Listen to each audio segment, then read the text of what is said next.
Sir, প্রতিটি ক্ষেত্রেই রাজ্য সরকার যে লক্ষ্য নিয়ে নিষ্ঠা ও দায়বদ্ধতার সঙ্গে কাজ করে চলছে তারই একটা সার্বিক চিত্র মহামান্য রাজ্যপালের ভাষণে প্রতিফলিত হয়েছে। আপনি দেখবেন, বইটা দেখলে দেখবেন স্যার, এরকম ভাবে কখনো কোন মহামান্য রাজ্যপাল অতীতে করেছে কেন তাদের প্রতি শ্রদ্ধা জানিয়ে বলছি, আমার মনে হয় না।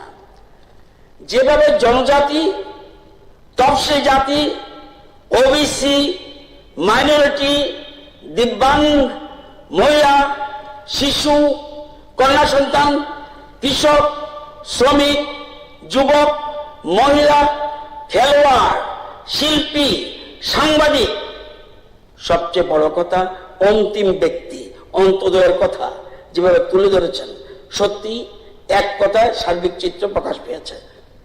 অনেকে বলতে পারে কোথায় জনজাতিদের কথা, কোথায় এসসিদের কথা? স্যার, জনজাতিদের কথা রয়েছে প্যারা 100, প্যারা 101, প্যারা 102, প্যারা 103, প্যারা 104, 139 এবং 88 প্যারাতে। তফসিল জাতির কথা আমি সুবিধার জন্য বলে দিচ্ছি, তফসিল জাতিদের কথা রয়েছে 105, 106, 107, 108 প্যারাতে। ওবিসিদের কথা রয়েছে 109, 110, 111 প্যারাতে। সংখ্যালঘু মুসলিম, খ্রিস্টান, বৌদ্ধ, শিখ এবং জৈনদের কথা রয়েছে 112, 113, 114 প্যারাতে রয়েছে। দিব্যাঙ্গ, অন্তোদয়, অন্তিম ব্যক্তিদের উন্নয়নের কথা রয়েছে 115তে। সবটা মিলে আমি তো বলছি, আমি 33 বছরে বিধানসভায় দেখিনি সমগ্র সম্প্রদায়ের কথা। সত্যি দীর্ঘ বছর পর রাজ্যের সবটা সাত, সবটা বিকাশের কথা মহামান্য রাজ্যপাল তুলে ধরেছেন। স্যার, ভাষণের প্রথম পাতায় 2 নম্বর প্যারা এবং 3 নম্বর প্যারায়, আর ভাষণের শেষ প্যারা, প্রথম পাতার 2 নম্বর প্যারা এবং 3 নম্বর প্যারায়, ভাষণের শেষ পাতায় 166 প্যারায়, 168 প্যারায় কিভাবে রাজ্য এক ত্রিপুরা শ্রেষ্ঠ ত্রিপুরা হবে, বিকশিত ত্রিপুরা হবে, তার মূল সুর কিন্তু উনি বেঁধে দিয়েছেন। এবং বিকশিত ত্রিপুরা হতে হলে উনি বুঝিয়ে দিয়েছেন আমাদেরকে, আমাদের হাউসে যারা আছি, যে আমাদের কিভাবে চলতে হবে। Coming together, sitting together, thinking together, এই চিন্তা নিয়ে চলতে হবে। পরিষ্কার ভাবে আপনারা প্যারাগুলি পড়লেই বুঝতে পারবেন। স্যার, এই মাসের 13 তারিখ মহামান্য রাজ্যপাল ভাষণ দিয়েছেন। তার পরের দিন অর্থাৎ 14 তারিখ আরেকটা অধিবেশন বিধানসভা হয়েছিল। 13 তারিখ করেছেন, মহামান্য রাজ্যপাল ভাষণ দিয়েছেন। 14 তারিখ নেক্সট ডে আরেকটা অধিবেশন এই বিধানসভায় হয়েছে। সেখানে সদস্য কারা ছিল?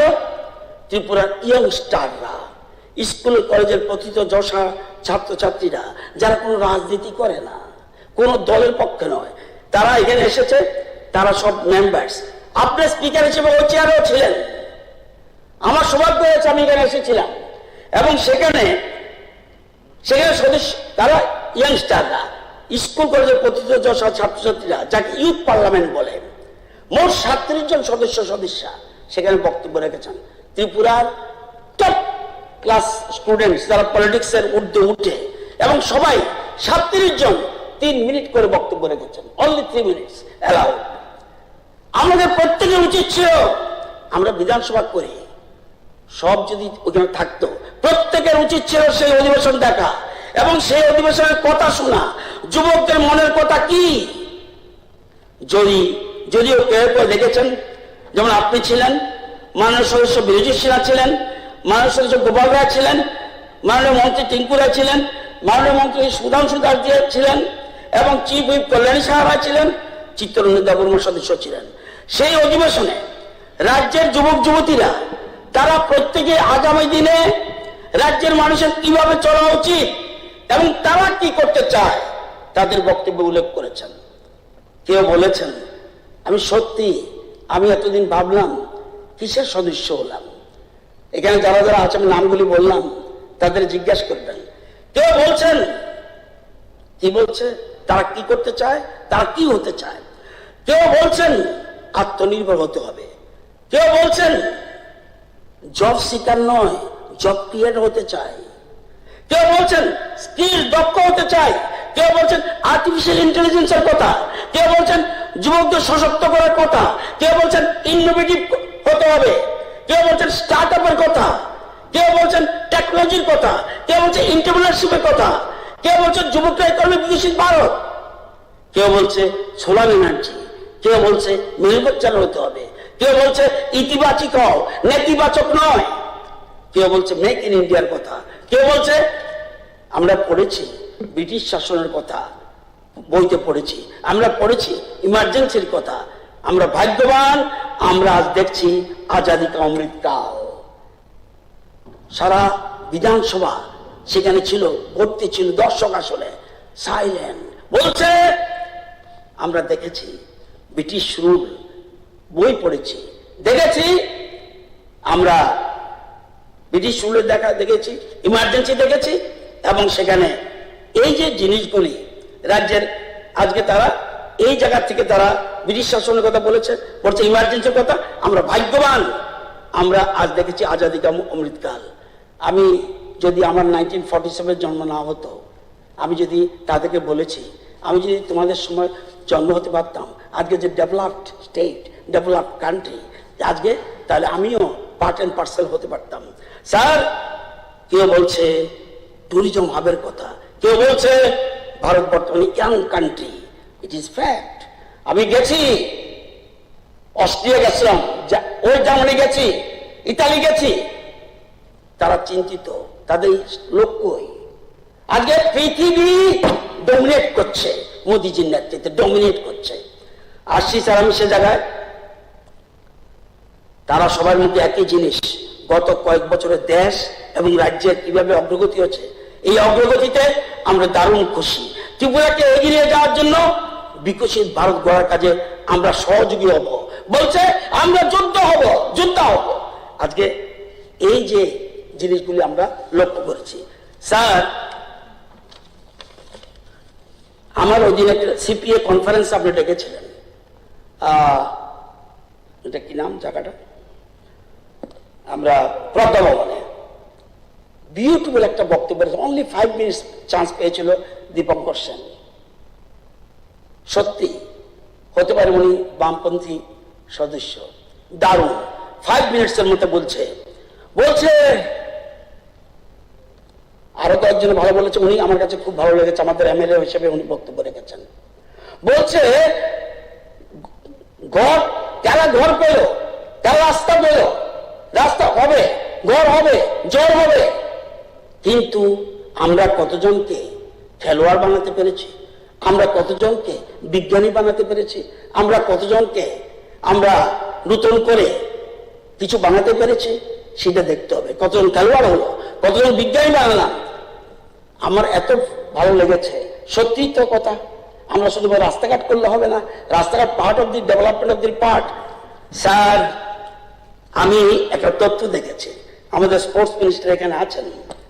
স্যার, 3 বছরের রেকর্ড যদি দেখি, 3 বছরে আমাদের রাজ্য 68 গোল্ড পেয়েছে। খেলোয়াড়া শুধু আমরা খেলোয়াড় বানিয়েছি, ডাক্তার বানিয়েছি, ইঞ্জিনিয়ার বানিয়েছি, নৃত্যশিল্পী বানিয়েছি, সঙ্গীত শিল্পী বানিয়েছি, চিত্রশিল্পী বানিয়েছি, ভাস্কর্য শিল্পী বানিয়েছি, খুদে বিজ্ঞানী বানিয়েছি, একজনই বানিয়েছি।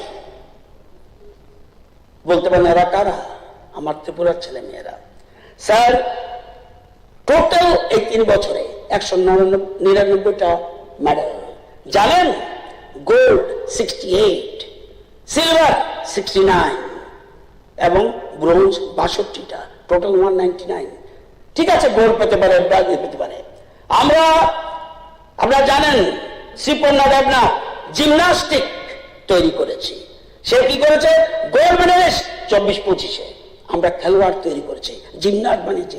শ্রিয়াংশী রায় জিমনাস্ট, তার বাড়ি হল আগরতলা, শ্রীপর্ণার বাড়ি এডিনগর। আগরতলা আরেকটা মেয়ে নর্থ গেটের আশিয়া দাস, দাওয়াতে সে আজকে আমি দাবারও বানিয়েছি। আমরা আরেকটা দাস চিত্তরঞ্জন বাড়ি বনমালীপুরে, তাকে দাবারও বানিয়েছি। পারভেজ ভুইয়া মতিনগর সুনামরাজ, তাকে আমরা ফুটবলার বানিয়েছি। মনীষা মেমরা সিং ক্রিকেটার বানিয়েছি, এবং সে 100টা রঞ্জি ট্রফি খেলেছে, এবং 23-24-এ she is the best allrounder in India, সেটা আমাদের ত্রিপুরার থেকে হয়েছে, সেটা বুঝতে হবে। আমরা খেলোয়াড় বানিয়েছি স্যার। রিকসন দেববর্মা জুডুতে আমরা জুডু বানিয়েছি। আমরা রিকসন দেববর্মা, তানিয়া দাস, স্বামী চাকমা জুডু বানিয়েছি। উমা বেগম তাকেও সেও জুডুতে, সুকেশ সরকার সাঁতারু, আজকে এইসব জিনিস বানিয়েছে। আজকে বলতে পারেন শুধুমাত্র এটা কেন, 7.5 বছরে কতজন ইঞ্জিনিয়ার বানিয়েছে? 10,010 জন ইঞ্জিনিয়ার। আইনজীবী বানিয়েছে কজন? 131 জন, 113 জন। এবার শুনুন আত্মনির্ভর কাকে বলে। ট্রিপল আইটি কাদের সময় হয়েছে? আমাদের সরকারের সময়। জানেন এই ট্রিপল আইটি থেকে পাশ করে কত টাকা বেতন পাচ্ছে? 1,15,00,000 মাসে, প্রায়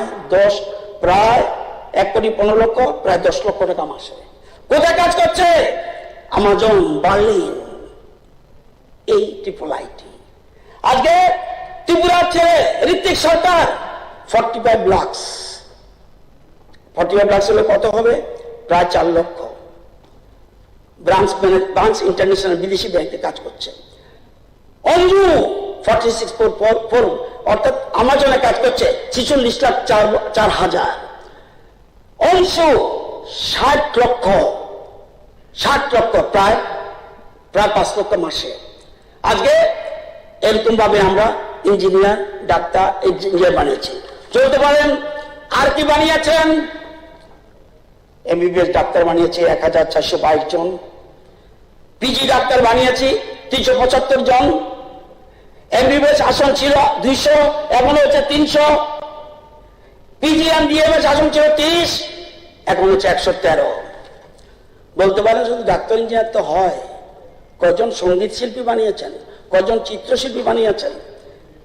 আপনারা জানেন হিন্দুস্তানি শাস্ত্রীয় কণ্ঠসঙ্গীত দীপন দে কোয়াই প্রফেশনাল ভোকাল আর্টিস্ট। হিন্দুস্তানি রাষ্ট্রীয় কণ্ঠসঙ্গীত Shreya Sarkar Agartala professional vocal artist. Tabla বাদক সায়ন রায় প্রফেশনাল তবলা আর্টিস্ট। কৈলাসর স্কুল চালাচ্ছে রবীন্দ্রসঙ্গীতে বৈশাখী পাল প্রফেশনাল রবীন্দ্রসঙ্গীত সিঙ্গার। নৃত্যশিল্পী জয়দীপ মালাকার নৃত্যশিল্পী দুর্জনগরের প্রফেশনাল ড্যান্সার। শ্রী প্রীতম দাস নৃত্যশিল্পী বানিয়েছি। আমরা রবীন্দ্রসঙ্গীতে আরো সঙ্গীত আসেন আগরতলা বাড়ি।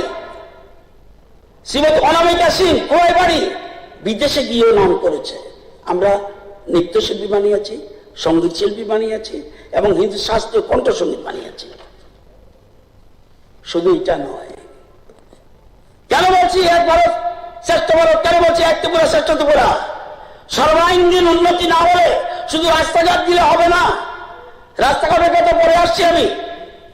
ভাস্কর্য শিল্পী বানিয়েছি, ন্যাশনাল অ্যাওয়ার্ড পেয়েছে সুমন দেবনাথ, লক্ষ্মীবাড়ি রোড। চিত্রশিল্পী গোপাল বামুটিয়া বাড়ি KN ফেলোশিপ অ্যাওয়ার্ড পেয়েছে এবং বিড়লা একাডেমি অ্যাওয়ার্ড পেয়েছে। চিত্রশিল্পী বানিয়েছি।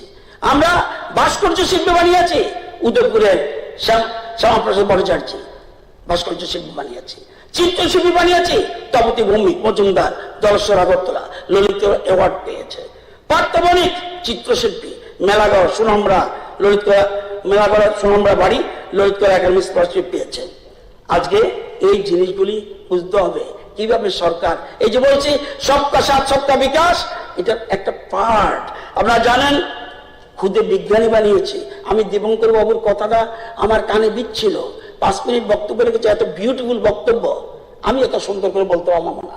5 মিনিটের মধ্যে বুঝিয়ে দিয়েছে ত্রিপুরা কি হওয়া উচিত, ত্রিপুরা কিরকম হওয়া উচিত। সেটা দেখেই আমি বলছি ত্রিপুরা কিভাবে চলছে। শ্রীমতী মধুরিমা দাস 2024-এ জাপানে গেছে, জানেন, খুদে বিজ্ঞানী। তার কাজটা কি ছিল? National cooling structure for fruit and vegetables preservation, খুদে বিজ্ঞানী বানিয়েছি। শকিল শাহ 2024-এও টেম্পারেচার কন্ট্রোল PPE কিট সে বানিয়েছে।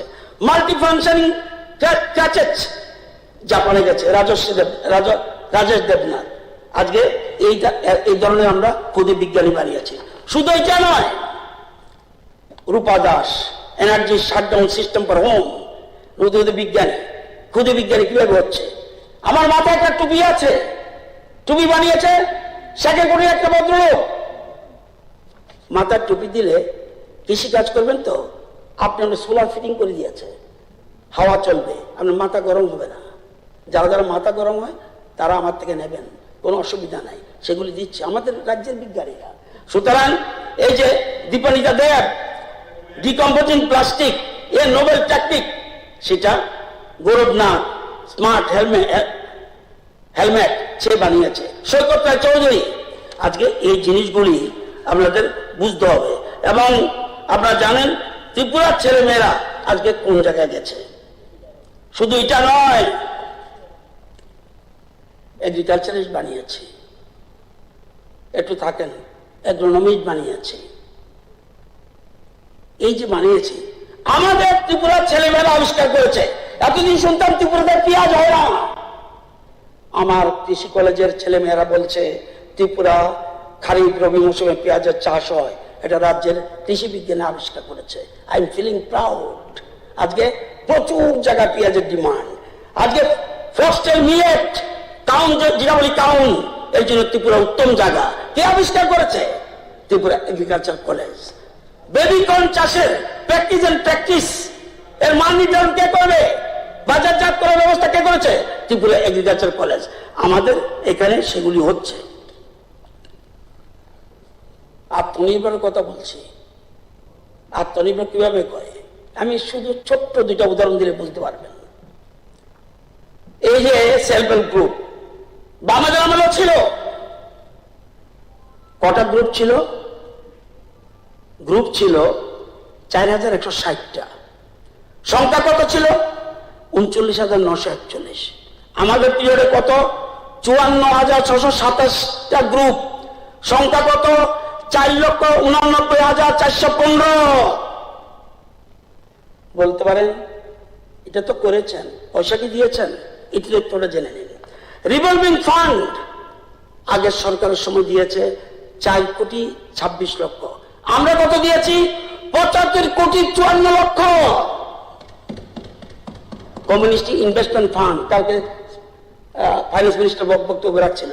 কমিউনিটি ইনভেস্টমেন্ট ফান্ড তাদের সময় তো কত দিয়েছেন? 27,55,00,000। আমরা দিয়েছি কত? 687,59,00,000। এমনি এমনি 1,08,000 দিদি সাফল্য লাখপতি দিদি হয় না। আজকে বুঝতে চাইবেন আগের সরকারের সময় ব্যাংক থেকে কত লোন পাইয়ে দিয়েছিলেন? 4,96,00,000। আমাদের সময় কত লোন পাইয়ে দিয়েছে 7 বছরে? 1,896 কোটি।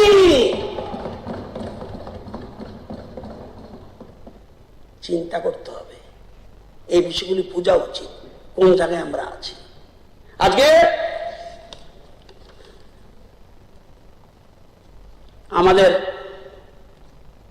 আমাদের সিস্টেমটা কি চেয়েছি আমরা? ইন্ডিয়াতে 2047 বিকশিত ভারত, বিউটিফুল। সাথে সাথে ত্রিপুরাও চাইছে এর আগে আমরা বিকশিত ত্রিপুরা করার জন্য। টার্গেটটা কি? আমরা চাইছি মাথা পিছু গড় আয়। আপনাদের সময় কত ছিল? 1,04,000 টাকা। আমাদের মাথা পিছু কত গড় আয় প্রেজেন্ট? 1,98,000 টাকা। আমাদের 2030 আমাদের প্ল্যান কি? 3,70,000 টাকা মাথা পিছু। 47 কত টার্গেট? 19,86,000 টাকা। যারা বাঁচবেন দেখে যাবেন। এবার না, আমাদের এই যে করতে হলে গড় আয়ু বাড়াতে হবে। গড় আয় করলে কেবল হবে না, গড় আয়ু। আমাদের যে মানুষের গড় আয়ু বর্তমানে কত? 74। 30 আমরা কত করতে চাই? 80। 2047 কত করতে চাই?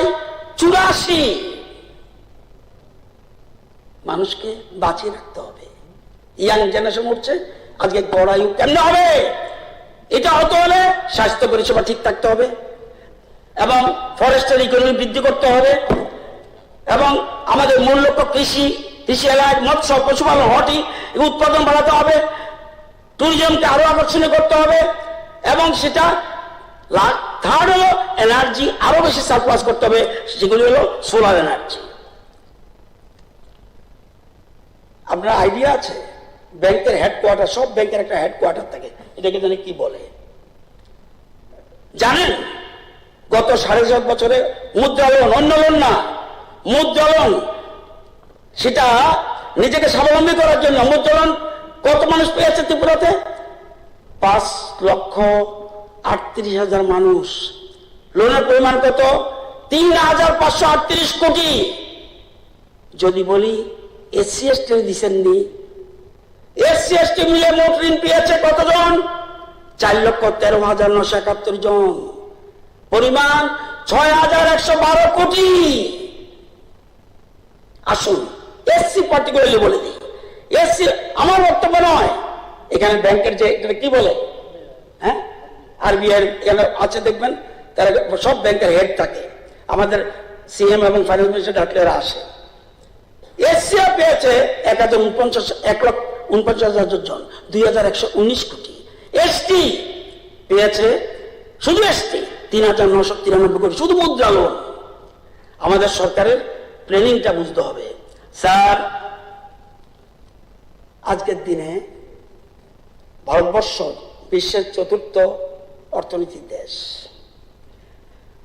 বিশ্বব্যাংক বলছে,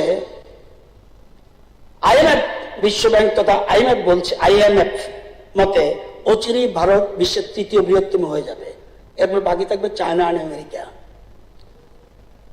বৃহত্তম বলছে কিছুদিনের মধ্যে হয়ে যাবে, একটু ফলো রাখবেন। বৃহত্তম ইকোনমি হিসেবে প্রথম স্থান আছে আমেরিকা, সেকেন্ড চায়না, তৃতীয় হলো জার্মানি, তারপরে আমাদের। আইএমএফের তথ্য দেখা গেছে যদি জিডিপি, পারচেজিং পাওয়ার, জিডিপি এবং পারচেজিং পাওয়ার প্যারিটি, মানে পিপিপি অর্থনীতি যারা বুঝেন তারা বুঝবেন ভালো, যদি এটাকে দিয়ে অর্থনীতির আকার নির্ধারণ করা হয় তাহলে ভারত পৃথিবীর 3য় বৃহত্তম অর্থনীতি এখনই। পারচেজিং পাওয়ার প্যারিটি হলো মোট ইকোনমির মার্কেট ভ্যালু, অর্থাৎ অন্য যে কোনো দেশের কাছে যে পরিমাণ কারেন্সি আছে এবং ভারতের কাছে যে পরিমাণ কারেন্সি আছে, এই দুটোকে দিয়ে যখন মার্কেট ভ্যালু অ্যানালাইজ করা হয় তাতে দেখা যাবে ভারত অর্থনীতি জার্মানির অর্থনীতির চেয়ে বড়। এইভাবে এগোচ্ছে এই মোদিজি। আজকে ভারতের অর্থনীতির মূল চালিকা শক্তি কি? Infrastructure development, service sector. বর্তমান সরকার যে স্বদেশী মুভমেন্টের উপর কাজ করছে এবং ভোকাল ফর লোকাল পলিসি নিয়ে এগোচ্ছে, তাতে করে ম্যানুফ্যাকচারিং ইন্ডাস্ট্রি প্রসার লাভ করবে। টেকনোলজিতে ভারত অনেকটা এগিয়ে যাবে, রপ্তানি বাড়বে, কর্মসংস্থান হবে, তাতে করে জিডিপি গ্রোথ বেড়ে যাবে, যার ফলস্বরূপ ভারতের অর্থনীতি যে $5.11 ট্রিলিয়ন লক্ষ্যমাত্রা স্থির করেছে সেটা 30-40 সালের মধ্যে হয়ে যাবে। আমাদের মাননীয় মুখ্যমন্ত্রী একদিন একটা বক্তব্য এটা বলেছিল। আমাদের দেশের প্রধানমন্ত্রী দেশকে যেভাবে চালাচ্ছেন, জানেন কিভাবে চালায়? রাজনীতি এবং কূটনীতির ভাষায় বলে soft and hard power diplomacy. অর্থাৎ একদিকে সারা পৃথিবী আমার বন্ধু, অর্থাৎ বসুধৈব কুটুম্বকম, আমাদের সংস্কৃতি, আমাদের সাহিত্য, শিল্পকলা এগুলিকে বিশ্বের দরবারে তুলে হচ্ছে ধরবে, অর্থাৎ সব পাওয়ার কূটনীতির প্রভাব বিস্তারের জন্য। আবার অপরদিকে বিশ্ব যেন এটাকে দুর্বলতা না ভাবে, সেই জন্য আমরা হার্ড পাওয়ার ব্যবহার করবো, অর্থাৎ প্রয়োজনে কারগিল, সার্জিক্যাল স্ট্রাইক, অপারেশন সিন্দুরের মতো অপারেশন করব ঢুকে। 2014 সালে ইউনাইটেড নেশন জেনারেল অ্যাসেম্বলিতে 21 জুন তারিখে আন্তর্জাতিক যোগ দিবস হিসেবে ঘোষণা করা হয়েছে। এটা আমাদের কূটনৈতিক সফলতা। আজকে সমস্ত বিশ্ববাসী যোগকে গ্রহণ করেছে। আমাদের কালচার, আমাদের কৃষ্টি, আমাদের সংস্কৃতি বিশ্বের দরবারে ভারতের গ্রহণযোগ্যতা বেড়েছে। এটা আমাদের প্রধানমন্ত্রী নরেন্দ্র মোদীর রাজনৈতিক ও কূটনৈতিক দৃষ্টিভঙ্গি এবং পরিপক্কতার জন্য। নতুবা পৃথিবী হাজার হাজার বছর ধরে যোগা ছিল, ব্যর্থ ছিল। তো আজকে আত্মনির্ভর ভারতের সবচেয়ে বড় প্রমাণ হলো হেভি ওয়েপনারিজ, যার জন্য ভারতবর্ষকে সবসময় অন্যের উপর নির্ভর করতে হয়েছে। আর অন্য দেশগুলি আমাদের দুর্বলতার সুযোগ নিয়ে আমাদেরকে ব্ল্যাকমেলিং করতো। আজকে BrahMos, air to air missile, Akash open system, service to air missile স্বদেশী প্রযুক্তির মাধ্যমে ভারতে নিজে তৈরি করছে। শুধু তৈরি করছে না, পৃথিবীর অনেক দেশের কাছে ভারত রপ্তানি করছে।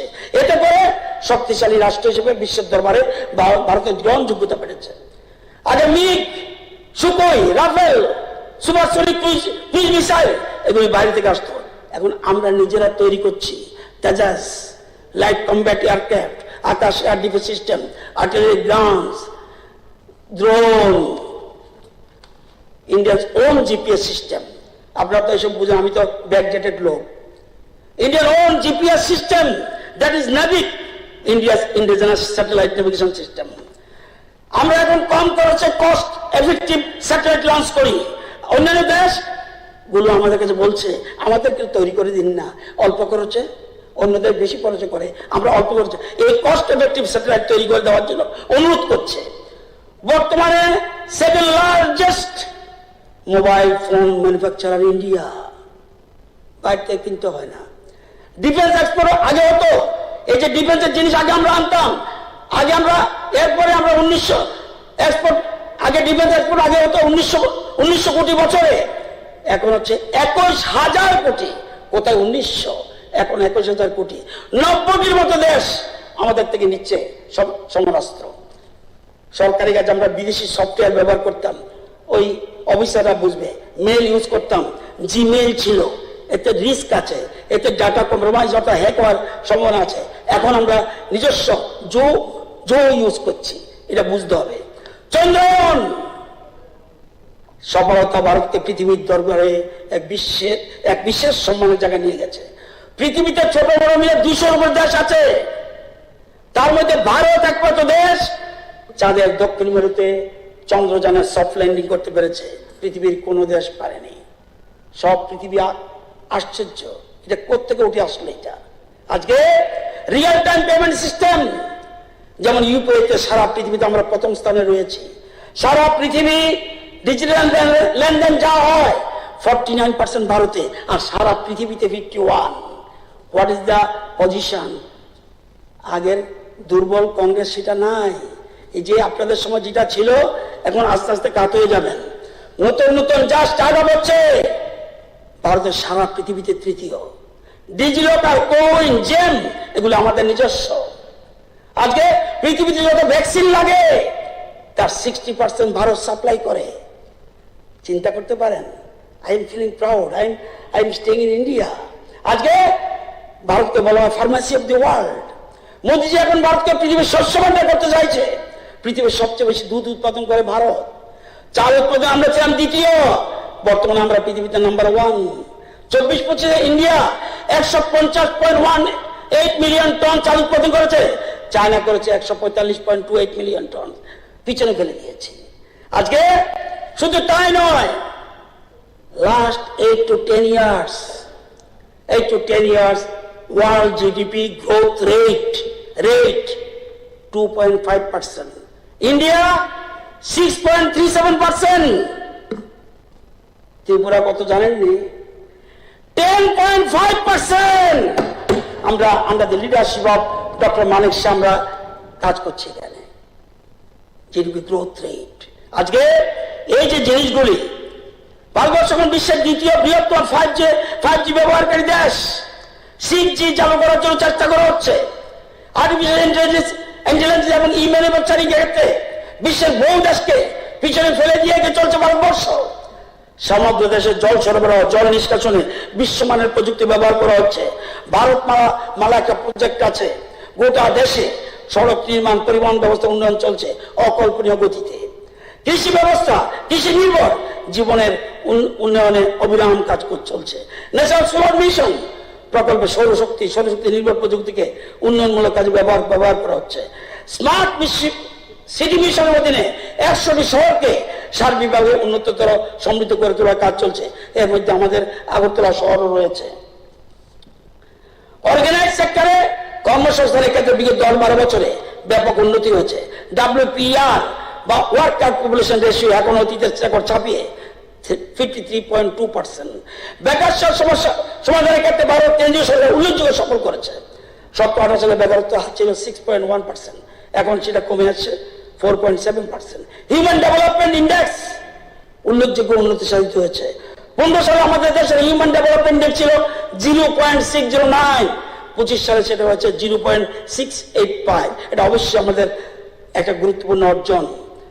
আজকে দেশের সাক্ষরতার হার ছিল 11 সালে 72.98%, আজকে 22-23 80.9%। এইসবের মধ্যে দেশের বেশ কিছু রাজ্য 100% সাক্ষরতার গর্ব অর্জন করেছে, আমাদের ত্রিপুরা রাজ্য এর মধ্যে একটা। আজকে বীরজিৎ বাবুর একটা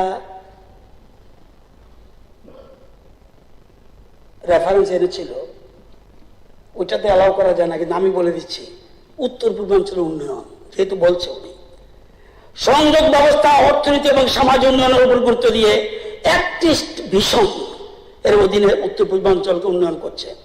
2014 সাল থেকে উত্তর পূর্বাঞ্চলের রেলওয়ে উন্নয়নের জন্য 62,477 কোটি টাকা বরাদ্দ হয়েছে।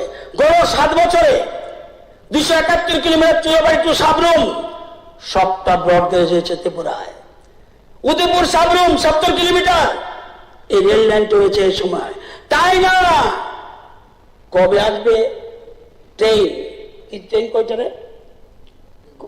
না বলতে পারো অ্যাডভান্স, আমরা অ্যাডভান্স 271 কিলোমিটার পুরোটা ইলেকট্রিফাইড করে রেখেছি। এই যে গতি বলছি, এটাকে বলে গতি। আজকে আইজল শহরকে জাতীয় রেল নেটওয়ার্কের সাথে যুক্ত করেছে।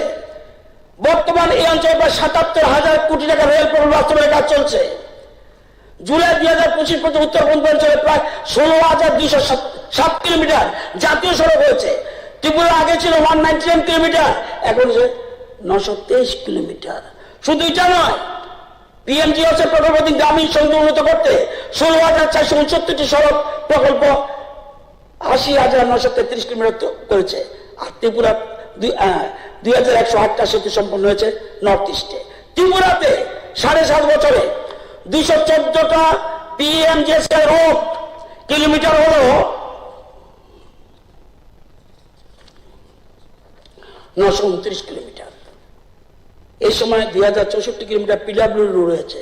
এই সময় 65টি বেইলি ব্রিজ হয়েছে, বেইলি ব্রিজ সরিয়ে আরসিসি ব্রিজ করেছে। কাঠের ব্রিজ ত্রিপুরাতে আছে মাত্র 2টা, সেটিও কাজ চলছে। কোথায়? কৈলাসহর গোকুলপুর রোড, আরেকটা রায়পাশা আমবাসা ব্লকের অধীনে কাজ চলছে। আচ্ছা, পিএম ডিভাইন 6,600 কোটি টাকা অবকাঠামো উন্নয়ন, আমি শুধু লস্ট বলছি, সামাজিক উন্নয়ন, জীবিকা সুযোগ বৃদ্ধিতে সহায়তা করছে। ত্রিপুরাতে পিএম ডিভাইন প্রকল্পে 516 কোটি বরাদ্দ হয়েছিল, এর মধ্যে 30% কাজ সম্পন্ন হয়ে গেছে, বাকি কাজ চলছে। স্পেশাল ডেভেলপমেন্ট প্যাকেজ অধীনে উন্নয়ন ও কর্মসংস্থান সৃষ্টির জন্য আসামে 4,000 কোটি, ত্রিপুরায় 250 কোটি বরাদ্দ করেছে। Rising north east investor summit 2025 দিল্লিতে বিভিন্ন ক্ষেত্রে মোট 4.48 লক্ষ কোটি টাকার বিনিয়োগ আগ্রহ আকর্ষণ করেছে। রাইজিং নর্থ ইস্ট সামিট 2025 যেটা দিল্লিতে হয়েছে, সেখানে 241টা মৌসা করেছে ত্রিপুরার জন্য 15,509 কোটি 31 লক্ষ, এর মধ্যে 1,006 কোটি টাকার কাজ চলছে। এছাড়া ডেস্টিনেশন ত্রিপুরা ইনভেস্টমেন্ট সমিতি 2021 এবং 2025-এ ডেস্টিনেশন ত্রিপুরা বিজনেস কনক্লেভ মোট মৌসাক্ষর রয়েছে 87টা, সেখানেও 3,800 কোটি টাকার প্রস্তাব রয়েছে, এর মধ্যে 165 কোটি টাকার কাজ শুরু হয়েছে। সামগ্রিকভাবে উন্নত অবকাঠামো সংযোগ ব্যবস্থা, অর্থনৈতিক সুযোগ বৃদ্ধির মাধ্যমে উত্তর পূর্বাঞ্চল আজকে অন্য ধরনের উত্তর পূর্বাঞ্চল হয়ে গেছে। এখন আগে যে বসে থাকতে হতো দিল্লিতে মন্ত্রীর সাথে 2-1জন আমরা মিট করতে পারতেন, কামের কাম কিছু হতো না। আজকে এই জিনিসটা আজকে উত্তর পূর্বাঞ্চলে এখন উন্নয়নের অগ্রদূত বলে, এবং ত্রিপুরাকে বলে ফ্রন্ট রানার অফ গ্রোথ হিসেবে উঠেছে। আমি বলছি না, নীতি আয়োগ কি বলছে? 3-4টা ভাগ করেছে, aspirant, performer, front runner, achiever হলো 100। যদি 0 থেকে 49 পায়, এটা হলো অ্যাসপিরেন্ট নিচের দিকে, পারফর্মার 50 to 64, ফ্রন্ট রানার 65 থেকে 99, অ্যাচিভার 100। ভারতবর্ষের কোনো রাজ্য 100 পায় না সবটিতে। এবার দেখুন, গোয়া 3টি ক্ষেত্রে ফার্স্ট, পানীয় জল ও শৌচাগার, অসমতা হ্রাস, শিল্প পরিকাঠামো, গোয়া ফার্স্ট। সেকেন্ড কে? ত্রিপুরা। কিসে কিসে? দায়িত্বশীল ভোগ উৎপাদন, অর্থাৎ যা উৎপাদন করি আমরা বুঝে রাখি, আগামী প্রজন্মের জন্য রেখে দেই। First Tripura. Second, ecosystem and life on land, life on land, সেটাতে আমরা এই দুটোকে ফার্স্ট। আর সেকেন্ড, এই গোয়া তিনটাতে ফার্স্ট, ত্রিপুরা দুইটাতে ফার্স্ট, কেরালা একটাতে, গুজরাট একটাতে, তামিলনাড়ু একটাতে, হিমাচল একটাতে, নাগাল্যান্ড একটাতে, সিকিম একটাতে, দিল্লি একটাতে, লাদাখ একটাতে, চণ্ডীগড় একটাতে। ওয়েস্টবেঙ্গল টোয়েস্টবেঙ্গল সব পাত্তা নাই। আমি যে বলি এই যে গতিটা কেন, আমার কথা নয়, সব নীতি ইউ ক্যান এক্সামিন ইট, আজকে সমস্ত কিছু মধ্যে পেয়ে যাবেন। স্যার,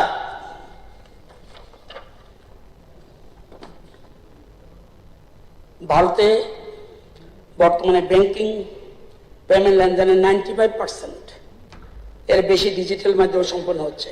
ত্রিপুরাতে, খবর তো রাখেন না, ডিজিটালে সরকারি পর্যায়ে, বেসরকারি তথ্য আমার কাছে নাই, আমি করতে পারতাম না, 50,60,723টা ডিজিটাল লেনদেন হয়েছে।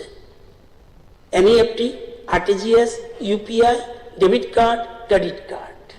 আজকে কোথায় সেই ত্রিপুরা আছে? 7.5 বছর আগে ত্রিপুরা আছে? আজকে এসিআই ওয়ার্ল্ড ওয়াইড রিপোর্ট অনুযায়ী বিশ্বের মোট রিয়েল টাইম পেমেন্ট লেনদেনের, যেটা আগে বলছি 49% হয়েছে। ভারত এখন ডিজিটালাইজেশনে বিশ্বের মধ্যে 3য় স্থানে। বিশ্বের মোট রিয়েল টাইম ডিজিটাল 49%। ইন্টারনেট ব্যবহারকারীর সংখ্যা 2014 থেকে বেড়ে 2024 97 কোটি। ভারতের মোট টেলিফোন সংযোগ 2014 সালে ছিল 93 কোটি, এখন হচ্ছে 118 কোটি। ত্রিপুরাতে মোবাইল ফোন ব্যবহার করছে 39,47,000 মানুষ। আগে এই কম্পিউটারের ফাগলে উঠত ওনারা, মনে আসেনি? আজকে তাদের প্রত্যেকের কিন্তু মোবাইল আছে। আজকে ত্রিপুরাতে মোবাইল ফোন ব্যবহার করছে 39,07,000 মানুষ। ত্রিপুরার ইন্ডিয়াতে ব্রডব্যান্ড সংযোগ 2014 সালে মার্চের আগে ছিল 6.1 crore, আগস্ট মাসে 24-এ বেড়ে দাঁড়িয়েছে 94 কোটি। 25-26 ত্রিপুরায় 8 to 12 মানে এদিন, যেদিন বিধানসভা, এর আগের দিন, এক বছরে ত্রিপুরাতে ব্রডব্যান্ড ব্যবহার করেছে 23,67,000 মানুষ। আমার মতো লোক না। ওই যে বলছি 14 তারিখ বিধানসভা অধিবেশন হয়েছিল, এসব ছেলে মেয়েরা, যুবকরা এখন ব্যাকডেট এসব আলোচনা না। আমি আগেই তার আপনার সামনেই তো ওদের হচ্ছে ক্ষমা চেয়ে রয়েছি। আমি বিধায়ক, তোমাদের মতো এরকম হতে পারিনি আমরা। আজকে এগুলি বুঝতে হবে। আজকে মোট 6,44,131টি গ্রামের মধ্যে 6,15,000 গ্রামে 24 সালের ডিসেম্বর 4G মোবাইল সংযোগ পৌঁছেছে। ভারত নেট 2.18 লাখের বেশি গ্রাম পঞ্চায়েত সংযুক্ত করেছে অল ইন্ডিয়া। ত্রিপুরাতে ভারত নেটের সাথে যুক্ত হয়েছে কটা গ্রাম পঞ্চায়েত? 720টি GP and BC out of 1193। IMF UPI কে বিশ্বের বৃহত্তম রিয়েল টাইম খুচরো পেমেন্ট ব্যবস্থা স্বীকৃতি দিয়েছে। রিয়েল টাইম লেনদেনে ভারত প্রথম স্থানে রয়েছে। Second position Brazil, third Thailand, fourth চীন। দেশগুলি পরবর্তী শীর্ষ অবস্থানে বলছে। এসব দেখে কি বলছে জানেন? ট্রাম্পকে বলছে, প্রকাশ্য ঘোষণা, ভারতকে থামান, না হলে তারা বিশ্ব শাসন করবে। ভারতকে থামান, নাহলে তারা বিশ্ব শাসন করবে। বিশ্বের নেতারা স্বীকার করেছেন যে গুগল পে, ফোন পে এবং পেটিএম পে এর মাধ্যমে ভারত যে গতিতে ডিজিটাল ফাইন্যান্সে জয় করছে, তা যদি এখনই বন্ধ না করা হয়, তাহলে আমেরিকার আধিপত্যকে কাঁপিয়ে দেবে ভারত। আজকে এই জায়গায় ইন্ডিয়া। স্যার, প্রধানমন্ত্রী আবাস যোজনা ত্রিপুরা মোট কত ঘর পেয়েছে? 4,54,000। বামেদের শাসনে কত? অনলি 78,000। 4,54,000 ঘর আমাদের টোটাল পিরিয়ডে ৭৮,০০০, আরো ২.৫ লক্ষ আইতাছে। কারো বাদ থাকবে না। একবারে দুটো ভাবে যদি পরিবার ভাগ হয়, আমরা বলবেন এই বাড়ি দুটা পেরে এত চুলো আলাদা, আমি কি করুম? আজকে সিপিএম এর কথা কয়ে লাভ নেই ভাই, তোমরা সিপিএম টিপিএম করতে যাও না। সিপিএম এর অবস্থা হলো 10 টাকা কয়েনের মতো। গভর্নমেন্ট বাতিল করেনি, পাবলিক বাতিল করে দিছে। পাবলিক নিতে চায় না, 10 টাকা কয়েনের মতো। স্যার 24 লক্ষ মানুষ ফ্রি মাথা পিছু 5 কেজি করে চাল পাচ্ছে। 3% বাড়িতে পাইপলাইন ছিল। আরে যেটা ভালো এটা, আমিও যদিও ডাইরেক্ট সিপিএম করি নাই, এসএফ ছিল শুধু, এসএফআই নাই, তখন আপনাদের অনেকের জন্ম হয়েছে না। এসএফ এলো কারণ ওখানে তখন ছাত্র সংগঠন ছিল না, এসব বুঝি। যেটা আসলটা স্বীকার করবেন, 24 লক্ষ মানুষ 5 কেজি করে ফ্রি চাল পাচ্ছে, সারা দেশে 81 কোটি মানুষ পাচ্ছে। 3% বাড়িতে পাইপলাইন লাইন ছিল, 24,000 বাড়িতে পাইপলাইন, গ্রামের মানুষ। এখন 86% বাড়িতে, আমরা বলি না 100% দিয়েছি। 6,48,000 বাড়িতে রয়েছে কত? 7,50,000 মোট বাড়ি। আজকে আয়ুষ্মান কার্ড 16,37,198টি বেনিফিট পেয়েছে। 5,23,197 জন সরকারের টাকা গেছে এই আয়ুষ্মানের জন্য, 277 কোটি। 131টা সরকারি হাসপাতাল, 9টা বেসরকারি হাসপাতাল এমপ্লয় করা আছে। মুখ্যমন্ত্রী কেউ যদি বাদ যেতে পারে, আমার জানা মতে আমরা বোধ ইন্ডিয়াতে অনলি ওয়ান স্টেট। মুখ্যমন্ত্রী যদি বাদ দিয়ে থাকে, সব ঢুকাও। 5,83,000 বেনিফিশিয়ারি, 74,000 বেনিফিট পেয়েছে, 74,996 জন। এর জন্য 40 কোটি টাকা সরকারে গেছে। আজকে পিএম কিষাণ ছিল না আগে অতীতে। 2,85,521 জনকে 931 কোটি 53 টাকা পেয়েছে। চিন্তা করা যায় কৃষকদের হাতে কিভাবে টাকা দিচ্ছে। এবং ভারতের প্রধানমন্ত্রী বলছে ভারতের অর্থনীতি শক্তিশালী করতে বিল্ড মোর, প্রডিউস মোর, কানেক্ট মোর, এক্সপোর্ট মোর। এই জন্য ইউরোপিয়ান সব কান্ট্রি বলছে আমরা চুক্তি ফ্রি ট্রেড। আজকে সমস্ত অস্ট্রিয়া এই যা আছে ইউরোপিয়ান কান্ট্রি, জার্মানি, ইতালি, সব সুইজারল্যান্ড সব একসাথে ট্রেড করে ফেলেছে। আজকে গত 7.5 বছরে রাজ্যের স্বচ্ছ ভারত মিশন প্রকল্পে 5,07,155 বাড়িতে শৌচালয় করা হয়েছে। গত 7 বছরে কৃষক থেকে সহায়ক মূল্যে আমাদের খাদ্য দপ্তর মুখ্যমন্ত্রীর নির্দেশে 2,59,000 মেট্রিক টন ধান কিনেছে। বলছি না সবাই ধান কিনতে হবে, পারবে। 519 কোটি টাকা বেশি তারা হাতে গেছে কৃষকদের। আপনি তো কৃষকের জন্য মাঝে মাঝে বলেন, কেন বলেন না এগুলি? আমি দেখি সৎ সাহস only, I respect him like anything. Dipankar Sen একদম বাস্তবমুখী, বাস্তবমুখী, যা আছে সত্য করে বলে। স্যার আজকে গত 7 বছরে 15,20,335 জন কৃষককে ফসল বীমা যোজনা আনা হয়েছে। আগের সরকার 5 বছরে 23,000 আনছে, আর আমরা কত কইছি একটু আগে মনে আছে নি জানি,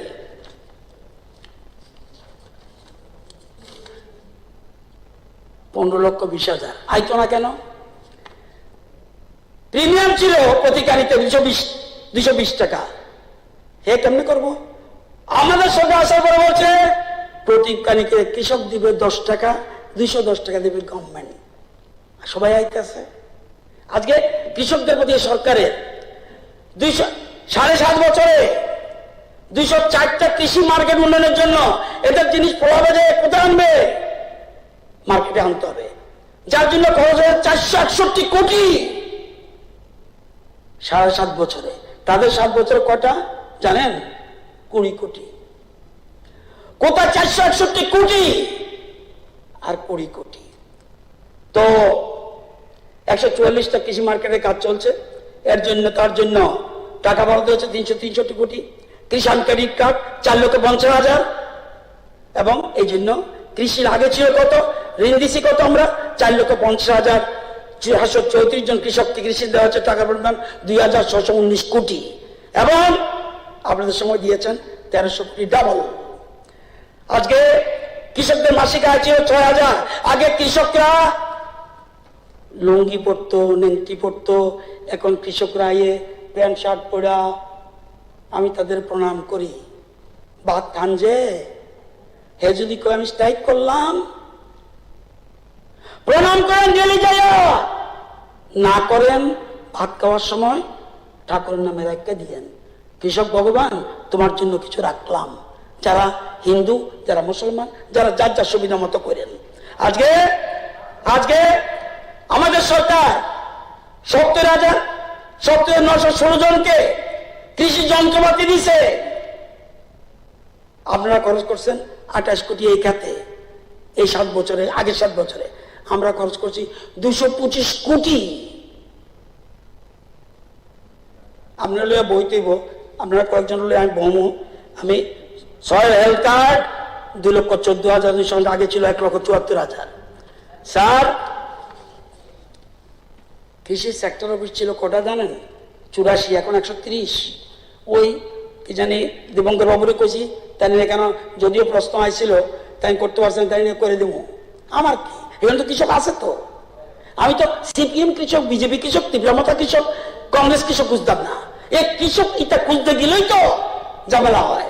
আজকে ওই যে আজকে দিবঙ্কর বাবু কি সুন্দরভাবে মুখ্যমন্ত্রীকে অ্যাপ্রিসিয়েট করছে।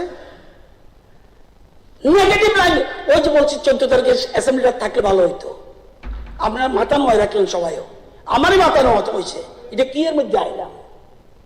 আজকে কৃষি মহোৎসব 36টি, এখন 47টি। কৃষক বন্ধু কেন্দ্র ছিলই না, আমাদের আগের কৃষিমন্ত্রী করে দিয়ে গেছে 43টা।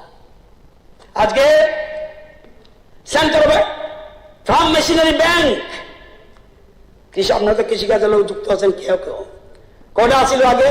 8টা, এখন কটা? 432টা। এফপিও ছিল নি আগে? না, আমরা করছি 59টা। এফপিসি আগে আসলে 4টা, এখন করছি 49টা। সেন্টার অফ এক্সেলেন্স একটা ছিল, এখন সেন্টার অফ এক্সেলেন্স সবজির জন্য করছে বিচ্ছন্ন বলো। সেন্টার অফ এক্সেলেন্স লেবুর জন্য, লেবু যদি ফলজ তৈরি, ফুলের জন্য সেন্টার অফ এক্সেলেন্স লেম্বু ছড়া। National academy of agriculture science 24 June 2025 ধলাইকে কৃষি বিজ্ঞান কেন্দ্রকে বেস্ট জোনাল কেবিকে হিসেবে ঘোষণা দিয়েছে। আজকে কৃষিকাজে বেস্ট পারফর্মিং স্টেট হিসেবে ত্রিপুরাকে 2বার India Today state of states conclave award পেয়েছে ত্রিপুরা। 2023-24 ত্রিপুরা কৃষি দপ্তরের বেস্ট পারফর্মিং সমিতি পুরস্কারে ভূষিত করেছে। জানান,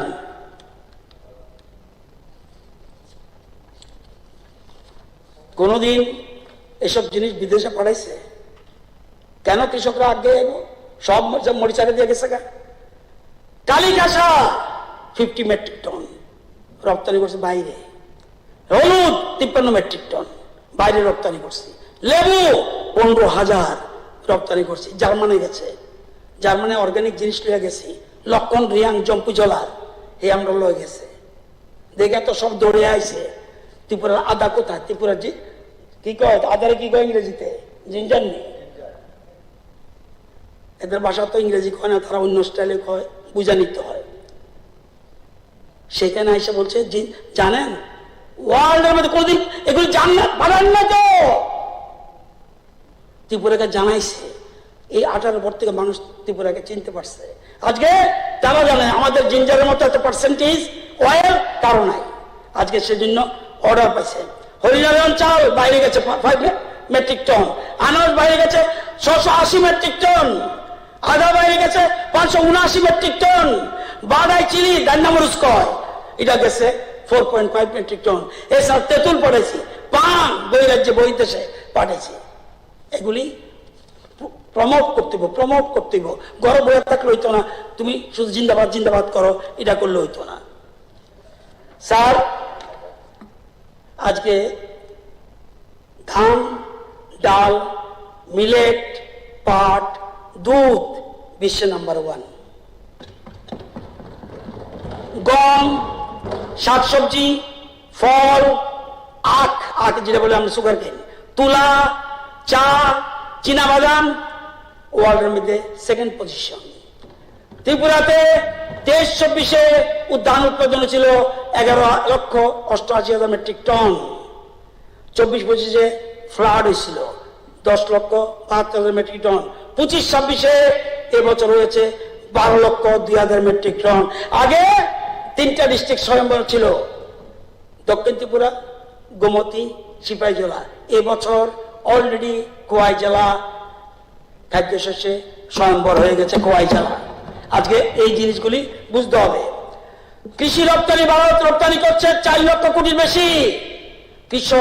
যখনই কৃষক অসুবিধায় পড়ে, যখনই মৎস্যজীবী অসুবিধায় পড়ে, পশুপালক যখনই অসুবিধায় পড়ে, নরেন্দ্র মোদী আইয়া একদম ওয়ালের মতো দাঁড়িয়ে থাকে তাদের পক্ষে। আমাদের এই যে ত্রিপুরাতে কৃষির বাজেট তখন কত ছিল? 17-18-তে 330 কোটি। এবার বই খুললা দেখতেন হট এবং এগ্রিকালচার মিলিয়া 856 কোটি। হইতো না কেন? তারাই তো আমাদের বাঁচায়, তারাই তো অন্যরা ভগবান। আজকে এগুলি বুঝতে হইব। আজকে আধার সারা দেশে 142.39 কোটি আধার কার্ড ইস্যু হয়েছে। এর আগে ছিল 61 কোটি। ত্রিপুরার বর্তমানে লোক সংখ্যা 42,22,000। কতজন আধার কার্ড আছে? 39,27,000। 93% কাভার্ড। এটা অনেক কি হয়েছে? সেবা প্রদানে সাহায্য করছে, আধার সংযুক্তিকরণ সেবা প্রদানে সাহায্য করছে, আধার সাহায্য করে জালিয়াতি পুনরাবৃত্তি কমাতে। এবং আমাদের নোবেল পুরস্কার বিজয়ী পল রোমার আধারকে বলছে পৃথিবীর সবচাইতে উন্নত, অত্যাধুনিক এবং পরিশীলিত পরিচয়পত্র কর্মসূচি হিসেবে ঘোষণা করেছেন, নোবেল প্রাইজ হোল্ডার। আজকে আমরা এটাকে এই জায়গায় নিয়ে গেছি। আপনারা জানেন, এতক্ষণ বলছিলাম, এটা আগে কয়েছে, রিপিট হইব। ফিউচার প্ল্যান অফ দি সড়ক, development of 148 kilometre road, Kamalpur to Ambassa to Gandachhara to Shantirbazar road. The road is having strategic importance from the point of international trade, tourism and development of tribal areas. 148 kilometre হতে যাচ্ছে।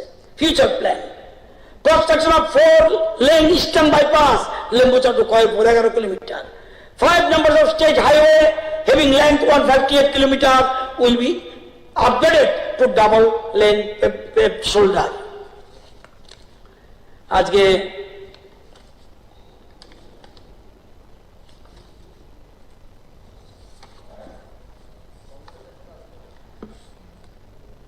একটা জিনিস আপনাদের বলি, ভুল line যদি করেন আমি জানি না, কিছু কিছু জিনিস শিক্ষা নিতে হয়। পৃথিবীর সবচেয়ে বড় মহাকাব্য মহাভারত, পৃথিবীর আর কোনো মহাকাব্য এত বড় নাই। বলছে আপনি যতই শক্তিশালী হন না কেন, অধর্মের পথে থাকলে আপনার জ্ঞান, অস্ত্র, শক্তি এবং আশীর্বাদগুলি সমস্তই নিষ্ফল হয়ে যাবে। উদাহরণ কর্ণ। আরেকটা বলছে যে জ্ঞানের অপব্যবহার করে নিজেকে ধ্বংস করে এবং সকলে অমঙ্গল করে, উদাহরণ অশ্বত্থামা। কখনই কাউকে এমন প্রতিশ্রুতি দেবেন না। বিউটিফুল। আমিও মাঝে মধ্যে অনেক সময় প্রতিশ্রুতি দিই, কিন্তু আমি দেখলাম একটু আগে লাঞ্চের সময় দেখলাম চিফ মিনিস্টার একটা কথা কইছে, যে কোনো আমি কইতাম না, কইছে না আমি মিথ্যা প্রতিশ্রুতি দেব না। বলছে কখনো কাউকে এমন প্রতিশ্রুতি দেবেন না যাতে আপনাকে অন্যের কাছে আত্মসমর্পণ করতে হয়। উদাহরণ ভীষ্ম। সম্পত্তি, ক্ষমতা, অপকর্ম, অপব্যবহার বলে ধ্বংস হতে হয়। উদাহরণ দুর্যোধন। ব্যক্তির ক্ষমতা, অন্ধপুত্র স্নেহ তাকে ধ্বংসের দিকে দিয়ে যায়। উদাহরণ ধৃতরাষ্ট্র। যদি ব্যক্তি জ্ঞানের দ্বারা আবদ্ধ থাকে তবে বিজয় অবশ্যই পাওয়া যায়। উদাহরণ অর্জুন। প্রতিটি কাজে কৌশল, জালিয়াতি, ঠাট্টা যেটা আপনাদের মধ্যে কেউ কেউ করে, সর্বদা সফল হতে পারবেন না। ওদের উদাহরণ শকুনি। আপনি যদি আমি এদিকে করতেছি, আমি কি করতাম, আপনি যদি নীতি ধর্ম কর্ম সফলভাবে অন্বেষণ করেন তো বিশ্বের কোনো শক্তি নাই আপনাকে পরাস্ত করতে পারে। উদাহরণ যুধিষ্ঠির আর বর্তমান যুগে মোদিজি, এটাকে বুঝতে হবে। আরেকটা জিনিস বলে দিই, কেউ কোনো সময় দেশের সাথে, রাজ্যের সাথে, সমাজের সাথে বেইমানি করেন না। পারলে পাচ্ছেন, না পেলে নাই, একদম বেইমানি করবেন না। বিশ্বাসঘাতকতা যদি করেন কি হইব? পলাশীর যুদ্ধে যারা বিশ্বাসঘাতকতা করেছে, মির্জাপুরের মৃত্যু কেমন হয়েছে? কুষ্ঠ রোগে। মীর কাসিমের কারে অনাহারে দিল্লি রাস্তায়। মিরন আর একটা লোক ছিল বজ্রাঘাতে। গসিটি বেগম হয়েছিল, গসিটি বেগম জলডুবো হত্যা। মোহাম্মদী বেগ পাগল হয়ে কুয়োয় যাপ। উর্মি চাঁদ জলে পচে। রামনারায়ণ গঙ্গাবক্ষ নিক্ষেপ। সেই ব্যাপারটা একটু পরে করতে আসি। আমি কইছি যে যারা দেশের সাথে, ইদানিং তারা চেঞ্জ হয়েছে, ইদানিং তারা এখন সরকারের প্রতিনিধিত্ব সুন্দরভাবে প্লেস করছে, অনেকটা কিছু কিছু করছে। স্যার আজকে 26/2/2026 তারিখে 26/2/2026 নীতি আয়োগের অধীনে অটল ইনোভেশন মিশন পরিচালিত হয় এবং আমরা গর্ব হইতো না? এই ছেলে মেয়েগুলি ওই কনফারেন্স অধিবেশনে বলছে ত্রিপুরা দেশের মধ্যে প্রথম রাজ্য যেখানে স্টেট ইনোভেশন মিশন চালু করে দেশের মধ্যে। এবং এই উদ্যোগটি রাজ্যের কেলে করছে দীর্ঘমেয়াদী উন্নয়ন কাঠামোর মধ্যে উদ্ভাবন এবং এন্টারপ্রেনারশিপ অন্তর্ভুক্ত করার ক্ষেত্রে একটা গুরুত্বপূর্ণ পদক্ষেপ নেবে।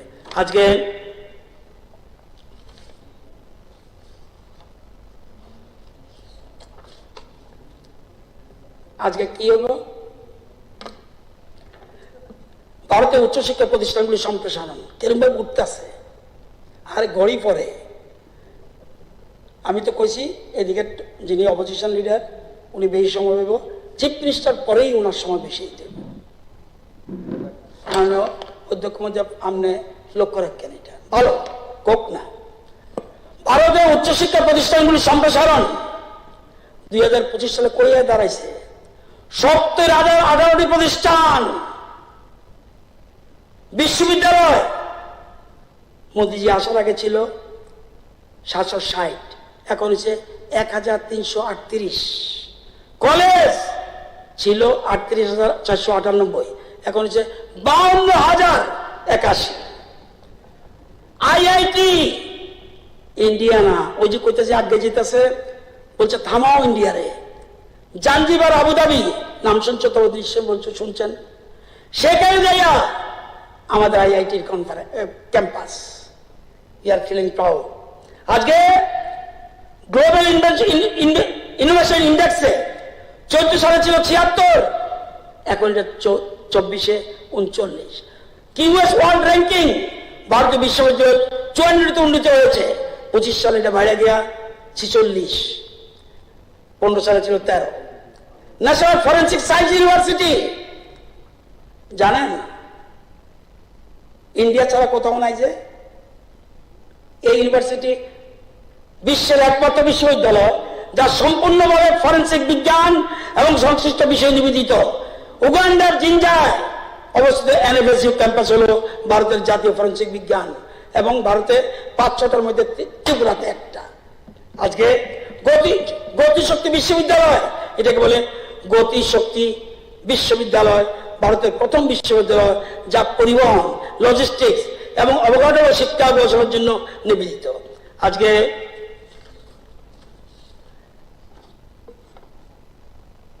কইছি ফার্মেসি দ্য ওয়ার্ল্ড, তবু কইতাছি উৎপাদন পরিমাণ অনুযায়ী ভারত বিশ্বের 3য় বৃহত্তম ফার্মাসিউটিক্যালস উৎপাদক। 200টির বেশি দেশে ভারত থেকে ওষুধ রপ্তানি করে। 60টির বেশি চিকিৎসা ক্ষেত্রে 60,000-এরও বেশি জেনারিক ওষুধ সরবরাহ করে। মোট রপ্তানির 60% যায় যুক্তরাষ্ট্র, ইউরোপ। এছাড়া প্রধান রপ্তানি গন্তব্য যুক্তরাষ্ট্র 34%, ইউরোপ 19%, এর মধ্যে যুক্তরাজ্য, বেলজিয়াম, ব্রাজিল, দক্ষিণ আমেরিকা সব জায়গায় যাচ্ছে। মোবাইলের কথা বলছি, 14 সালে ছিল মাত্র 2টা ইউনিট, মোদিজির আমলিরা 300 ইউনিট আজকে এই জায়গায় আছে। আপনারা জানেন, আপনাদের কইছি তো, আপনারা সোলার লাইট লাগাইছেন না, কিছু কিছু মন্ত্রী এমএলএ লাগাইছে, আমরা অনেক, অশোক মিত্রকে আমি ধন্যবাদ জানাই, তাই লাগাইছে। লাগাইতো না কেরে মাংলাগার মধ্যে নয়। আমি ভাগ্যবালা 4-5 জনের পাওয়ার ডিপার্টমেন্টের কোশ্চেন আইছিল, সব লিখতে আনছি, কোন এমএলএ কত দেয় না জানেন নি, এটা লিখতে আছি, ইজ্জত হোক আজকে, যদিও আমি তারা লজ্জা দিলামও না, কিন্তু আবার কাউরে কাউরে ধন্যবাদ, যেমন শম্ভুলাল চাপা ক্লিয়ার, ধন্যবাদ, জিতেন চৌধুরী ক্লিয়ার, ধন্যবাদ। আবার লগে লগে এটা ধন্যবাদ দিলে হইতো না, কোন জায়গায় 71% বিল দেয় না মানছে, এই লেগে আমি শুধু এমএলএ হয়েছি শুধুমাত্র বিধানসভা আনার লেগে। আপনার পার্ট অফ দি গভর্নমেন্ট, নিজের দূরে রাখবেন কেন? মুখ্যমন্ত্রী আমি কোলে নিতে চাই। আজকে এই জিনিসগুলি লক্ষ্য রাখেন। আমরা জানেন বায়ু শক্তিতে ওয়ার্ল্ডে 4র্থ স্থান, নবায়নযোগ্য শক্তি স্থাপিত ক্ষমতা বিশ্বের 4র্থ স্থান ইন্ডিয়া, বিশ্বের 3য় বৃহত্তম সৌরবিদ্যুৎ উৎপাদক ভারত 1,08,494 গিগাওয়াট সৌরবিদ্যুৎ উৎপাদন করেছে। জাপানকে পিছিয়ে ফেলাই দিছি আমরা, আমাদের থেকে জাপান বেশি ছিল, ভারত জাপানকে অতিক্রম করেছে। ত্রিপুরা আমরা 7.5 বছরে 41 মেগাওয়াট, এই যে আমাদের চিফ মিনিস্টার বাড়িতে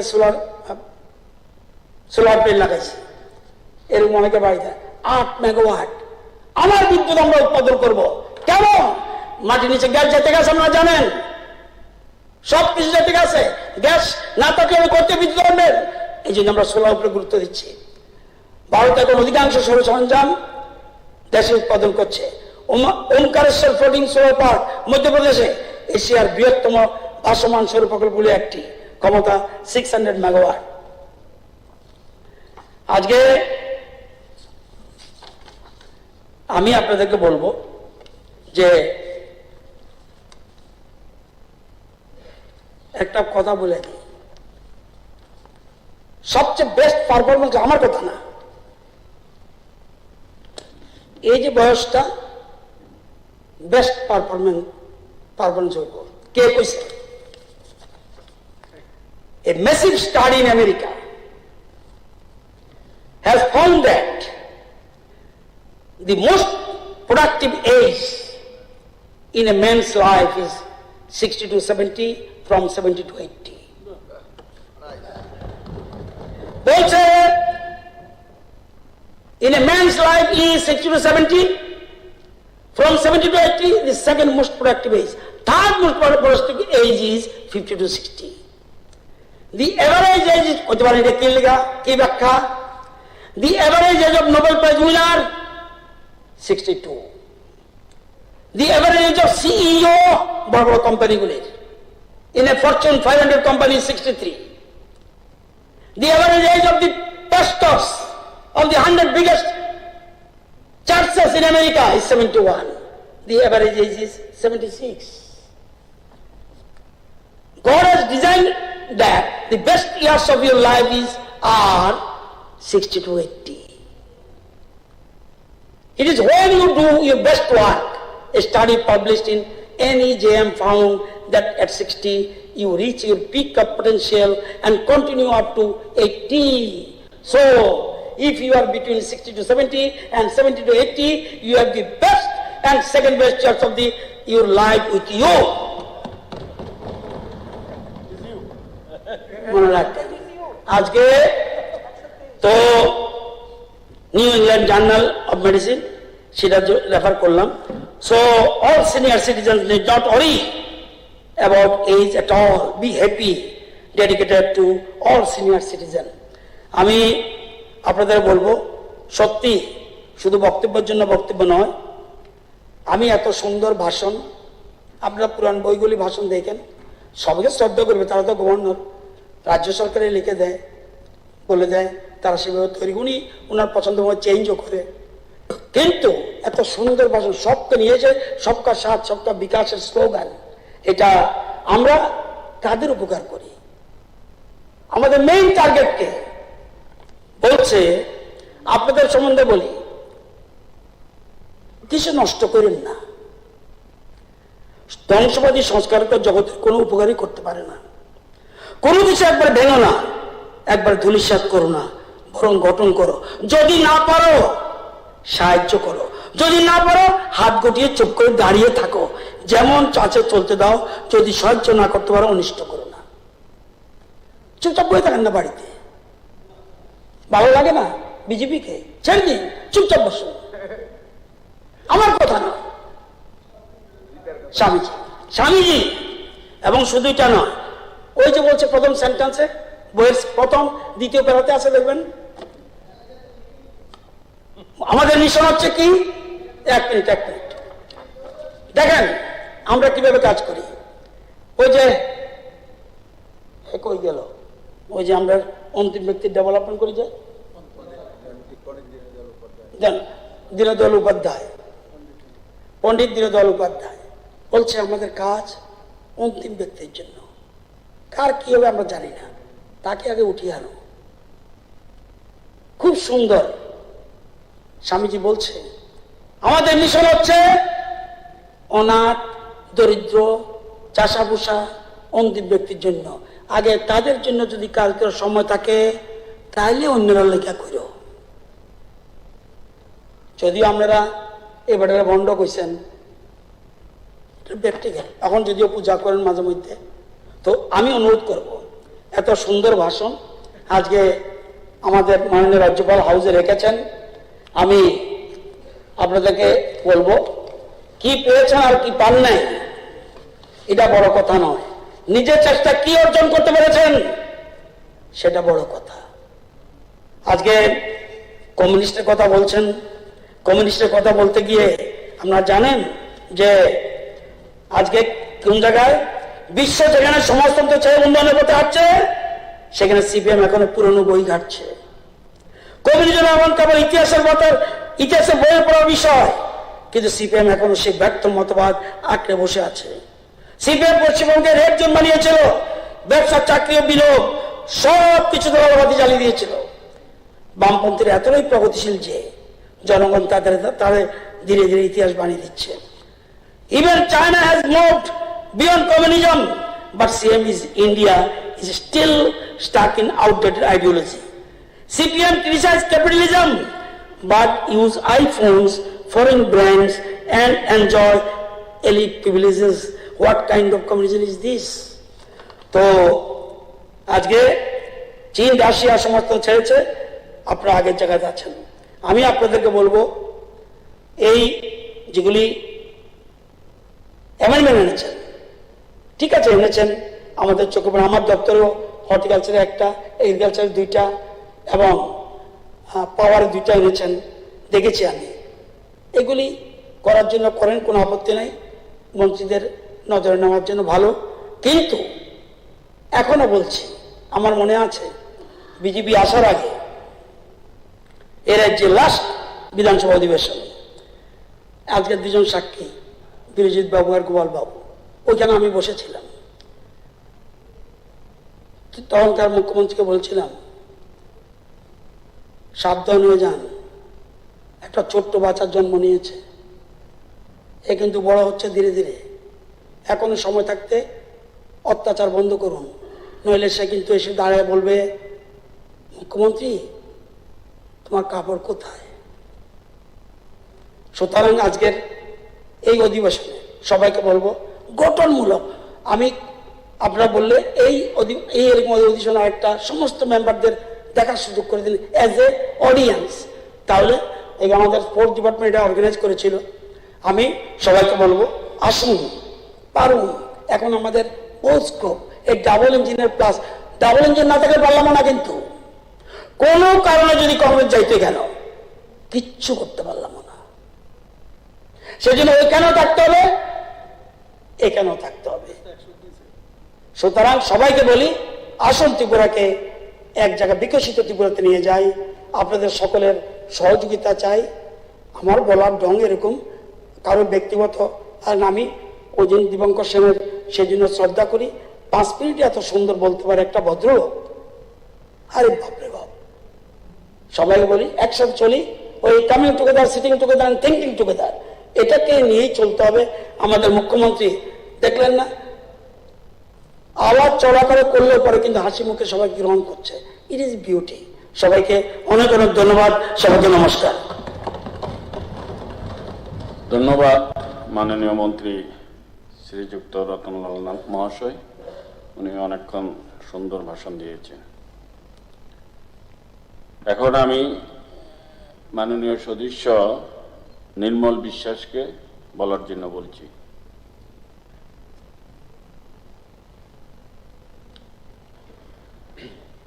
মাননীয় ভারপ্রাপ্ত অধ্যক্ষ মহোদয়,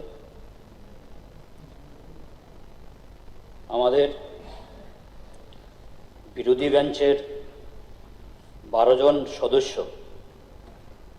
মাননীয় রাজ্যপালের ভাষণের উপর যে 147টি সংশোধনী এনেছেন তার প্রতি পূর্ণ সমর্থন জানিয়ে আমি সংক্ষেপে কিছু কথা তুলে ধরছি। স্যার, গত 13ই মার্চ আমাদের এই অধিবেশনের শুরুতেই মাননীয় রাজ্যপাল মহোদয় প্রায় 52 মিনিট সময় নিয়ে 129টি প্যারায় 169টি প্যারায় লিপিবদ্ধ একটি দীর্ঘ ভাষণের মাধ্যমে তিনি আমাদের রাজ্য সরকারের বিভিন্ন সাফল্য তুলে ধরেছেন। কিন্তু স্যার, আমরা মনে করি এই ভাষণের মাধ্যমে রাজ্যের প্রকৃত অবস্থা ফুটে ওঠেনি। কারণ জনস্বার্থ সংশ্লিষ্ট এমন অসংখ্য বিষয় রয়েছে। আমরা মনে করি এই বিষয়গুলি মাননীয় রাজ্যপালের ভাষণে যুক্ত হলে ভালো হতো। তাই আমরা এই অ্যামেন্ডমেন্টগুলি আনার মধ্য দিয়ে মাননীয় রাজ্যপালের ভাষণে এই বিষয়গুলি যুক্ত করবার জন্য আপনার মাধ্যমে অনুরোধ করছি। স্যার, আমি প্রধানত এই অ্যামেন্ডমেন্টের মধ্যে যে বিষয়গুলি এনেছি তার উপর সংক্ষেপে কয়েকটি কথা বলছি। প্রথমত বলবো স্যার, সড়ক যোগাযোগ ব্যবস্থা সম্পর্কে। আমাদের রাজ্যের সড়ক যোগাযোগ ব্যবস্থার একটা অন্যতম দিক হচ্ছে জাতীয় সড়কগুলি। আমি অন্যান্য সড়কগুলির ক্ষেত্রে যাচ্ছি না, শুধু জাতীয় সড়ক নিয়েই যদি বলি, আমরা স্যার বিভিন্ন সময় মিডিয়ার মাধ্যমে দেখে থাকি বা বিভিন্ন এলাকায় মানুষের বক্তব্য বা আমরা নিজেরাও দেখি, এত নিম্নমানের কাজ, যার ফলে কাজ হওয়ার 6 মাস 8 মাস বাদে আমরা দেখছি মানুষের ভোগান্তি তৈরি হচ্ছে। এই ক্ষেত্রে যদি স্যার আমি 1-2টা সড়কের কথা উল্লেখ করি তাহলে আপনিও বলবেন। যেমন ধরুন স্যার, খোয়াই থেকে কমলপুর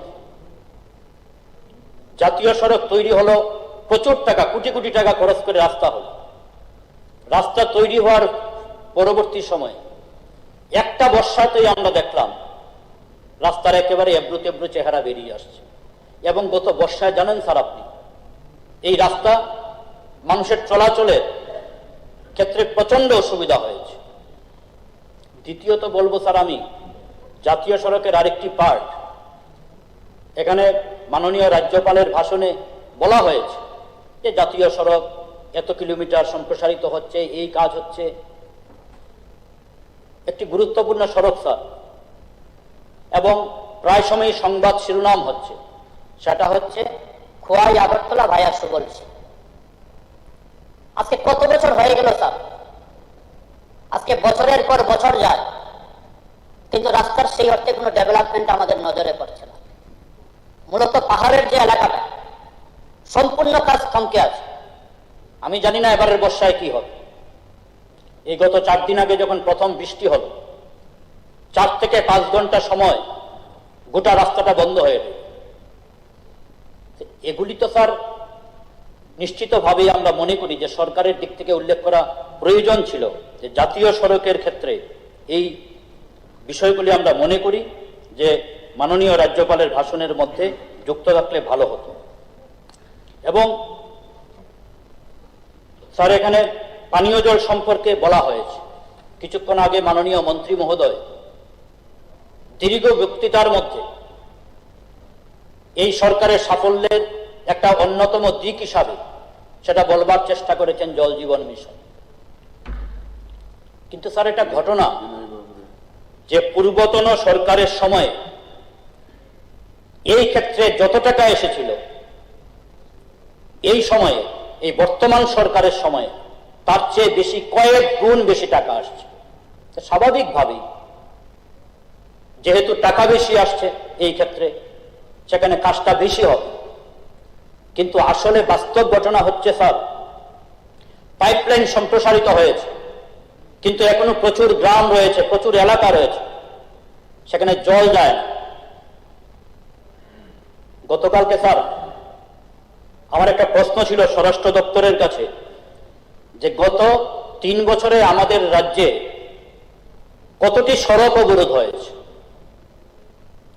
আমি সেই উত্তরটা খুঁজে পেলাম, সেখানে বলা হয়েছে যে গত 3 বছরে আমাদের রাজ্যে 398টি রাস্তা অবরোধ বা সড়ক অবরোধ হয়েছে। যদিও কথা ছিল 2018 সালে নতুন সরকার আসার পরে যে এই রাজ্যে আর কিচ্ছু করতে হবে না, আন্দোলন কিচ্ছু করতে হবে না, সব এমনি এমনি হয়ে যায়। কিন্তু এমনি এমনি তো সব হচ্ছে না, তার ফলেই মানুষ অনেক জায়গায় রাস্তায় বসতে বাধ্য হচ্ছে। এই ক্ষেত্রে আমার দ্বিতীয়ত প্রশ্ন ছিল যে কি কি কারণে এই সড়ক অবরোধগুলি হবে। সেখানে অন্যতম প্রধান বিষয় হিসেবে স্যার যেটা উঠে এসেছে আমি দেখলাম, সেটা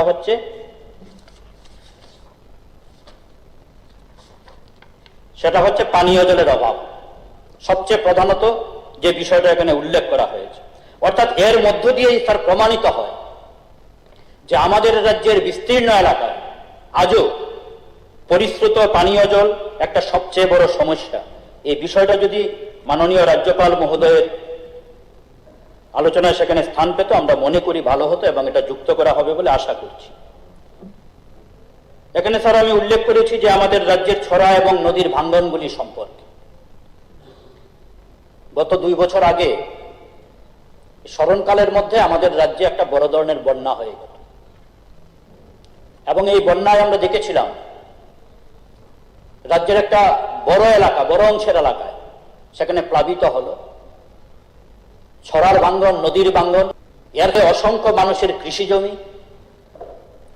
বহু মানুষের ঘর বাড়ি এই ভাঙ্গনের ফলে সেখানে তারা সবকিছু হারিয়েছে।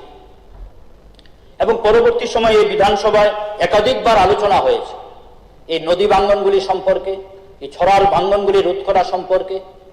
কিন্তু স্যার, এই যে বিষয়টা লক্ষ্য করা যাচ্ছে যে নদী এবং ছড়ার ভাঙ্গন রোধে যেভাবে ভূমিকা নেওয়া দরকার দপ্তরের দিক থেকে, সেইভাবে নেওয়া হচ্ছে না। আমি এর আগের বারের অধিবেশনে উল্লেখ করেছিলাম, আমি যে এলাকা থেকে নির্বাচিত হয়ে এসেছি, যে খোয়াই এলাকায় গত 2 বছর আগের বন্যায় তার গ্রামীণ এলাকা যেমন পহরমুড়া এলাকা একটা ভালো সংখ্যক জমি নদীগর্ভে হারিয়ে গেল। সেই জায়গায় নদী ভাঙ্গন রোধ করা, একেবারে খোয়াই শহরের মধ্যবর্তী এলাকায় লালছড়া, তার ব্যাপক ভাঙ্গন, সেখানে মানুষের বাড়িঘর ছড়ায় ভেঙে যাচ্ছে।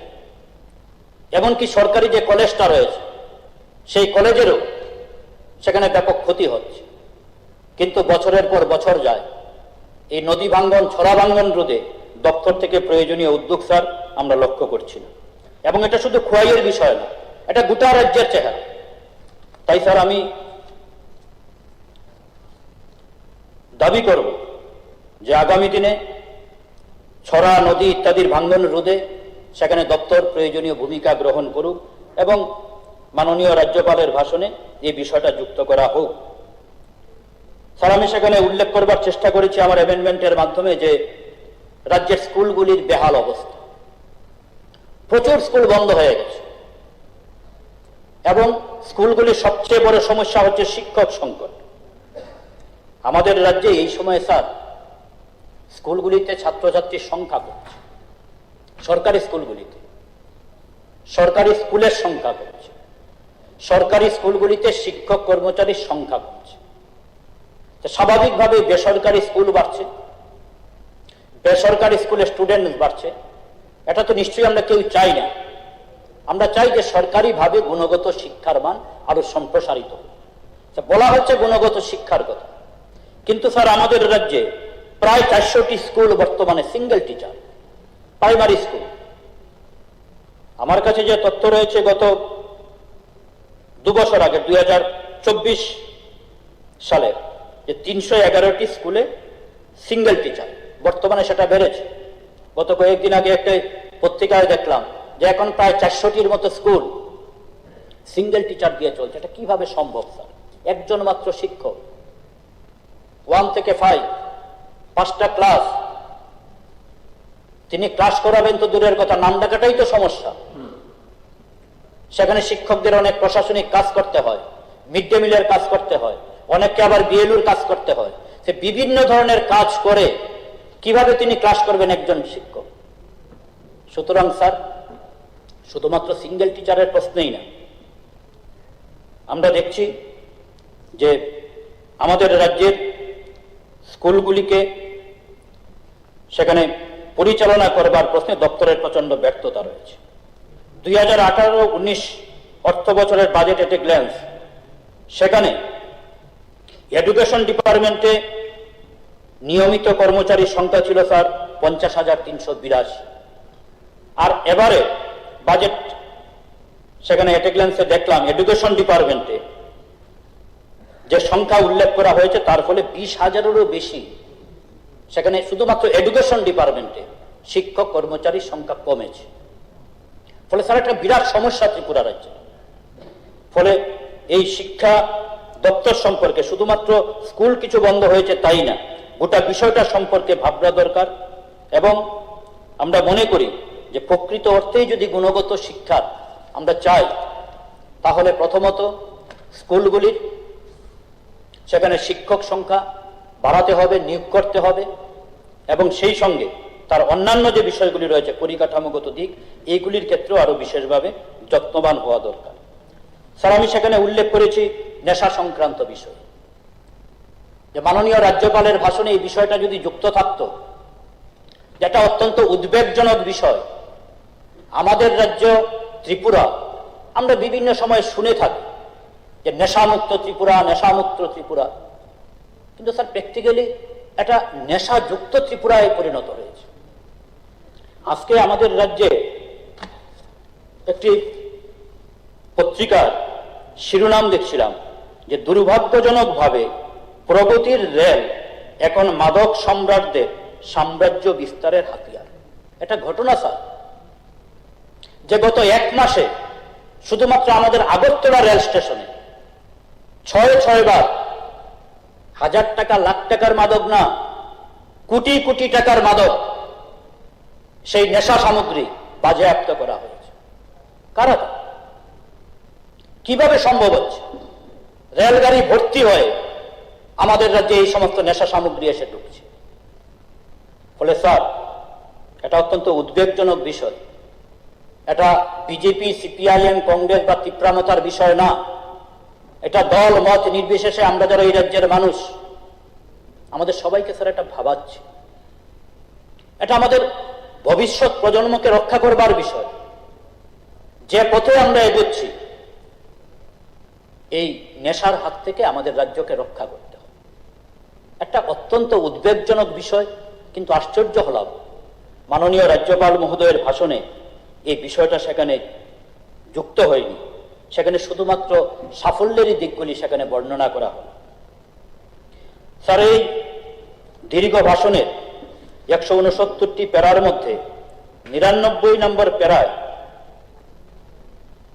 সেখানে গণতান্ত্রিক অংশগ্রহণ আরো শক্তিশালী করবার কথা সেখানে মাননীয় রাজ্যপাল মহোদয় বলেছেন। এটা ঠিক, আমরা সবাই চাই যে গণতান্ত্রিক যে অংশগ্রহণী ব্যবস্থার মধ্যে সেটাকে আরো শক্তিশালী করতে হবে। এই ক্ষেত্রে সক্রিয়ভাবে সবাইকে যুক্ত হতে হবে। কিন্তু স্যার, এটা দুর্ভাগ্যজনক বিষয় যে আমাদের রাজ্যের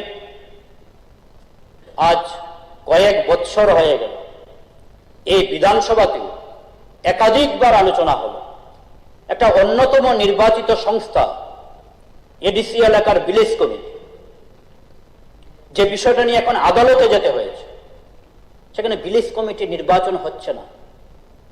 কি এমন বিষয় আমাদের রাজ্যে যে নির্বাচন করবার মতো পরিবেশ কি নেই? এমন তো অবস্থা না। তাহলে বছরের পর বছর যায়, সেখানে এডিসি একটা আমাদের রাজ্যের বিরাট এলাকা নিয়ে গঠিত, সেই এলাকার মানুষের একটা অন্যতম গণতান্ত্রিক ভাবে নির্বাচিত সংস্থা ভিলেজ কমিটি, সেটা নির্বাচন হচ্ছে না। এই বিষয়টা যদি মাননীয় রাজ্যপাল মহোদয়ের সেই ৯৯ নম্বর প্যারায় এই বিষয়টাও সেখানে উল্লেখ করতেন, তাহলে আমরা মনে করি এই বক্তব্যটা আরো বেশি সমৃদ্ধ হতো, সংহত হতো। এবং সবশেষে আমি বলবো স্যার, যে আমাদের রাজ্যে এই সময়ের মধ্যে সরকারের প্রতি মানুষের যে প্রত্যাশা এবং যে বাজেট পেশ হলো, পরবর্তী সময়ে বাজেট নিয়ে আলোচনা হোক, কিন্তু আমরা বলতে চাই স্যার যে মানুষের সেই প্রত্যাশা সেখানে পূরণ হচ্ছে না। ফলে মাননীয় রাজ্যপাল মহোদয়ের যে ভাষণ, তার মধ্যেও আমরা লক্ষ্য করলাম যে রাজ্যের মানুষের মূল সমস্যাগুলি সেখানে প্রতিফলিত হয়নি। এবং সবশেষে আমি যে বিষয়টা উল্লেখ করেছিলাম আমার অ্যামেন্ডমেন্টে, সেটা হচ্ছে আমাদের খুদ রাজধানী শহর আগরতলা। সেই আগরতলা শহরে স্যার শুধু নেশার রমরমা বাড়ছে তাই না, সঙ্গে পাল্লা দিয়ে বাড়ছে মশার উপদ্রব। এটা জনস্বাস্থ্যের একটা গুরুত্বপূর্ণ দিক। ফলে এই মশার প্রকোপ থেকে মানুষকে রক্ষা করা প্রয়োজন বলে মনে করি। এবং মাননীয় রাজ্যপাল মহোদয়ের যে বক্তব্য, সেই ভাষণে আমাদের বিরোধী বেঞ্চ থেকে যে ১৪৭টি অ্যামেন্ডমেন্ট আমরা জমা দিয়েছি, আমি আশা করি স্যার আপনার মাধ্যমে এই সমস্ত বিষয়গুলি সেখানে যুক্ত করার মধ্য দিয়ে এই ভাষণকে আরো সংহত করা হবে, সমৃদ্ধ করা হবে এবং আমাদের রাজ্যের মানুষের যে আশা প্রত্যাশা সরকারের প্রতি, তার মধ্য দিয়েই সেটা বাস্তবায়ন সম্ভব হবে বলে আশা করি। এই কয়টি কথা বলে আমার আলোচনা স্যার শেষ করলাম। সবাইকে ধন্যবাদ, নমস্কার।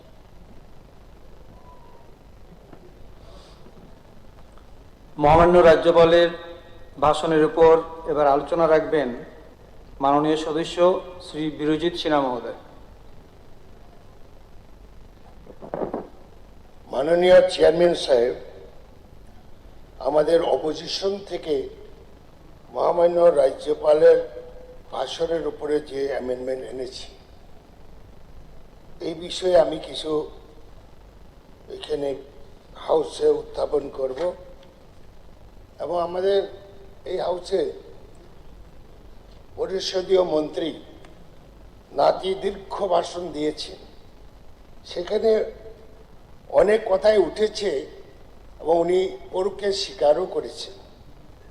এই ভারতবর্ষে তিনি রাজ্যের কথা বেশি বলেন নাই, ভারতবর্ষের কথাই বলেছেন যে বিজ্ঞান এবং প্রযুক্তিতে অনেক উন্নতি হয়েছে এবং বিজ্ঞান এবং প্রযুক্তি উন্নয়নের ক্ষেত্রে কার অবদান ছিল? প্রয়াত প্রধানমন্ত্রী রাজীব গান্ধী সায়েন্স অ্যান্ড টেকনোলজিকে উনি উচ্চে নিয়ে গেছিলেন। একসময় অনেকে বাধা দিয়েছিলেন, কম্পিউটারাইজ করলে দেশ বিপন্ন হবে, বেকারত্ব বেড়ে যাবে, রেল, এয়ারপোর্ট, সমস্ত দিক দিয়ে ব্যাংক, এটা করা যাবে না, অনেকে বলেছেন। যারা বলেছেন তারা কিন্তু কম্পিউটার ছাড়া এখন চলতেই পারে না। উনি বলেছেন প্রত্যেকের পকেটে মোবাইলটা আছে, এটা অবদান কিন্তু রাজীব গান্ধী। যাই হোক, আমাদের বলতে হয় মানুষের আশা আকাঙ্ক্ষা দাবি শেষ নেই। সরকার তো গতানুগতিকভাবে কাজ করেই যাবে, কিন্তু ওটার মধ্যে অনেক আশা আকাঙ্ক্ষা প্রতিফলিত হয় না। এবং আমরা দেখেছি যে যোগাযোগ ব্যবস্থা যতই উন্নতি হবে, রাজ্যের উন্নতি হবে, দেশের উন্নতি। ধর্মনগর থেকে যে দ্বিতীয় রেল লাইনের যে দাবি উঠছে, ধর্মনগর, কৈলাসহর, কমলপুর, খোয়াই, মোহনপুর, আগরতলা, সোনামুড়া, বিলুনিয়া হয়ে সাবরুম, দ্বিতীয় রেলওয়ে, যেখানে সবচেয়ে বেশি সাব ডিভিশন হেডকোয়ার্টার এবং ডিস্ট্রিক্ট হেডকোয়ার্টার এখানে জনবসতি রয়েছে। দাবি উঠছে, কিন্তু এই ব্যাপারে রাজ্যপাল মহোদয়ের ভাষণে উল্লেখ নেই। চা শ্রমিক ত্রিপুরার একটা ইন্ডাস্ট্রি, এই চা শ্রমিকদের মজুরি বৃদ্ধির কোনো রকম এখানে উল্লেখ নেই। 2 নম্বর, চা শিল্পকে রক্ষা করার জন্য সরকারের কোনো পদক্ষেপ নেই।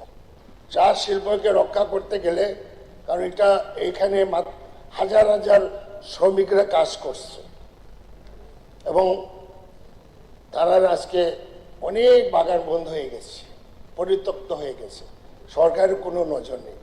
সরকার তো সেই ক্ষেত্রে ইরিগেশনের ব্যবস্থা করতে পারে। যেমন এককালে ভারতবর্ষের চা বাগানের শ্রমিকরা সরকারি কোনো সুযোগ পেত না। যখন এখানে কংগ্রেস ত্রিভুজের সরকার ছিল, সেই সময়ে আমরা পদক্ষেপ নিয়েছি, আমি পদক্ষেপ নিয়েছি। তখন বলা হয়েছে সরকার থেকে, না, এরা কোম্পানি চাকরি করে, তারা মাসিক বেতন পায়, সপ্তাহে তলব পায়, তাদেরকে কিছু দেওয়া যাবে না। তখন আমি মিনিস্টার ছিলাম, আরডি দপ্তর ইত্যাদিতে ছিলাম। তখন আমরাই ডিসিশন নিয়েছি যে না, চা বাগানের শ্রমিকরা কোম্পানির বেতন পায় কিন্তু দরিদ্র সীমার উপরে উঠতে পারেনি, সুতরাং তাদেরকে সব সুযোগ দেবে। সেই থেকেই এই চা বাগানগুলা পঞ্চায়েতে গভর্নমেন্টের সুযোগ পায়, ঘর পায়, পানীয় জলের সুযোগ ইত্যাদি, এবং আসাম আমাদেরকে ফলো করেছে। যাই হোক, এই বাগানগুলা রক্ষা করার জন্য সরকারের উদ্যোগ নেওয়া উচিত, কিছু নেওয়া হচ্ছে না। শুধু জমি দেবে, 2 ঘন্টা জমি দিবে, 2 ঘন্টা জমি দিলে তো যখন চা শেষ হয়ে যাবে, চা খতম হয়ে যাবে, এই শ্রমিকগুলো যাবে কোথায়? সুতরাং এইরকম একটা গঠনমূলক সিদ্ধান্ত এখানে নেই। 2 নম্বর, সংখ্যালঘু, এখানে 7% উপরে সংখ্যালঘু বাস করে। শুধু মুসলিম সংখ্যালঘু না, ধর্মীয় সংখ্যালঘু যারা আছে, এবং ওবিসিদের জন্য সাচ্চার কমিশন এবং মন্ডল কমিশন সম্পর্কে কোনো উল্লেখ নেই। হাসপাতালগুলা, প্রত্যন্ত এরিয়ার স্বাস্থ্য পরিষেবা কি অবস্থা, আমি একটা এক্সাম্পল দেব। যেমন কৈলাসহর এমন একটা জায়গা, ডিস্ট্রিক্ট হেডকোয়ার্টার, একটা সাব ডিভিশন হাসপাতাল আগে ছিল, এটা ডিস্ট্রিক্ট হাসপাতাল, এখন সাব ডিভিশন হয়েছে, রাজীব গান্ধী মেমোরিয়াল হসপিটাল। এই যেখানে জনবসতি আছে, শিক্ষিত লোকের বাস, সেখানে কি অবস্থা? সোনোগ্রাফির ডাক্তার সব সময় 12টা সাড়ে 12টার সময় ডিউটিতে আছে, রোগীরা অসহায় হয়ে বসে থাকে, কোনো ব্যবস্থা নেই। চক্ষু ডাক্তার সপ্তাহে 2-3 দিন ডিউটি করে এবং সকালবেলা ডিউটি না করে উনি রোগীরা চলে যায়। দাঁতের ডাক্তার সকালে অ্যাটেন্ডেন্স দিয়ে বেপাত্র হয়ে যায়, এরকম সবকিছু বলছি না। এবং মহিলার যে ডেলিভারি করে, যে কি বলে, লেবার রুম, 2 তলার মধ্যে লেবার রুম, সিঁড়ি দিয়ে উঠতে হয় সেই গর্ভবতী মায়েরা, এবং তাদের জন্য উপরে ওঠার জন্য কোনো স্ট্রেচার বা কোনো কিছুই নেই। অর্থাৎ এটার মধ্যে একটা কিন্তু আছে, কারণ দেখবে যে উপরে উঠতে পারবে না কোনো মহিলা, তারা নার্সিং হোমে যাতে চলে যায়, এইরকম ব্যবস্থা নিচে তো করতে পারতো। আমি নিজে দেখেছি, এখানে অনেক অভিযোগ। সুতরাং শহরের মধ্যে হাসপাতালে এই অবস্থা, প্রত্যন্ত কাঞ্চনপুর, দশদা, অমরপুরের ভিতরে কি অবস্থা, এটা প্রতীয়মান। যা আমি দীর্ঘ বলবো না এই বিষয় নিয়ে। এবং একটি কথা বলবো, Tripura tribal area autonomous district council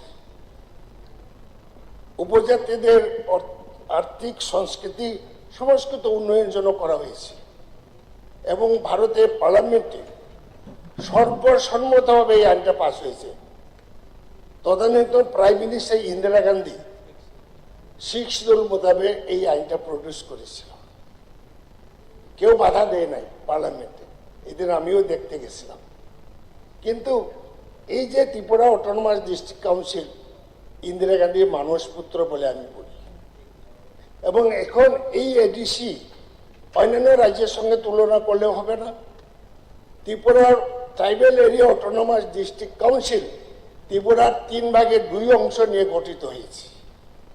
বিরাট এরিয়া, জনসংখ্যা কম হতে পারে, কিন্তু তাদের বাজেটে, ত্রিপুরা সরকারের বাজেটে কত পার্সেন্ট পায়? কত পার্সেন্ট পায় বলুন তো? এত বড় এরিয়া। এখানে বলা হয়েছে যে এটিসিতে প্রচুর টাকা দেওয়া হয়েছে। কত টাকা দেওয়া হয়েছে? রাস্তাঘাট সমস্ত কিছু অব্যবস্থা হয়ে রয়েছে। সেখানে আমাদের বাজেটের 50% না হলেও 1/3 তো দেওয়া উচিত। এবং আমরা সবসময় দাবি করে আসছি এডিসিতে দিল্লি থেকে টাকা সরাসরি ফান্ড ফ্লো করাও। এটা রাজ্য সরকারের হাতে থাকে, ইচ্ছা হইলেতে দেয়, না হইলে দেয় না। এই যে একটা অবস্থা আজকের থেকে অনেক দিন ধরে চলছে। সুতরাং এই ব্যাপারে এখানে কোনো উল্লেখ নেই। আরেকটি বিষয়, অটোনমাস ডিস্ট্রিক্ট কাউন্সিল নির্বাচন খুব সন্নিকটে, হয়তো 1-2 দিনের মধ্যে ঘোষণা দিতে পারে, কিন্তু আজকে খুব আমরা আতঙ্কিত। মাননীয় চেয়ারম্যান সাহেব খুব আতঙ্কিত। শাসক দলের 2 গোষ্ঠী, মুখ্যমন্ত্রী বনাম মথা দলের সুপ্রিমো মহারাজ প্রদ্যুৎ কিশোর ডেইলি যে একটা রাজনৈতিক লড়াই শুরু হয়েছে, টিভি খুললে, মোবাইল খুলে দেখা যাচ্ছে। সেই ক্ষেত্রে সেই জন্য মানুষ ততস্থ এই নির্বাচনটা সঠিকভাবে হবে কিনা। এত লড়াই, এবং এটাতে সাধারণ মানুষের মধ্যে রক্তক্ষয়ী লড়াই হচ্ছে, রক্তক্ষয়ী লড়াই হচ্ছে। এটা তো আমরা বুঝতে পারি না। এমন একটা পার্টি এখানে সরকারে আছে, মথা শরিক দলের মন্ত্রী আছে, এমএলএ আছে, আবার মথার লোক বিজেপির সিম্বলে এমপি। মানুষটা মথার, কিন্তু এমপিটা বিজেপি সিম্বলটা। এই ইলেকশনে এই এমপি সাহেব কার পক্ষে লড়াই করবে? এরকম একটা অবস্থা চলছে।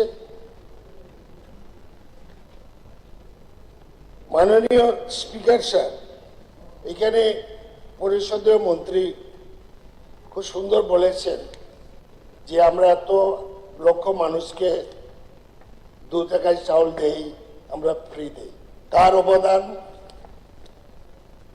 খাদ্যের অধিকার আইনটা পার্লামেন্টে কে পাস করেছিল? কংগ্রেস পার্টি। তথ্য জানার অধিকার কে পাস করেছিল? কংগ্রেস পার্টি। শিক্ষার অধিকার কে করেছিল? কংগ্রেস পার্টি। এটার সুফলটা আমরা এখন পাচ্ছি। সবুজ বিপ্লব কে দেখেছ? যা অনেক কথা আছে, বললে অনেক। আরেকটি বিষয়, ত্রিপুরার মুখ্যমন্ত্রী একজন নামকরা ডাক্তার, কিন্তু ওনার রাজত্বে থ্যালাসেমিয়া একটা রোগ আছে। এই রোগ হলে পরে প্রতি 15 দিনে রক্ত চেঞ্জ করতে, রক্ত দিতে হয়। থ্যালাসেমিয়া টোটাল ত্রিপুরায় 550 জন আছে। এবং ভারত সরকারের যে গেজেটটা প্রকাশ হয়েছে সেখানে বলা আছে তাদের জন্য 5% চাকরি ক্ষেত্রে তাদেরকে দিতে হবে। কারণ এখানে যে ছেলে মেয়েগুলো আছে অনেকেই শিক্ষিত, অথচ গরিব গরিব ছেলে মেয়ে রক্ত 15 দিনে নিতে পারছে না। এইটা উল্লেখ নেই।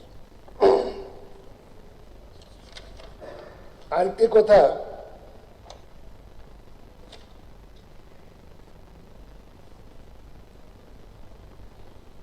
নির্বাচনে জনগণের মধ্যে আতঙ্ক বিরাজ করছে এডিসি নিয়ে। রাজ্যের সংবিধান, গণতন্ত্র, আইনের শাসন ভেঙে পড়ার মতন হয়েছে এবং টিটিএডিসির উন্নয়নের কাজকর্ম প্রায় বন্ধ। কারণ আমি যেখানে থেকে এমএলএ হয়েছি এখানে 3টা ভিলেজ আছে। এডিসির থেকে আমার মনে হয় 10 টাকাও এখন পর্যন্ত সুযোগ গেছে না। সেখানেই প্রতীয়মান যে রাজ্যে এডিসি এরিয়াতে কি হচ্ছে, কাজকর্ম বন্ধ, টাকা পাচ্ছে না। মনরেগা প্রকল্পে কাজ নেই, কৃষকরা ফসলের ন্যায্য দাম পায় না। হাজার হাজার পরিবার প্রধানমন্ত্রী আবাস যোজনার ঘর পায়নি। যোগ্যদের সামাজিক ভাতা দেওয়া হয়নি। গরিব ও নিম্ন মধ্যবিত্ত জনজাতি সাধারণ পরিবারগুলি মাইক্রো ফিন্যান্স কোম্পানিগুলি দ্বারা ঋণের ফাঁদে আবদ্ধ হয়। সরকার এটা নিয়ে নির্বিকার এবং রুজবেলি সহ চিটফান্ডগুলা রাজ্যের 14 লক্ষ মানুষের টাকা নিয়ে পালিয়ে গেছে। এ ব্যাপারে শাসক পার্টির প্রতিশ্রুতি ছিল ক্ষমতা আসলে আমরা তাদের ওই 14 লক্ষ মানুষের টাকা ফেরতের ব্যবস্থা করবো ইত্যাদি। কোনো রকম উদ্যোগ নেই এবং রাজ্যে আমরা ডিমান্ড করেছি। প্রথম বিধানসভা অধিবেশনেও আমি বলেছিলাম প্রত্যেকটা কমিউনিটির জন্য ডেভেলপমেন্ট কাউন্সিল গঠন করা। যেমন ট্রাইবেলে আগে ডালং কিন্তু অন্তর্ভুক্ত ছিল না, এখন 20টা জনজাতি ত্রিপুরাতে বসবাস করে। তাদের সংস্কৃতি রক্ষা করার জন্য, আর্থিক সামাজিক রক্ষা করার জন্য ডেভেলপমেন্ট কাউন্সিল বানানো যায় প্রত্যেকের জন্য। যেমন আসামে গগৈ নেতৃত্বে যখন সরকার ছিল বেশ কিন্তু সম্প্রদায় ডেভেলপমেন্ট কাউন্সিল গঠন করেছিল। ভারতীয় সংবিধানের প্রদত্ত ক্ষমতা অনুযায়ী রাজ্য সরকার করতে পারে। যেমন রিয়া নৃত্য নিয়ে আমরা খুব গরিমা করি, দেশ বিদেশে আমরা পাঠাই, কিন্তু রিয়া নৃত্যটা রক্ষা করার জন্য কি ব্যবস্থা আছে? যে রিয়া ডেভেলপমেন্ট কাউন্সিল যদি গঠন হয়, সরকারিভাবে গেজেট নোটিফিকেশন করে ইলেক্টেড বডি করবে এবং তাদের হাতে যাই টাকা দেয় তারা বৎসরে বাজেট তৈরি করবে, প্রকল্প তৈরি করবে এবং তাদের নাচ গান শিক্ষা ইত্যাদি তারা দেখবে। সরকারি কর্মচারী কন্ট্রোল করবে। ত্রিপুরী সমাজে যত আছে 20টা কমিউনিটির জন্য 20টা ডেভেলপমেন্ট কাউন্সিল করা। এরপরে যে ক্ষুদ্র সম্প্রদায়, মণিপুরী সম্প্রদায়, বিষ্ণুপুরিয়া মণিপুর, তাদেরও করা দরকার। বাঙালির মধ্যেও Malakar development council, Nath development council, কারণ বাজেটের 0.1% দিলেও তো এটা সঠিকভাবে তাদের সম্প্রদায়কে উন্নয়ন করার জন্য নিজেরাই ইচ্ছাটা করতে পারে। সুতরাং আমি এটা উল্লেখ নেই।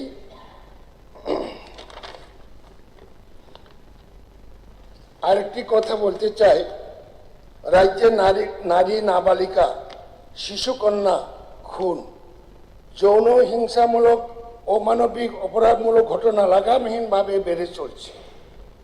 এটা অস্বীকার করতে পারবে না। জিরানিয়াতে এমনকি আগরতলা স্টেশনে রেলের ওয়াগন ভর্তি নজিরবিহীন নেশা সামগ্রী আসছে, এটা কোনো উল্লেখ নেই।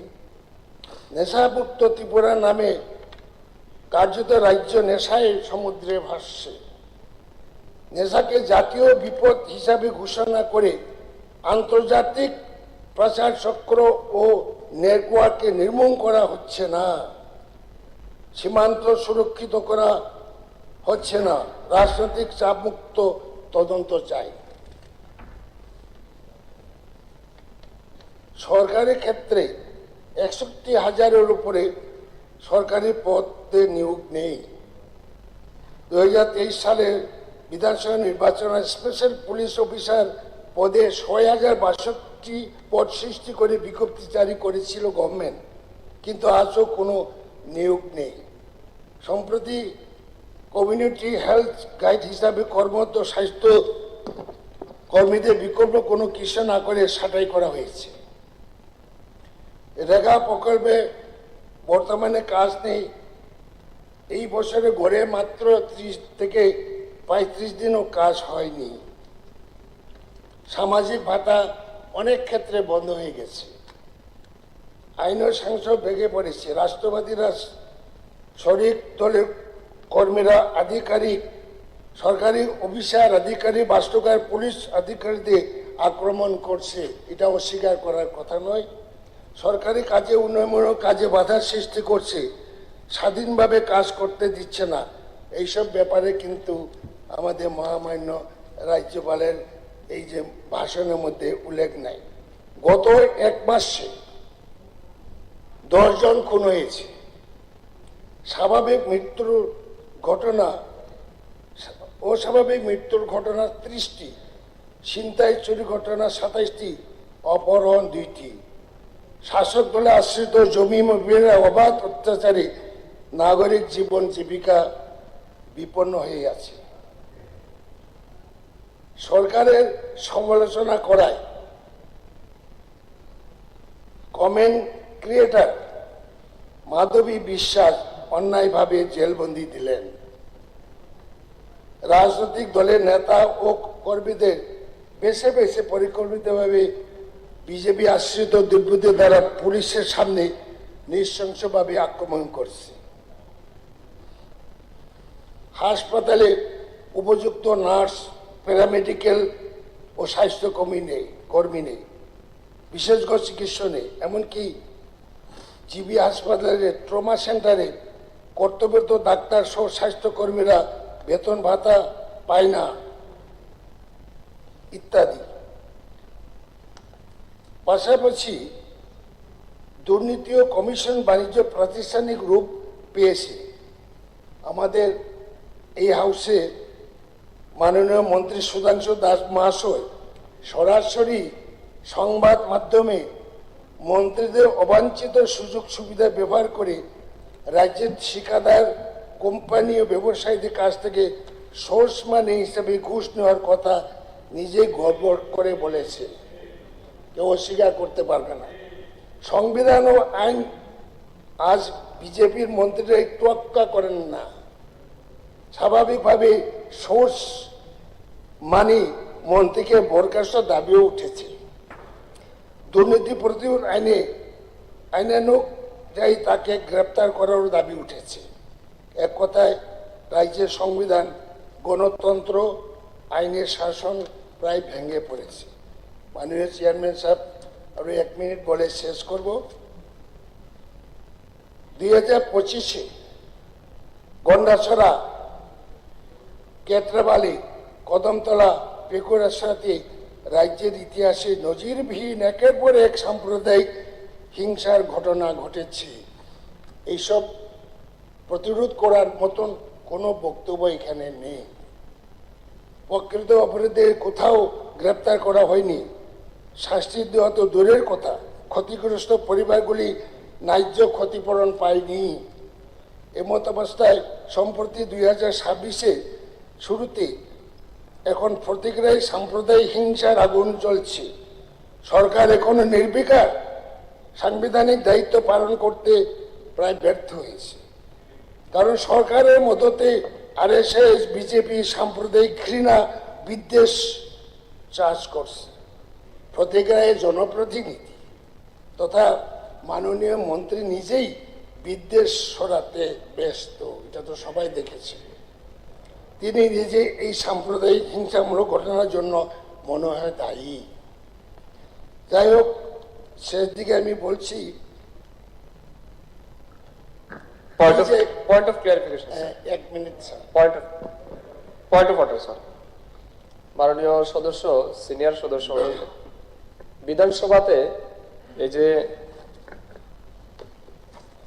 আমাদের rules of procedure and conduct of business in Tripura legislative assembly, এখানে কিন্তু হাইপোথেটিক্যাল কোনো কথা বলার সুযোগ নেই। মনে হয়, বোধ হয়, এইরকম বিষয় কিন্তু বলার নেই। আমার মনে আপনি স্ট্যান্ড করুন যে ইয়েস আপনি মন্ত্রী যুক্ত, বোধ হয়, মনে হয়, এটা তো এইভাবে বলতে পারেন আপনি বিধানসভাতে। আর যদি প্রমাণ থাকে বলুন।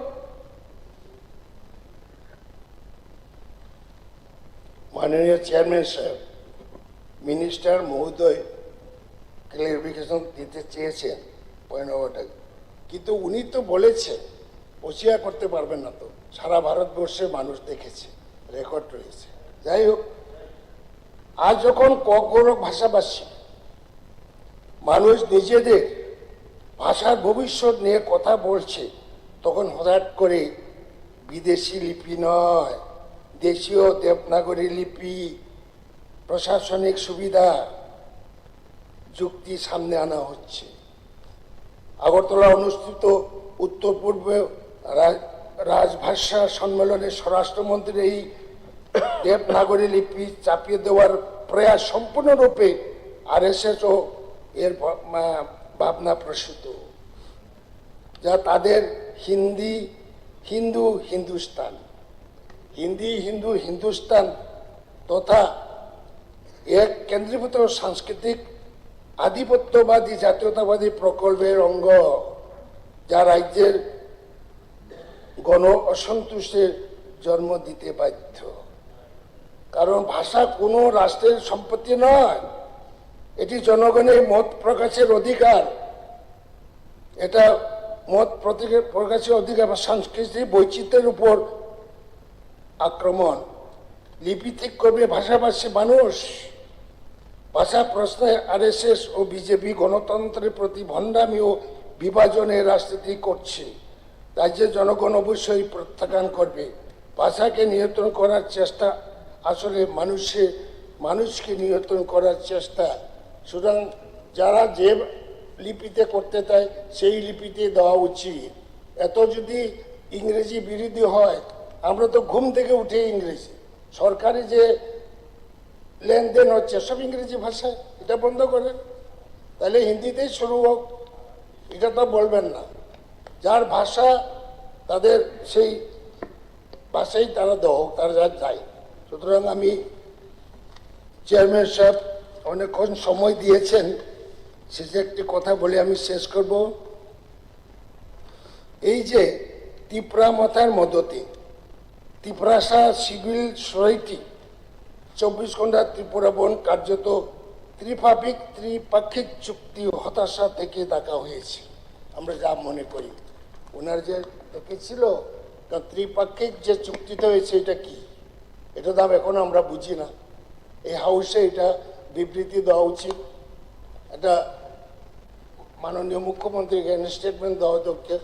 এই চুক্তি হয়েছে, এটা তো আমরা অন্ধকার রেখেছি রাজ্যের মানুষকে। এবং যারা জনজাতি অংশের মানুষ তারাও সবাই জানে না ত্রিপাক্ষিক চুক্তিতে কি কি বিষয় আছে, শুধু এটা প্রকাশ করা দরকার। তো আমি পরিশেষে আমি চেয়ারম্যান সাহেবকে অসংখ্য ধন্যবাদ জানিয়ে আমার বক্তব্য শেষ। ধন্যবাদ। মাননীয় রাজ্যপালের ভাষণের উপর এবার আলোচনা রাখবেন মাননীয় এলপি মহোদয় শ্রী জিতেন্দ্র চৌধুরী মহোদয়।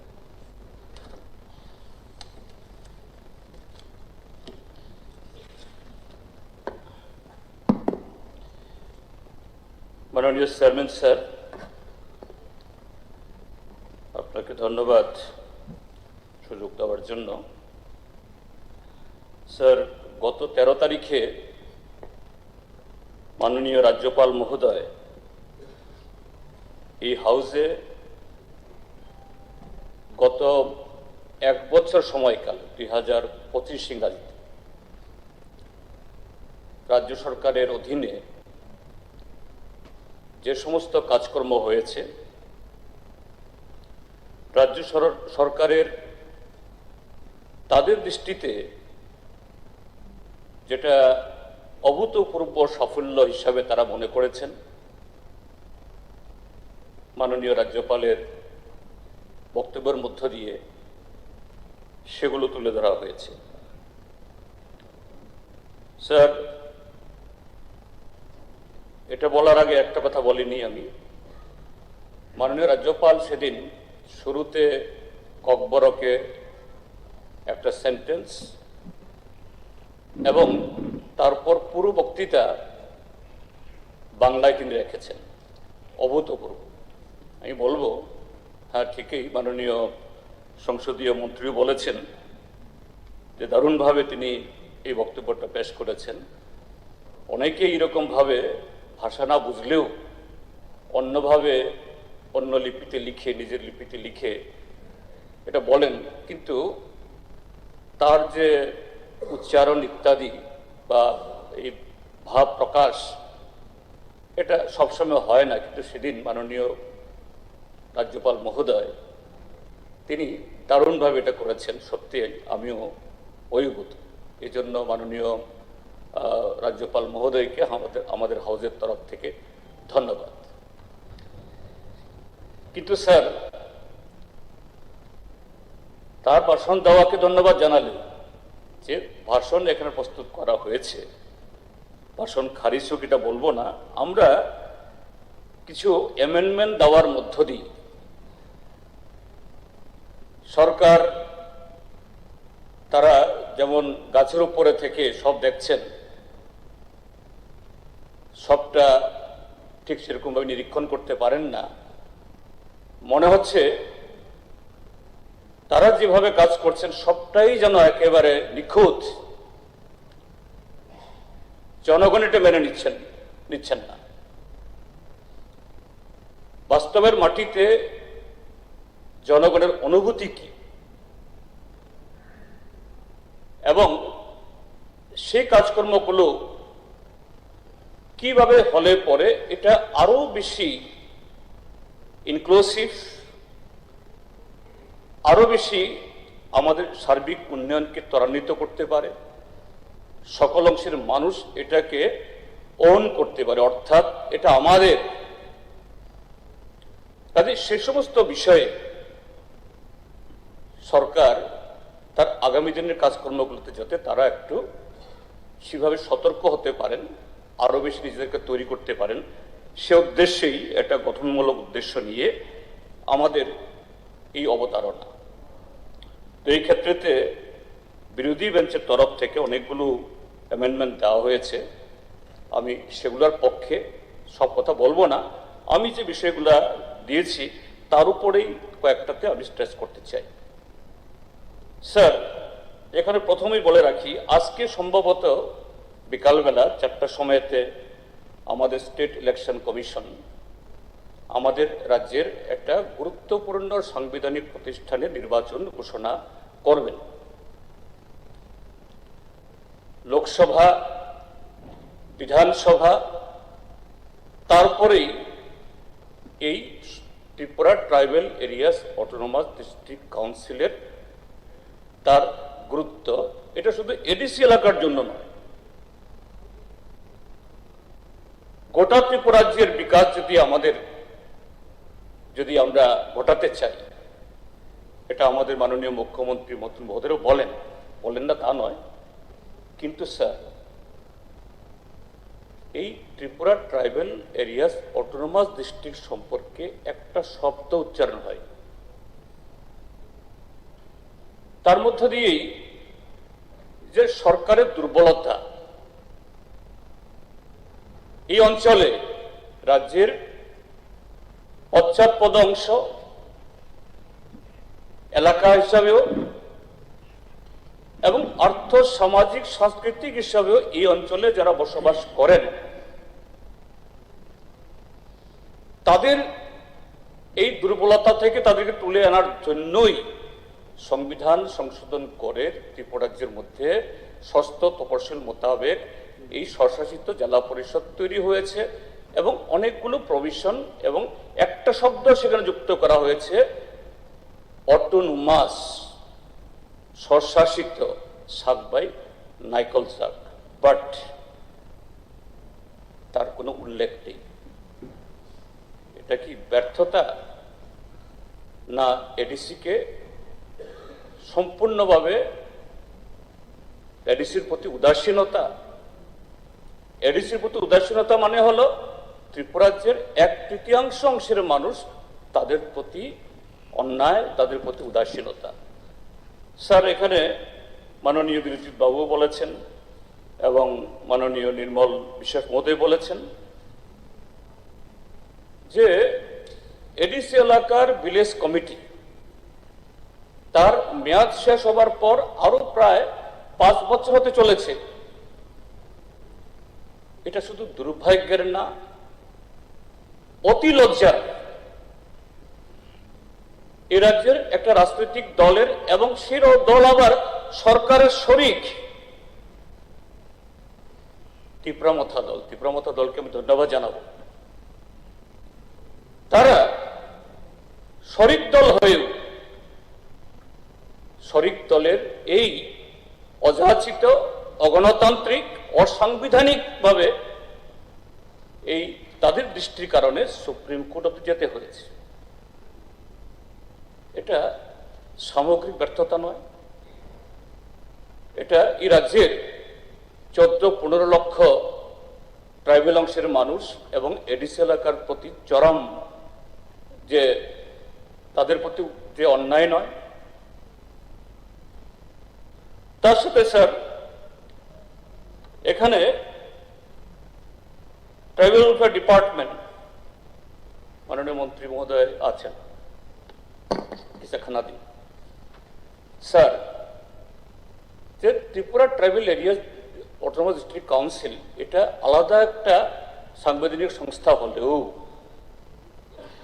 দিস ইজ টোটালি সেই autonomous district council, every subject is transacted through the Tripura tribal areas autonomous district council.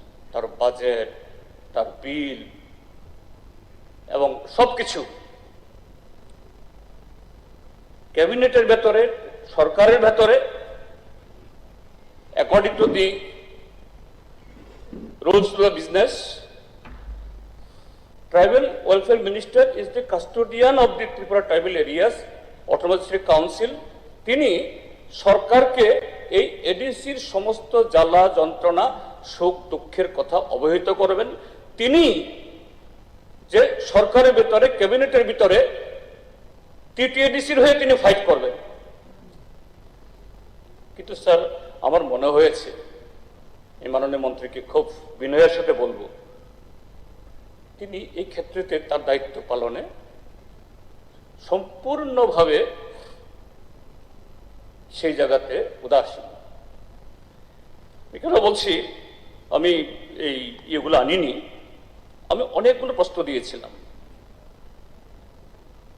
যে এডিসি এলাকার মধ্যে তার নতুন নতুন করে সাবজোনাল করেছে, জোনাল করেছে, এডিসি এলাকা বা এডিসির তরফ থেকে অনেকগুলো বিল উত্থাপন হয়েছে।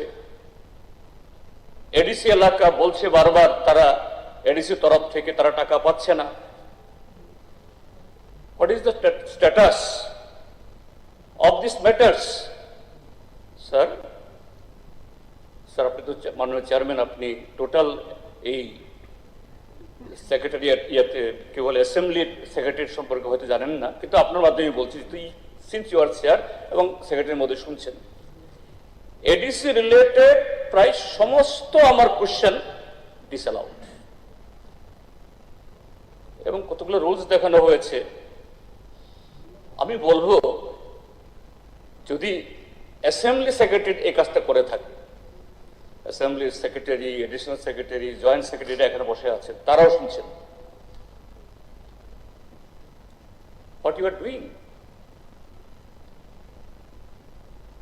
তার মানে হলো যে এডিসি সম্পর্কে এই বিধানসভাতে কিছু আলোচনা হোক, এডিসির মানুষের যে অ্যাসপিরেশন এটা ভেন্টিলেটেড হোক, আপনারা চান না? তো সেই জায়গাতে সচেতন ভাবে হোক বা অচেতন ভাবে, you are doing injustice to the Tripura tribal areas autonomous district council. এবং এই জায়গায় মাননীয় Saraswati tribal welfare minister no आं कोई आं साना नहीं कि साबन ना सीख दी, कारण tribal welfare department minister not only to distribute some blanket और yarn खुतुंग तुंग थाम कम्बल काबो आबसमी बिली खेलने भी tribal welfare department yes tribal welfare department इटाও করবে, কিছু স্টাইপেন্ডও বিলি করবে, কিন্তু tribal welfare department is the custodian of the rights of the Adivasi people, tribal people in this state, on the question of the land, on the question of their rights, on the question of their language, on the question of the script, everything. কিন্তু সেই জায়গায় সরকারের দৃষ্টিভঙ্গি, এই বিধানসভাতে এতগুলি প্রশ্ন আসলো, সেদিক থেকে এটা চর্চা করার মধ্য দিয়ে ট্রাইবাল ওয়েলফেয়ার মিনিস্টার বা ট্রাইবাল ওয়েলফেয়ার ডিপার্টমেন্ট এই ক্ষেত্রেতে যে ভূমিকা নিতে পারতেন স্যার, এটা সম্পূর্ণ অনুপস্থিত। আমি গভীরভাবে দুঃখিত, এটা বাঞ্ছনীয় না, এটা হওয়া উচিত না। এবং এই কারণেই আমি অন্যরা যেভাবে বলে সেভাবে বলতে চাই না, এই যে মাননীয় বিরোধী সেনা মহোদয় বলেছেন যে এডিসি নির্বাচন আসছে, আজকে হয়তো ঘোষণা হবে। আমি গতকাল দেখেছি আজকে 4টা নাকি ঘোষণা হবে, কিন্তু তিনি তার আতঙ্কের কথা বলছেন না। কেন বলছেন? যেভাবে এই এডিসি নির্বাচনের প্রচারে গিয়ে আমাদের রাজ্যের সর্বোচ্চ সাংবিধানিক পদে যিনি আছেন তার তরফ থেকে এবং অন্যদিকের তরফ থেকেও হয়তো কেউ কেউ বলতে পারেন এতে তো আপনাদের সুবিধাই হয়ে গেল, যে না, হ্যাঁ অবশ্যই হয়তো কেউ কেউ মনে করতেই পারেন, কিন্তু সামগ্রিকভাবে for the health of a democracy, for the health of the state, আমাদের সোশিও কালচারাল ইকোনমিক্যাল পলিটিক্যাল স্টেবিলিটির জন্য এরকম পরিবেশ হওয়া কি বাঞ্ছনীয়? সেই কারণেই এই এনিমিটি, সেই কারণেই এই লগার হেডিং, এই কনফ্লিক্ট, এটা কোথায় গিয়ে পড়বে, আবার কম্প্রোমাইজ হয়ে যাবে কিনা এটা পরে, এটা এখানের বিষয় না। কিন্তু যা হয়েছে, যা ডেমনস্ট্রেশন হচ্ছে, এটা তো বাঞ্ছনীয় না, এবং এটা এই সমস্ত উদাসীনতার কারণ থেকে এগুলো হচ্ছে, এগুলি এড়ানো উচিত। সরকার যেন এগুলো সম্পর্কে আগামী দিনগুলোতে আরো সতর্ক হন, আমি সে অনুরোধ করব। স্যার, আমার second point on the law and order. এখানে যে পরিসংখ্যান মাননীয় রাজ্যপালের বক্তব্যের উত্তর দিয়ে সরকার প্রেজেন্ট করার চেষ্টা করেছেন, এটা বাস্তবের সাথে এই পরিসংখ্যানের কোনো সম্পর্ক নেই। ত্রিপুরাজ্যের আইন শৃঙ্খলা এটা অদৃশ্য কিছু শক্তির দ্বারা নিয়ন্ত্রিত হচ্ছে। অপরাধীরা বুক ফুলিয়ে ঘুরছে সর্বস্ত ক্ষেত্রে, আর আক্রান্ত মানুষ ভয়ে কম্পিত। তারা থানায় গিয়ে অভিযোগ জানাতে ভয় পান, আবার অভিযোগ জানিয়ে শেষে আবার বাধ্য হন নিজেরা গিয়ে অভিযোগ তুলে নিতে। তারপরও ইভেন দো মাননীয় মুখ্যমন্ত্রী গতকালই, এটা খুবই ভালো হয়েছে, গতকালই স্বরাষ্ট্র দপ্তরের প্রস্তুত ছিল, এরকম একেবারে ফিল্টার্ড, পরিশীলিত, সুন্দর করে সাজিয়ে গুছিয়ে যাতে সরকারের ভাবমূর্তি ভালো দেখানো যায়, এটা দেখাতে গিয়েও যে চিত্র এখানে উপস্থিত হয়েছে, আমি সব চিত্র তো আমি এখানে বলার এই সময়ও দেবেন না, আমি নেবও না। স্যার, কয়েকটা বিষয় যে কোনো সমাজে সবচেয়ে বেশি নাজুক, সবচেয়ে বেশি স্পর্শকাতর কারা? মহিলা, শিশু এবং দুর্বল তরুণা। এই ক্ষেত্রেতে আমার একটা প্রশ্ন ছিল যে ওমেন্সের উপরে অ্যাট্রোসিটিসের চিত্র কি গত 1 বছরে, গত 3 বছর বা 8 বছরের কথা জিজ্ঞেস করিনি স্যার, গতকালই আমার কাছে উত্তরগুলি আছে এখানে। মাননীয় মুখ্যমন্ত্রী হিসাব করেছেন যে গত 1 বছরে কতজন মহিলা কিডন্যাপড হয়েছেন। 125, দ্যাট ইজ প্রতি 3.5 দিন অন্তর একজন মহিলা কিডন্যাপ হচ্ছে রাজ্যে। গত 1 বছরে কতজন মহিলা ধর্ষিতা হচ্ছেন? 168। তার মানে প্রতি 2 দিন অন্তর একজন মহিলা র্যাপড, গ্যাং র্যাপ হচ্ছেন। মলেস্টেশন অর্থাৎ নানাভাবে মহিলা অত্যাচারিত বা অপমানিত, লাঞ্ছিত হচ্ছেন, তার সংখ্যা কত? 116। তার মানে প্রতি 2 দিনে একজন। ডাউরি ডেথ 29 জন। তার মানে প্রতি 12.5 দিনে একজন মহিলা পণ ইত্যাদি কারণে নিহত হচ্ছেন। টর্চার 206। তার মানে প্রতি 2 দিন অন্তর একজন মহিলা টর্চার্ড হচ্ছেন। তারপর crime against women, how many? 667। মানে প্রতিদিন 2 জন করে মহিলা বিভিন্ন জায়গাতে সেরকম ভাবে টর্চার হচ্ছেন, বিভিন্নভাবে এদের বিরুদ্ধে ক্রাইম হচ্ছে। This is the statement of the Honorable Chief Minister from the Home Department. Sir, সবচেয়ে ভয়ঙ্কর কোন জায়গাতে? ইয়েস, সমাজে অপরাধ হয়, অপরাধ দমানোর জন্য ব্যবস্থা থাকে, আইন আছে, ব্যবস্থা আছে, কিন্তু এই সময়তে শাস্তি কত? কিডন্যাপ 0, রেপে 0, molestation 0, ডাউরি রেটে 0, টর্চারে 0, 0। কোনো কনভিক্ট নেই, কেউ শাস্তি হয় না। আমি যে কথাটা বললাম স্যার, যে সুন্দর করে ফিল্টার করে একেবারে সাজিয়ে গুছিয়ে যে আইন শৃঙ্খলার চিত্র দেখানো হয়েছে, তার সাথে বাস্তবের চিত্র সম্পূর্ণভাবে ভিন্ন। এটাই মারাত্মক। শুধু একটা দিক বললাম স্যার। তারপর এটাও ল অ্যান্ড অর্ডারের মধ্যে আসে। একটা প্রশ্ন গতকালই ছিল,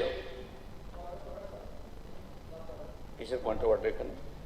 you replied when you term will come, you replied.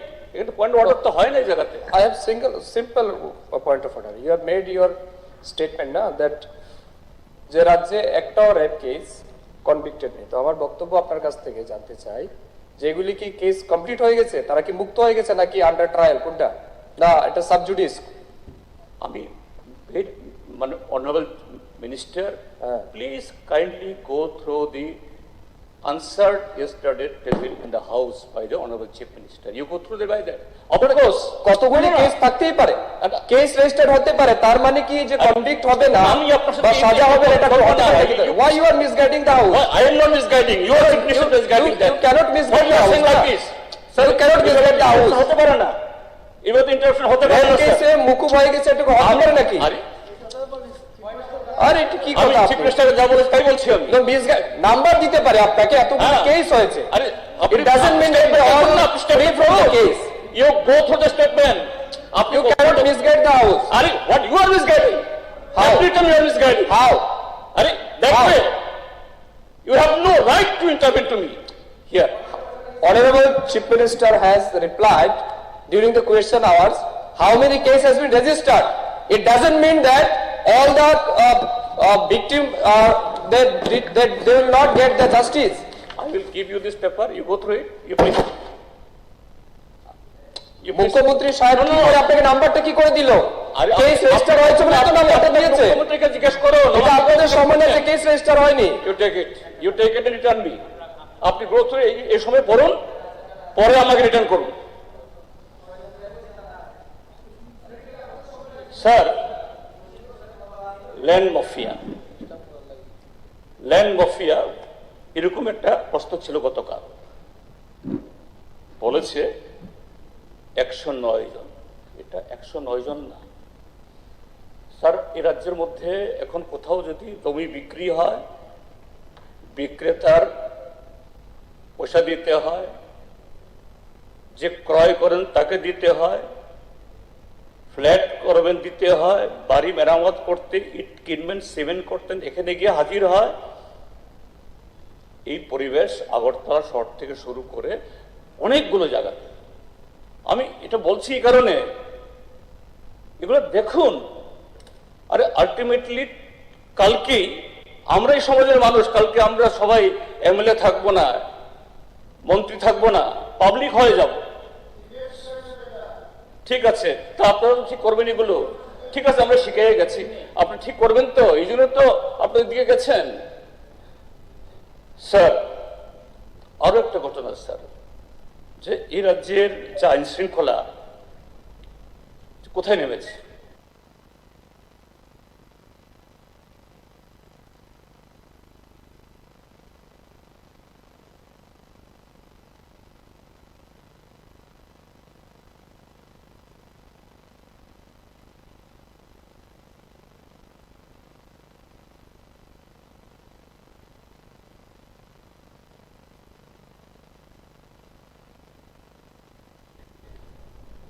External কি করে বাইরে থেকে এভাবে আসবে স্যার? এটাই হলো যে কিরকম যে ল অ্যান্ড অর্ডার যে ডিউরেশন, যে কোন জায়গায় পড়ছে এই আনসার থেকেই তার রিফ্লেকশন সেখানে হয়। স্যার, থার্ড যেটা আমি বলতে চাই সেটা হলো কর্মসংস্থান, গ্রামীণ কর্মসংস্থান, চাকরি না। সরকারি চাকরি তো আমি আসছি, আমার পয়েন্ট আছে। এমজিএন রেগা, ঠিক আছে, এমজিএন রেগা এখন জিরামজি হয়েছে, 125 দিন কাজ দেবে। তো এমজিএন রেগা থাকার সময়ে তো 100 দিন কাজ দেওয়া কেউ তো না করেনি। বিরোধীবাবু বলেছেন গত অর্থ বছরে মাত্র 32-33 দিনের কাজ হয়েছে গড়ে। তাও এই সেদিন আমি ছাউবন বিধানসভা কেন্দ্র এলাকাতে একটা জনসভা করে এসেছি। গোবিন্দবাড়ি, মানিকপুর, ভেতর থেকে লোকজন এসছেন। গাড়ি ঘোড়া নেই, পয়সা করি, আমরাও গাড়ি প্রোভাইড করতে পারি না, তবু কিছু লোক এসছেন। আমি জিজ্ঞেস করলাম যে আগে তো আর একটু বেশি লোক আসতো, অন্তত পুরুষরা আসতো, এবার তো মহিলা এসছে, পুরুষ কেন আসলো না? বলছে কোথেকে আসবে, কাজ নেই, শুধু গোবিন্দবাড়ি, হরিয়ামণি পাড়া এই সমস্ত এলাকা থেকে 4 থেকে 500 লোক বলছে এই মুহূর্তে তারা বাংলাদেশে আছে। কি করছে? যে গন্ধকি, আমরা ককবরকে বলি, গান্ধী তুলতে গেছেন, পেটের দায়ী। স্যার, আগরতলা শহরে অনেকগুলো হাইরাস বিল্ডিং হচ্ছে, আপনি গিয়ে দেখুন। সেখানে এখন বেশিরভাগ কর্মচারী আগে আসাম থেকে আসতো, মুর্শিদাবাদ থেকে আসতো, বিহার থেকে আসতো, এখন এদের জায়গা দখল করেছে সস্তা শ্রম পাহাড়ের লোকগুলো, বাধ্য হয়ে, সাধে না। এই ছাউমুন্ন, গোবিন্দবাড়ি, রস্যাবাড়ি সব এলাকার লোক, আমি মাননীয় ট্রাইব্যুনাল মিনিস্টারকে বলবো এবং ত্রিপুরামথায় আমাদের বন্ধুদেরও বলবো যারা এডিসি চালাচ্ছেন গত 5 বছর ধরে, কি চিত্র, কোথাকার এই সমস্ত প্রত্যন্ত এলাকার ছেলেরা, তারা আগরতলার সমস্ত সস্তায় মজুরি দিতে বাধ্য হচ্ছে। তো সেই জন্যই তো চাই আমরা রেগাতে আরো কাজ চাই, কিন্তু এই আইন বাতিল হয়ে গেল, এখন নতুন আইন আসলো, বলছেন 125 দিন কাজ দেবেন। তো রেগায় কাজ দেওয়ার ক্ষেত্রে তো অসুবিধা ছিল না, কেন হলো না? তো এই কথাগুলো মাননীয় রাজ্যপালের ভাষণের মধ্যে উল্লেখ নেই। স্যার, আমার তৃতীয় পয়েন্ট, মাননীয় উনি চলে গেছেন আবার, আমাদের মেয়র মহোদয়, আগরতলাতে স্মার্ট সিটি কাজ হচ্ছে। হ্যাঁ, কাগজে পত্রে বহু কোটি টাকার কাজ হচ্ছে। কাগজ পড়লে, এবং গতকাল মাননীয় অর্থমন্ত্রীও যেরকম ভাবে পরে শুনিয়েছেন আগামী দিনের পরিকল্পনা, বা এই রাজ্যপালের ভাষণেও, কিন্তু আগরতলা শহরের এখন অবস্থাটা কি? আমরা এসকর্ট নিয়ে এই অ্যাসেম্বলি থেকে মেলানমাট পুষতে আধা ঘন্টার সময় লেগে যায়। আর সাধারণ মানুষ, আমাদের মতো অসাধারণ কজন আছে, তাদের অবস্থা কি? এত গাড়ি, এত ঘোড়া, কেন এগুলো? কারণ এখন বেকার সমস্যা মানে হলো কিছু লোন নাও, একটা অটো নামাও, একটা টমটম নামাও। এটা তো বেকার সমস্যার সমাধান হলো না। পেটের বাঁচার জন্য, এবং এর জন্য রাস্তাঘাট আরো প্রশস্ত হওয়া দরকার, ট্রাফিক জ্যাম কমানো দরকার, ঠিক। কিন্তু এটা করতে গিয়ে যেভাবে বোলডোজার লাগিয়ে হকারদেরকে বললো, হ্যাঁ এরকম থাকো, হকাররা রাস্তা দখল করে অন্য অসুবিধা করবে, এটা ব্যক্তিগতভাবে আমিও চাই না। কিন্তু তারা তো মানুষ, তারা তো একেবারে সাধে শখে দিয়ে এখানে আসেন, তাদের জন্য পরিকল্পনা করতে হবে। অতীতের সরকার এরকম বহু মার্কেট করেছে, এদেরকে পুনর্বাসন দিয়েছে। তো এই জাতীয় পুনর্বাসন আগে করুন, তারপরে ব্যবস্থা করুন।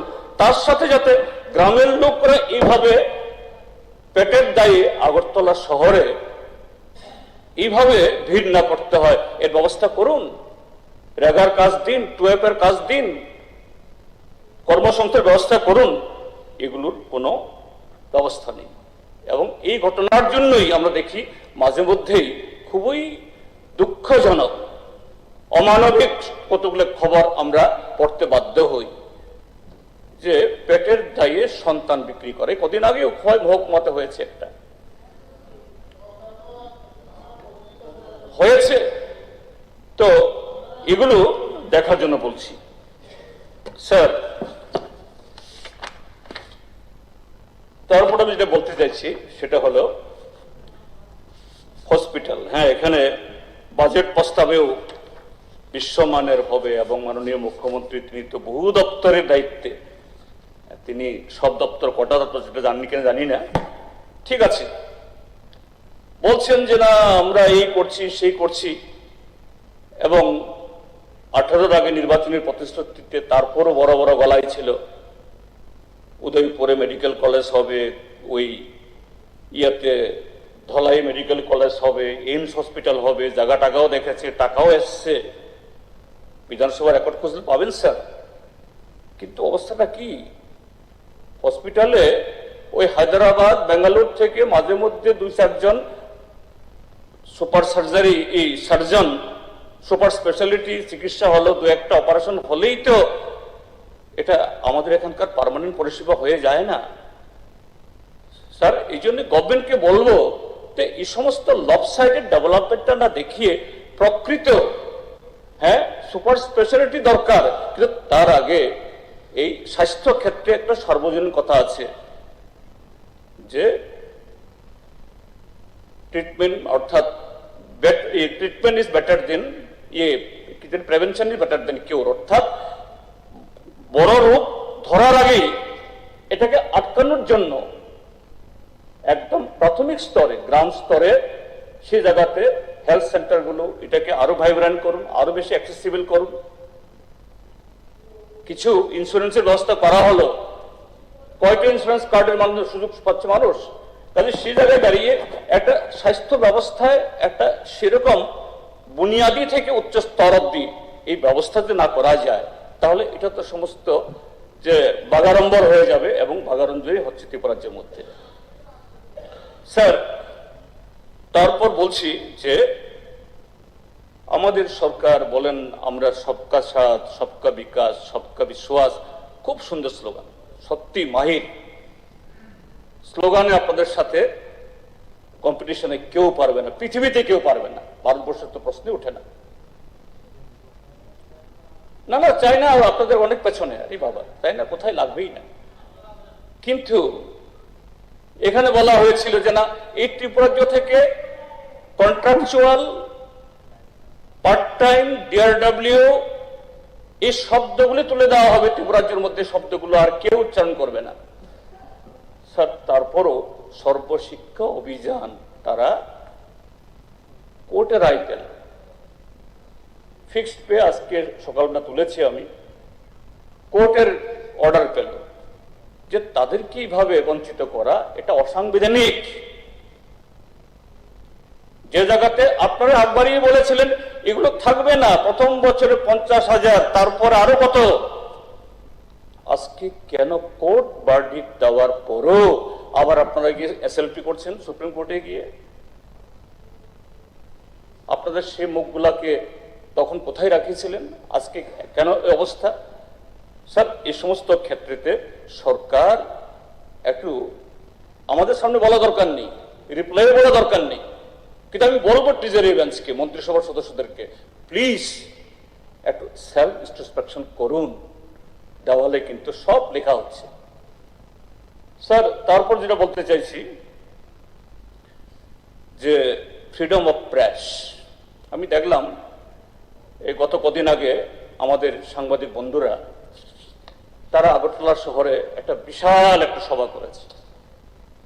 হ্যাঁ, তাদের কারো কারো বিরুদ্ধে অভিযোগ আছে, এটা আলাদা জিনিস, কিন্তু সবটা বলতে গিয়ে বলছেন যে আজকাল যে সংবাদপত্র আক্রান্ত, সাংবাদিক আক্রান্ত, হকার আক্রান্ত,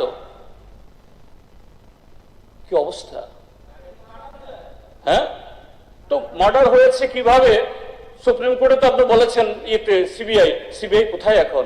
সিবিআই এর ফাইল কেন গুটিয়ে যাচ্ছেন? বলুন না, ঠিক আছে মার্ডার হয়েছে তখন, কিন্তু এই মার্ডারটা কারা করেছে, কিভাবে হয়েছে, কারা ছিল, বের করুন না, বের করুন। কেন চুপ থাকছেন এখন? কেন চুপ থাকছেন এখন? তারপর স্যার হাইওয়ে সম্পর্কে বলেছে, আমি এটা আনছি না। জল সম্পর্কে বলেছে স্যার। এখন আমি দু চারটা কথা বলতে চাইছি। মাননীয় পরিষদীয় মন্ত্রী চলে গেছেন, নিশ্চয়ই তার ঘর থেকে শুনছেন। তিনি রাজ্যপালের ভাষণ তো রাজ্যের ভেতরেই ছিল, তিনি এটাকে ন্যাশনালি গ্লোবালি নিয়ে গেছেন, একেবারে বিশ্ব ব্রহ্মাণ্ডে নিয়ে গেছেন। আমি সমৃদ্ধ হয়েছি, আমি thankful to him, I am very very much thankful to him. আমি শুধু মাননীয় পরিষদীয় মন্ত্রী যে সমস্ত তথ্য অবতারণা করেছেন এটাকে আরো সমৃদ্ধ করার জন্য শুধু কয়েকটা কথা তিনি নিশ্চয়ই শুনছেন, না শুনলে পরে মাননীয় মুখ্য সচেতক মহোদয় আছেন, আপনাকে খুব হাত জোর করে বলছি, প্লিজ নোট করে রেখে তার বলবেন, যদি তিনি যাতে আমাকে পাল্টা বলেন। হ্যাঁ হ্যাঁ ঠিক আছে। সেখানে তিনি বলেছেন, আমি যা আসছি, বলছেন যে ভারতবর্ষ কত এগিয়ে যাচ্ছে সাংঘাতিক ভাবে, কিন্তু আমরা কি দেখি ভারতবর্ষ কোথায় তেল কিনবে, কার সাথে কথা বলবে, আর কোন একটা দেশের প্রেসিডেন্ট ঠিক করে দিচ্ছেন সবকিছু। এখন তো এটা আর লুকোচুরির মধ্যে নাই, লুকোছাপার মধ্যে নাই, সবাই সারা পৃথিবী দেখছে আমাদের বিশ্বগুরু, আমাদের স্বাধীন কূটনীতি অবস্থার চেহারা কি। স্যার সেদিকে আমি কিছু এই তথ্য দিচ্ছি যে ভারতবর্ষের অবস্থা কি, ওয়ার্ল্ড র্যাঙ্কিং তার কি অবস্থার মধ্যে আছে। বলছে জিডিপি গ্রোথ, আমরা তো তৃতীয়। হ্যাঁ, টাকার অঙ্কে সমস্ত ইনকাম, গরিব ধনীর সমস্ত ইনকাম জুড়ে এটাকে বলা হয় জিডিপি। জাপানের চেয়ে আমাদের জিডিপি গ্রোথ। হ্যাঁ ঠিক, সে অঙ্কে পিপিপি বলুন বা অন্য একটা ইয়ে বলে প্যারামিটার্স বলুন আমরা বেশি, কিন্তু জাপানের মানুষের গড়পড়তা আয়ু, গড়পড়তা ক্যালোরি, গড়পড়তা তার সুখ স্বাচ্ছন্দ্য ইনকাম আর ভারতবর্ষের মধ্যে মিলিয়ে দেখুন, তাহলে সেই জিডিপির অর্থটা কি? ভারতবর্ষে জনসংখ্যা জাপানের থেকে বহুগুণ বেশি। ভারতবর্ষের আজকে জিডিপির হিসাব, রাস্তার পাশে যে ভিক্ষা করে, যে দিন আনে দিন খায়, তার সমস্ত ইনকাম জুড়ে দিয়ে এই total volume of economy. But এটার অ্যাক্সেস কার কাছে? এটার অ্যাক্সেস মাত্র অল্প কিছু লোকের কাছে। এই জাতীয় গ্রোথ, এটা লবসাইডেড গ্রোথ। এই গ্রোথের কোন অর্থ আছে স্যার? এই জায়গায় সেখানে যে বিভিন্ন আইএমএফ, ওয়ার্ল্ড ব্যাংক, সিএমআই, তিনি নীতি আয়োগের কথা বলছেন। নীতি আয়োগ তো আমি বলবো না এখানে, নীতি আয়োগ তো এটা একটা দপ্তর, প্রাইম মিনিস্টার দপ্তরের, তিনি তার মতো করে তথ্য সাজান, গ্রাউন্ডের সাথে তার কোনো সম্পর্ক নেই। এখানে আমি অনুরোধ করব, যারা কম্পিউটার সেভি ইত্যাদি অনেকেই আছেন, আপনারা যে কোনো এরকম যে ইন্টারন্যাশনালি যে সমস্ত সংস্থাগুলো এই তথ্যগুলো সরবরাহ করে, এটা চ্যাট জিপিটি হোক, গ্রক হোক, ডিপসিক হোক, বা আমাদের CMI, centre for monitoring Indian economy, এখানে যান, কি বলছে? এসডিআই, হিউম্যান ডেভেলপমেন্ট ইন্ডেক্স 2025 ইংরেজিতে আমাদের অবস্থা মিডিয়াম। 193টা দেশের মধ্যে নিচু তলার দিকে আমাদের অবস্থান 130 নম্বরে, আমাদের আগে আরো 129টা দেশ। গ্লোবাল হাঙ্গার ইন্ডেক্স জিএসআই, 125টা দেশের মধ্যে আমাদের অবস্থান 105, অর্থাৎ 104টা দেশের পর। এমনকি বাংলাদেশে যে কদিন এত টার্মোইল হয়ে গেল তারও নিচে। এবং সেখানে বলেছে এটা সিরিয়াস। হ্যাঁ, মাননীয় পরিষদের মন্ত্রী এসছেন, ভালো কথা। লাইফ এক্সপেক্টেন্সি, সেখানে যে সারা পৃথিবীর মধ্যে আমাদের অবস্থান 110 থেকে 120 নম্বরে, এটা 2023-এর লেটেস্ট হিসাব। ইনফ্যান্ট মর্টালিটি রেট IMR 2023-25 হিসাবে আমাদের গ্লোবাল র্যাঙ্ক এটা 24-25 নম্বরে। তারপর যে প্রেস ফ্রিডম ইন্ডেক্স, একটু আগে যে বললাম প্রেস ফ্রিডম, সারা পৃথিবীতে যে প্রেসের যে স্বাধীনতা, কথা বলার, তাদের মতামত এক্সপ্রেস করার, এই জায়গাতে 180টা দেশের মধ্যে আমাদের অবস্থান 159 নম্বরে। কথা বলতে পারে না, শুধু গডি মিডিয়া তারাই প্রকাশ করবেন। পাসপোর্টের ক্যাপাসিটি, তার যে ক্ষমতা, যেমন সিঙ্গাপুর বা এরকম কিছু দেশ, যে কোনো দেশে গেলে পরে সিঙ্গাপুর আগে থেকে ভিসা নিতে হয় না। আমাদের দেশ তার 85 নম্বরে আছে। হ্যাঁ, একটার দিকে অবশ্যই মাননীয় পরিষদীয় মন্ত্রী ঠিকই বলেছেন, এটা আমরা একদিকে গর্বিত, কিন্তু তার পেছনে কারণ আছে। সেটা হলো ডিজিটাল যে ইকোনমি, ভারতবর্ষ প্রথম সারিতে আছে। বাধ্য, রেগার কাজ করবে, 256 টাকা পাবে, তারপরও কদিন বাদে মজুরি পাওয়া পাবে, গ্যারান্টি নাই। কিন্তু গিয়ে সেখানে ওই করতে লাগে, দুবার ফটো তুলতে লাগে। তো এইভাবেই আমাদের ডিজিটাল মানে ইকোনমি, ডিজিটাল ব্যবহার, ইউজ। তারপর যে ত্রিপুরাস র্যাঙ্ক, মাননীয় পরিষদীয় মন্ত্রীকে অনুরোধ করবে একটু নোট করার জন্য। আপনি কাইন্ডলি যদি থাকে আপনি আমাকে দেবেন, যে লিটারেসি রেট হ্যাঁ 3rd, কিন্তু গত 8 বছরে আপনাদের কোথায় যে লিটারেসির কাজ হয়েছে, লিটারেসি কমিটি যে আগে ছিল, যেগুলো কাজ করতো ব্লক লেভেলে, জেলা লেভেলে, ডিস্ট্রিক্ট লেভেল, রাজ্য লেভেলে, তার প্রচার হতো, বহুল অংশগ্রহণ করতো, কিন্তু আপনার 3rd বলছেন। এই অ্যাচিভমেন্টটা কার? Whose achievement? হ্যাঁ ঠিক আছে, অ্যাচিভমেন্ট সবারই মিলে, কিন্তু এই অ্যাচিভমেন্ট তো আপনাদের একার না স্যার। তারপর আনএমপ্লয়মেন্ট সিনারিও, আমাদের দেশের কথা বলছি আমি, যে টপ 5 লো রেটের দিকে স্যার। এরপরে আরো কতগুলো index, overall inequality rank, wealth এবং ইনকামের দিক থেকে হাই ইনইকুয়ালিটি যে rank among the top 25 most unequal, অর্থাৎ ওয়েলথের যে অ্যাক্সেসিবিলিটি সেদিক থেকে আমাদের দেশের অবস্থা সারা পৃথিবীর ক্ষেত্রেতে আমাদের যে র্যাঙ্ক কোন জায়গাতে। এবং এখানে বলা হয়েছে যে আমাদের দেশের যে জিডিপি যে গ্রোথ বলছি আমরা, এই জিডিপির সমস্ত মাখন, সমস্ত স্বর, মধু কার হাতে? 10% অফ আওয়ার ইন্ডিয়ান বুর্জোয়াজি, ইন্ডিয়ান যারা এই কি বলে একচেটিয়া পুঁজি, এরা 57% অফ আওয়ার সমস্ত যে ইনইকুয়ালিটি, সমস্ত ইনকাম, এগুলো সব তারা শুষে নিচ্ছে। আর বাকি 50% এদের ভাগ্যে আছে মাত্র 13%। তারপর ওয়েলথ ইকুয়ালিটি সেম, সারা পৃথিবীর মধ্যে আমাদের অবস্থা সেই জায়গায়। তো এই জায়গায় দাঁড়িয়ে আমি অনুরোধ করব যে সরকার এই বাজেট, এই ধন্যবাদ সূচক প্রস্তাব, এটা পরাজিত হবে আমি বলবো না, কিন্তু ট্রেজারি ব্যাংকস এগুলোকে দেখুক, এবং এই সমস্ত ইনইকুয়ালিটি এবং অসামঞ্জস্য এবং গণতান্ত্রিক পরিবেশ না থাকার ফলে উইদিন দি শরিক আজকে রাম রাবণে যুদ্ধ হচ্ছে।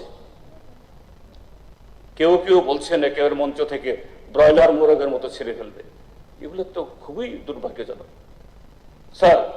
তার সাথে হচ্ছে কারাপশন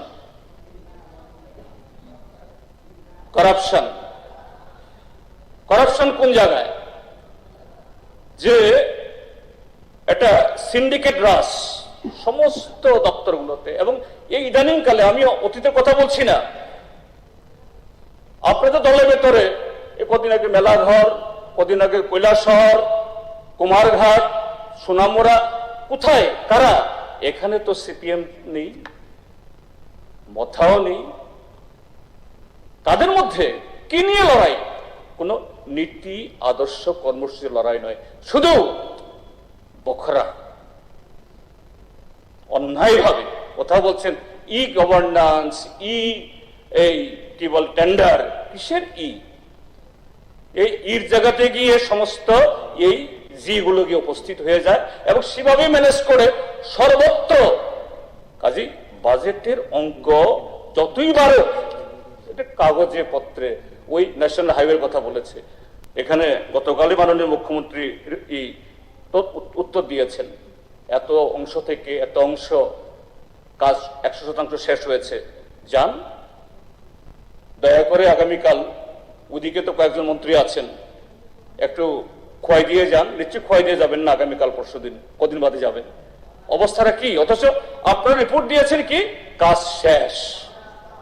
কি কাজ শেষ হয়েছে? হ্যাঁ, রাস্তা তো কাগজপত্র হয়েছে, কিন্তু কেন এই কোয়ালিটি? কেন? মাননীয় প্রধানমন্ত্রী তো বলছেন স্যাটেলাইট দিয়ে তিনি সব দেখছেন। এটাই দেখা, এই জন্য দেখা না। না আরে কি মুশকিল! না না, স্যার, কোন মানুষ আছে কোনোদিনই এই দেশকে, রাজ্যকে ভালোবাসবে না, এটা প্রতিজ্ঞা। আমি ওনার বক্তব্য কিছু শুনছিলাম। ইন্ডিয়াকে এই যে T20 অমুক সময়, ইন্ডিয়া যতই উপরে উঠুক খুব কষ্ট হচ্ছে, খুব জ্বালা হচ্ছে।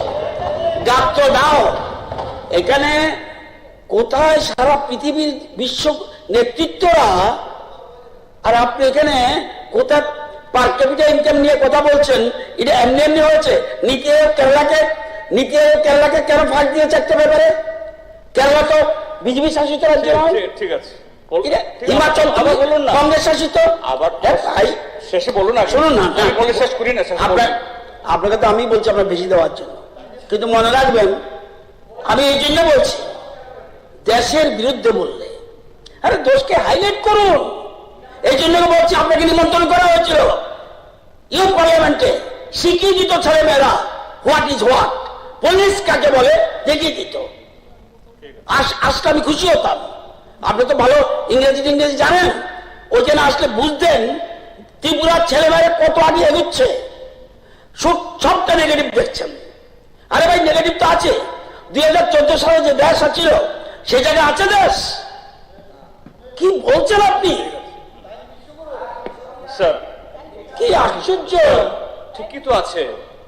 আপনি বলেছেন যে না ইউথ পার্লামেন্টে, হ্যাঁ আমাকে মাননীয় টিঙ্কু রায় মহোদয় বলেছিলেন, কিন্তু আমি প্রিঅকুপাইড ছিলাম, এই জন্য আসতে পারিনি। বলেছি আমি যদি ওটা করতে পারি, আসতে পারি, আমি বলবো ঠিক আছে। আমি আপনার কাছ থেকে শুনে আপনি সঠিক বলেছেন, আমি ধরে নেব, ইয়েস আসতে পারলে ভালো হতো। কিন্তু আমি অনুরোধ করব, প্লিজ, নো নেগেটিভ নয়, আমি অনুরোধ করব যে আপনারা যদি সে বাচ্চাদের কাছ থেকে শিখে থাকেন, খুব ভালো হবে, খুব ভালো হবে। এটা মুখে বলা না, আপনার বক্তব্যে আপনি বলেছেন গীতা টিটার কিছু কথা বলে এর পরিণতি কি হবে বলেছেন।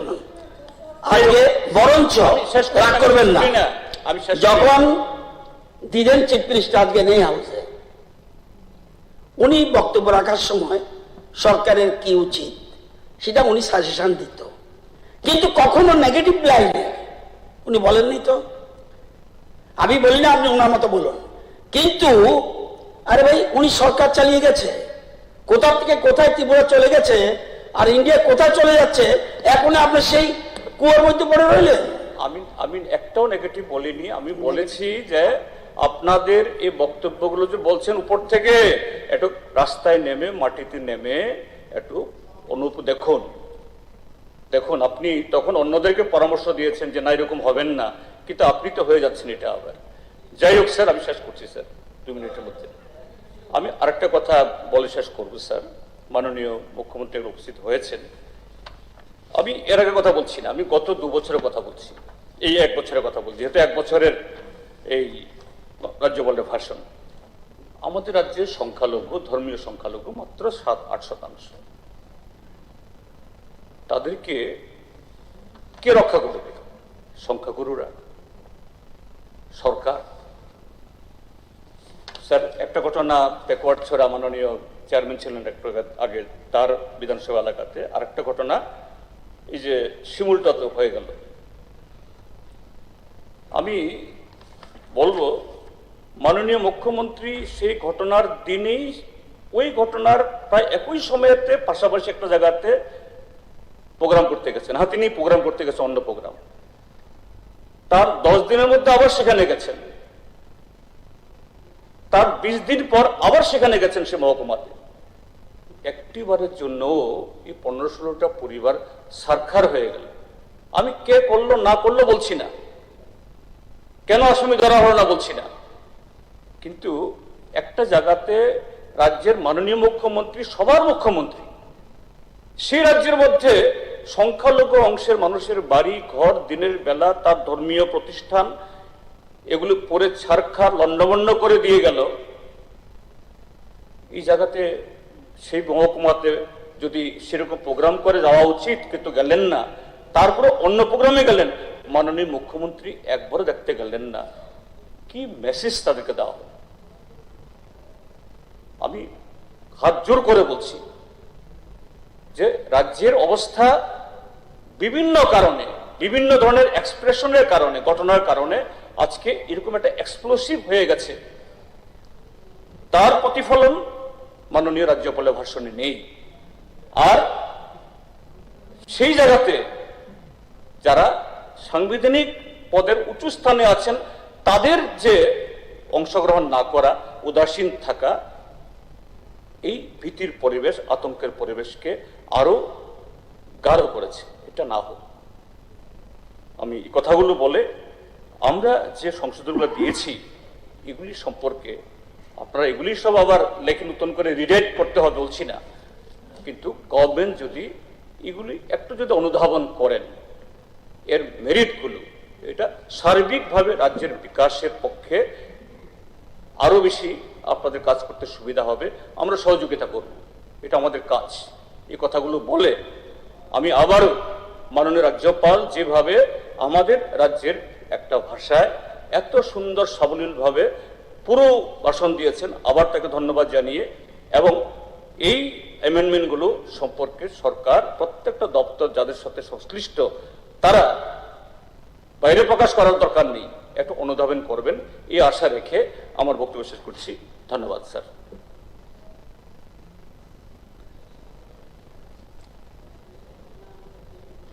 এখন মাননীয় রাজ্যপাল মহোদয়ের ভাষণের উপর ধন্যবাদ সূচক ভাষণ রাখবেন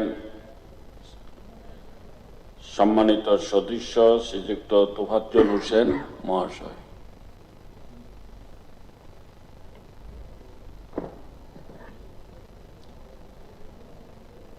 ধন্যবাদ মাননীয় স্পিকার স্যার। গত 13 তারিখ আমাদের ত্রিপুরা রাজ্যের মাননীয় রাজ্যপালের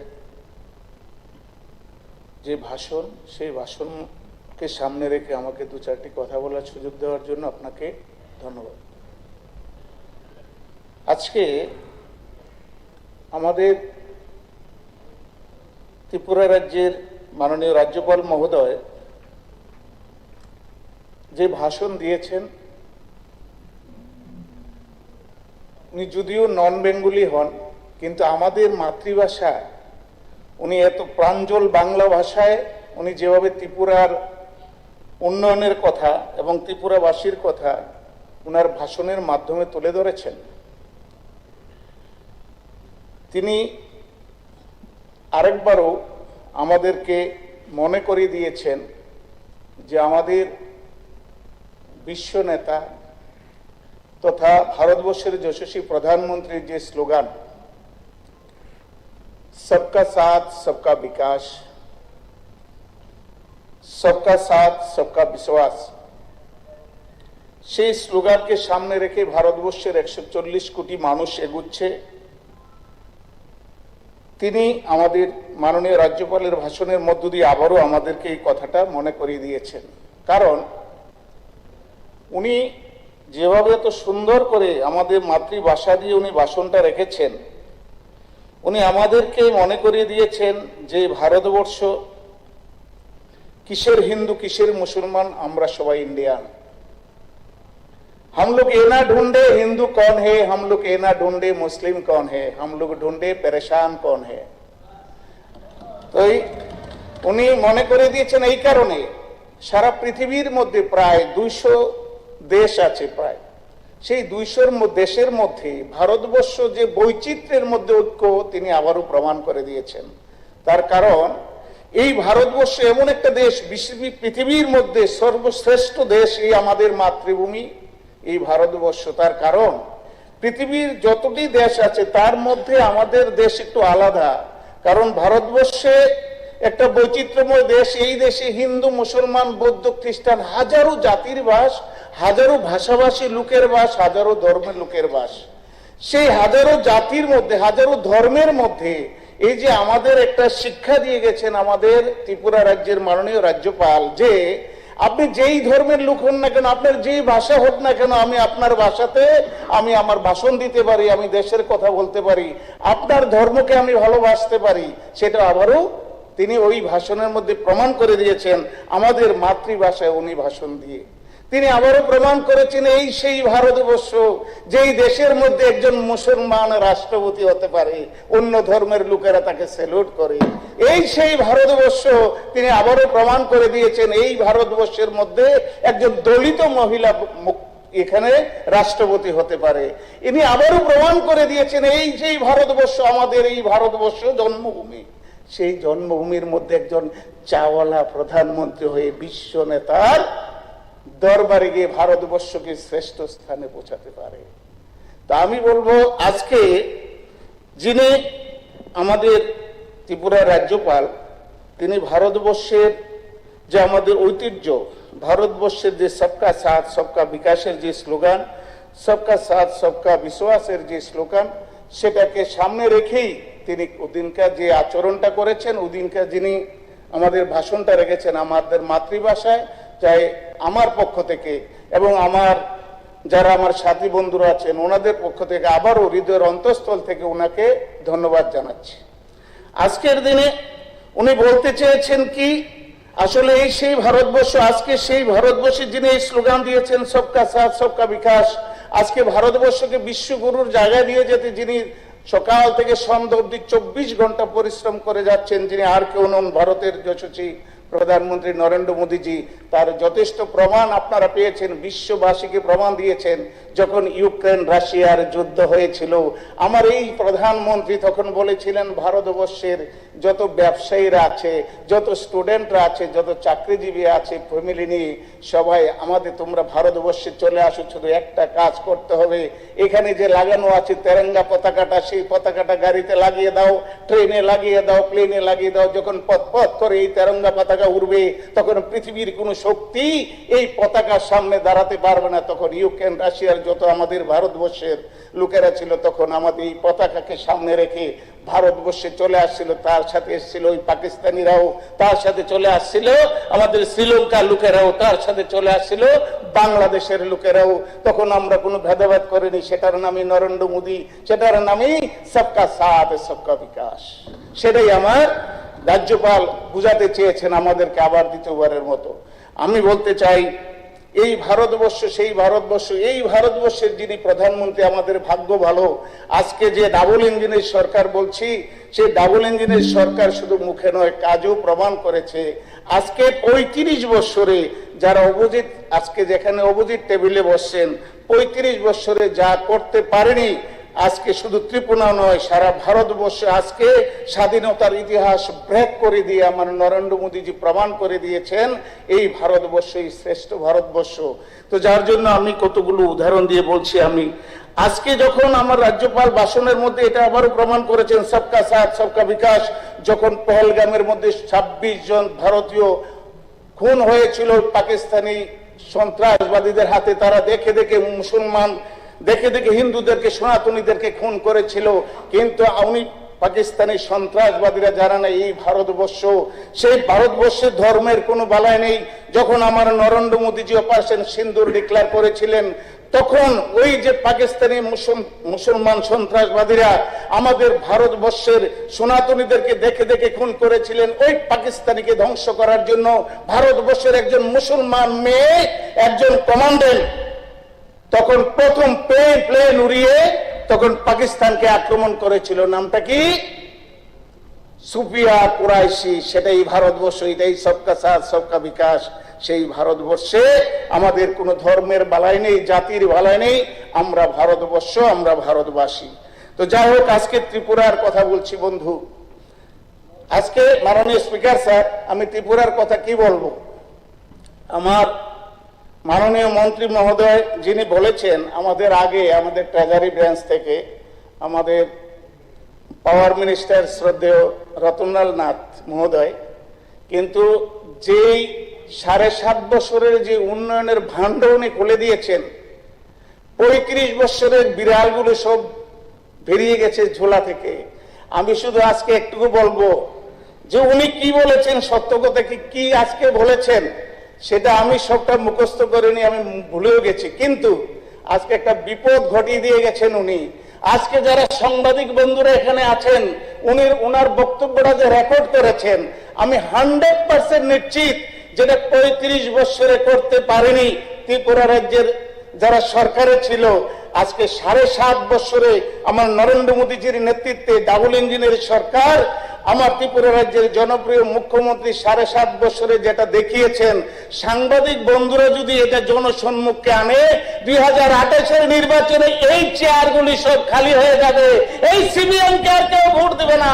এই সিবিএম কে এই চরিত্র দেখলে পুরো চেয়ারগুলো খালি হয়ে যাবে, 10-এ 0 হয়ে যাবে। 28-এর এই তারিখে, এই মার্চ মাসে লিখে রাখুন।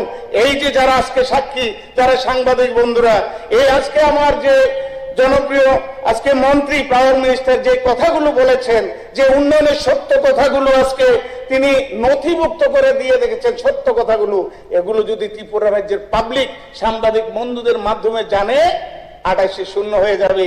বিরোধী দল বলে কিছু থাকবে না বন্ধু। শুধু আমি বলবো এটাই যে মাননীয় স্পিকার স্যার, যে ত্রিপুরাতে উন্নয়নের যা কথা আমাদের মাননীয় পরিষদীয় দলের নেতা উনি বলেছেন, আমি শুধু একটুকু বলবো যে এখানে আমাদের ভাষণের মধ্যে সিএলপি লিডার বলেছেন যে ভারতবর্ষ আজকে ইকোনমিতে 4 নম্বরে আমরা পৌঁছেছি। সেটাও নাকি উনার কাছে আনন্দময় নয়। কিন্তু এটাও কি আনন্দময় নয়?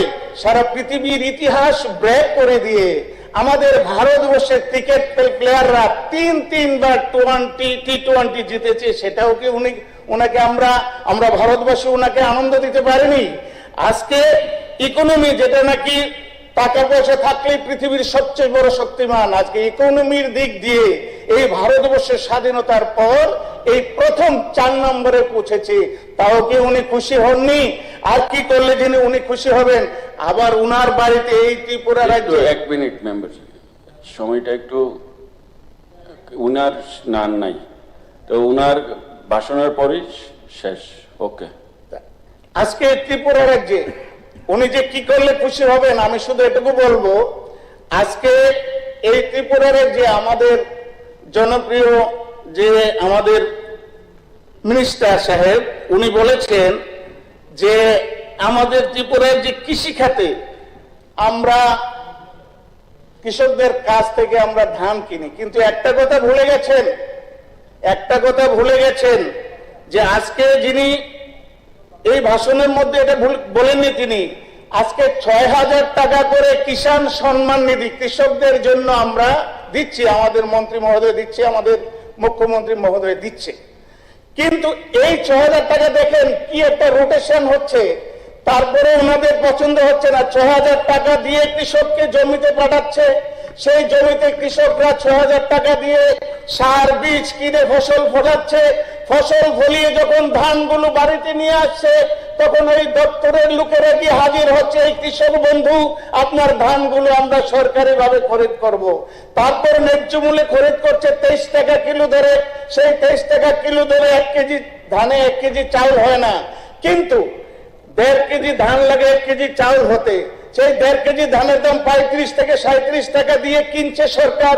কিনে এগুলোকে ট্রাকে ভরে আগরতলা নিয়ে আসছে, আগরতলা নিয়ে সেই ধানগুলোকে চাউলে পরিণত করছে, আরো 5 টাকা খরচ, 35 আর 5 40 টাকা খরচ করে এই চালগুলো আবার ট্রাকে ভরে ওই কৃষকদেরকে দেওয়ার জন্য, গ্রামের গরিব মানুষকে দেওয়ার জন্য ট্রাকে ভরে আবার গ্রামের রেশন সুবিধা দিয়ে যাচ্ছে। এইভাবে ভারতবর্ষের 81 কোটি মানুষকে আজকে 5 বছর ধরে ফ্রিতে চাল খাওয়াচ্ছে। তাও কি আমাদের উন্নয়ন, আমাদের কাজ ওনাদের চোখে লাগে না? সেটা কি ভারতবর্ষের ইতিহাসে কোনোদিন হয়েছিল যে 81 কোটি মানুষকে ফ্রিতে চাল খাবে এইভাবে? কৃষকদেরকে ধান কিনে এনে সেই ধান আমাদের মনে আছে, এখন ত্রিপুরাবাসীরও মনে আছে, যখন তাদের সরকার ছিল ওই রেশন সুপের মধ্যে ক্যাপসেল চাল মিলতো। সকালবেলা যদি চুলাতে বসানো হতো, রাত দিনের 10টা রাতে 12টার সময় সিদ্ধ হতো। বাচ্চারা কোনোদিন খেতে পারতো না, খিদার জ্বালায় এগুলো জল দিয়ে গিলে ফেলতে হতো, কারণ এত বড় বড় চাল ছিল, লাল লাল চাল ছিল। আজকে যে কৃষকরা সরকারি অনুদান 6,000 টাকার অনুদান নিয়ে কৃষকরা ধান ফলাচ্ছে, সেই ধান কৃষক থেকে নিয়ে এসে এগুলোকে চাউলে পরিণত করে দিচ্ছে, একদম স্পেশাল, যেটা বাজারও পাওয়া যায় না। ওটা এদের উন্নয়ন চোখে লাগে না। সেকেন্ড থিং, যেটা নাকি কোনো সময় কল্পনা করতে পারেনি মানুষ, এই ত্রিপুরা রাজ্যের মধ্যে কোনো ইতিহাস কোনোদিন কল্পনা করতে পারেনি। আগে আমরা দেখেছি গ্রামগঞ্জে আমাদের বাড়ি, আমার মায়েরা, আমার বোনেরা কলসি নিয়ে 2 কিলোমিটার 3 কিলোমিটার হেঁটে জল আনতে হতো। আজকে তাদের যদি প্রাকৃতিক কাজ সারতে হতো তাহলে জঙ্গলে ঝাড়িতে যেতে হতো, মায়েদের ইজ্জত কিন্তু জঙ্গল ঝাড়িতে লুটোপুটি খেত। কিন্তু আজকে স্বচ্ছ ভারতের মধ্য দিয়ে আমাদের প্রধানমন্ত্রী স্বচ্ছ ভারতের মধ্যে দিয়ে প্রত্যেকের ঘরে ঘরে টয়লেট করে দিয়েছে, যেটা রেখে আমার মা বোনদের ইজ্জত রক্ষা হয়েছে। আর যে মা বোনরা প্রায় সময় 2 কিলোমিটার 1 কিলোমিটার 3 কিলোমিটার হেঁটে জল আনতে হতো, আজকে প্রত্যেক ঘরে হাড়গড় জল, হাড়গড় নল দিয়েছে। আর কি চাই? রাস্তা, পানীয় জল, বিদ্যুৎ। আজকে বিদ্যুতের ব্যাপারে চিন্তা করুন, বিদ্যুতের ব্যাপারে কি হয়েছে। আজকে প্রত্যেকটি জায়গায় তাদের জমানায় একটা গ্রামের মধ্যে 100 পরিবার যদি বিদ্যুৎ কানেক্ট থাকতো, 99 জন সিপিএম এর ঝান্ডা নিয়ে ঘুরতো, কেউ বিদ্যুৎ বিল দিত না। আজকের দিনে আমার মন্ত্রী মহোদয়, ডিপার্টমেন্টের মন্ত্রী মহোদয় আজকে ত্রিপুরাতে প্রায় 30% থেকে 40% জায়গার মধ্যে কাভার কন্ট্রাক্ট দিয়েছে। 1 মিনিটের মধ্যে কারেন্ট যাবে না এবং কারেন্ট সহি আপনার ভোল্টেজ আপনার ইউজ করবে এবং চুরিটাও বন্ধ হয়ে যাচ্ছে ধীরে ধীরে। আগামী দিনে আমরা আগামী কিছুদিনের মধ্যে ত্রিপুরাতে প্রত্যেকটি জায়গাতে কাভার কন্ট্রাক্টের মাধ্যমে প্রত্যেককে সঠিক কারেন্ট দেবো এবং সঠিক বিলটা আমরা নেব। তো যার জন্য আজকে বিদ্যুৎ, কারেন্ট, পানীয় জল, রাস্তার কথা বলছে। আজকে 35 বছরে যা করেছে তার 4 ডবল রাস্তা ত্রিপুরাতে হয়েছে। কিন্তু একটা কথা বলছি, আজকে 35 বছর শাসন করে গেছে, একটা গ্রামের রাস্তা হয়নি। আমাদের অটল বিহারী বাজপেয়ী যখন ভারতবর্ষের প্রধানমন্ত্রী হয়েছিলেন তখন পিএমজিএস রুট চালু করেছেন। ভারতবর্ষের একজন প্রধানমন্ত্রী, তিনি পিএমজিএস রুট চালু করেছেন। প্রত্যেকটি গ্রামের সাথে শহরের কিভাবে যোগাযোগ করা যায় সেটা তিনি আমার প্রধানমন্ত্রী করেছেন। যদি পিএমজিএস রুট ত্রিপুরাতে না আসতো, এই তাদের যে পার্টি, তাদের যে সরকার কোনোদিন এই পিচ রাস্তার মুখ দেখতো না বন্ধু।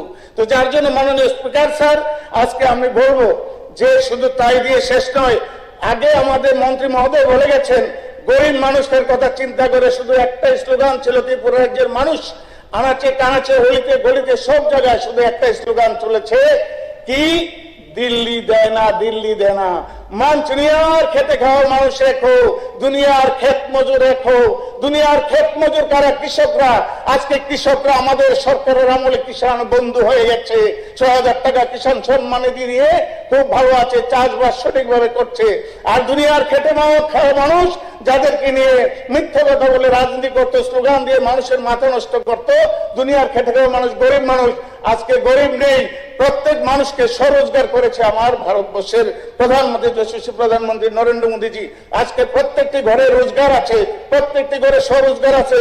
কি এসসি বলুন, কি এসটি বলুন, কি মাইনরিটি বলুন, প্রত্যেককে কিছুদিন আগে আমাদের মাইনরিটির 1500 লোককে আমরা 10,000 টাকা করে দিয়েছি ছোট ছোট বিজনেস করার জন্য। যখন স্টার্ট করবে 10,000 থেকে 10 লক্ষ, 10 লক্ষ থেকে 10 কোটি পর্যন্ত আমাদের সরকার বাধ্য দিতে ব্যবসা করার জন্য। প্রত্যেকটিকে এসসি কে দিচ্ছি আমরা, ওবিসি কে দিচ্ছি আমরা, প্রত্যেককে দিচ্ছি আমরা। আমরা প্রত্যেকে স্বরোজগার করে দুনিয়ার খেটে খাওয়া মানুষ আজকে নেই। এবং যারা গরিব মানুষ ভিক্ষুক কমে গেছে মাননীয় স্পিকার স্যার, কারণ যারা ভিক্ষার জন্য আপনার বাড়িতে যেত, ওনার বাড়িতে যেত, কি জন্য যেত? এক মুঠো চালের জন্য। আজকে ভিক্ষার জন্য যেতে হয় না, প্রত্যেক গরিব মানুষকে রেশন সুবে পাঠিয়ে দিচ্ছে আমার নরেন্দ্র মোদী। রেশন সুবে গেলে ফ্রিতে চাল পাচ্ছে। আজকে অনেক গরিব মানুষ এরকম আছে 2 জন ঘরে খাওয়া, 3 জন ঘরে খাওয়া, কিন্তু রেশন সুবের চাল তুলে সবগুলো খেতে পারে না, বাজারে বিক্রি করছে। গরিব মানুষ কমে গেছে, ভিক্ষুক কমে গেছে।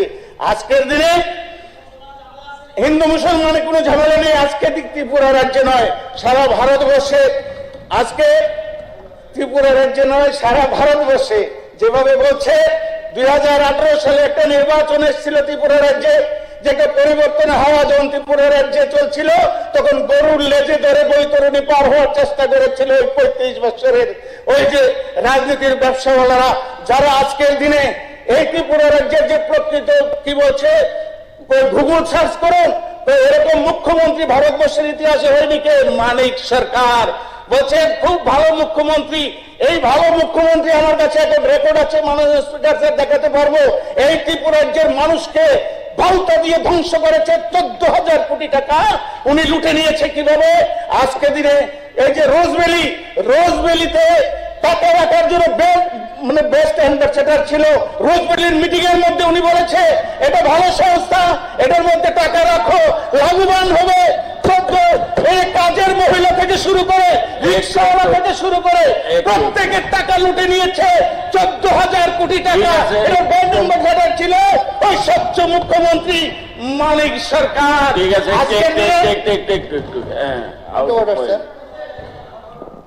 হ্যাঁ, কি বলবেন? কিছু বলবেন? পয়েন্ট অফ অর্ডার করছি, ওখান থেকে মাইক বন্ধ করে দিচ্ছি। হ্যাঁ, রোজভ্যালিতে 14,000 কোটি টাকা কে দিয়েছে? একটু সদস্য সাহেব একটু, হ্যাঁ বসুন, একটু বসুন, হ্যাঁ বলেন। সিবিআই কে দেওয়া হয়েছিল, সিবিআই ইনকোয়ারি। এই সরকার আসার পর সিবিআই ইনকোয়ারি বন্ধ হয়ে গেল।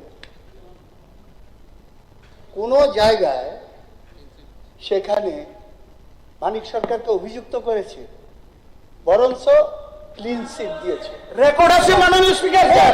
মানিক সরকার বলেছে যে এখানে টাকা রাখুন, টাকা রাখুন, টাকা রাখুন। বলবো, রেকর্ড আছে, বলবো বেন অ্যাম্বাসেডর এখানে টাকা রাখুন। রোজভ্যালি সংস্থা খুব ভালো সংস্থা, এটা টার্নওভার প্রচুর কোটি কোটি টাকা। বন্ধুরা কোথায় টাকা রাখো, রিক্সাওয়ালা থেকে শুরু করে দিনের দরিদ্ররা টাকা রেখেছিল, সেটা অভিযুক্ত নয়।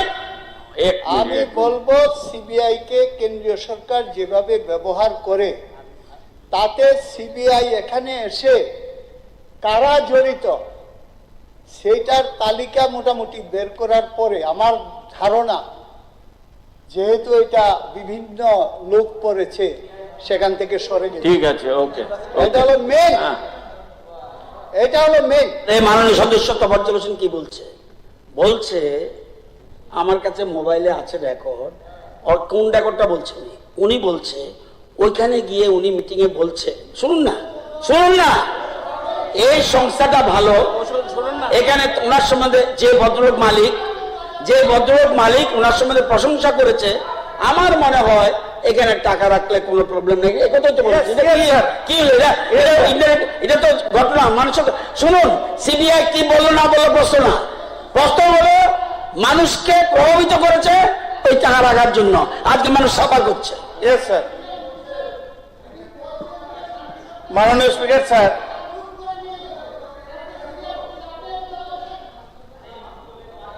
মাননীয় স্পিকার স্যার, ঠিক আছে।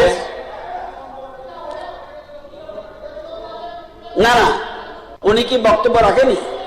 ওই সংস্থা কি গিয়ে বক্তৃতা হয়েছে? ঠিক আছে, আপনার দায়িত্ব নিয়ে বলতে পারবেন। মানিক সরকার ওকে, শুরু করুন। আমাদের প্রাক্তন মুখ্যমন্ত্রী ওই রোজভ্যালিতে গিয়ে বক্তব্য রেখেছে, এটা রেকর্ড কে না জানে? এটা সবাই জানে। এটা এই কথাই তো বলেছে স্পিকার স্যার। দোষীরা পরের কথা, কোন দিন দোষী সাব্যস্ত হবে কোর্ট বুঝবে।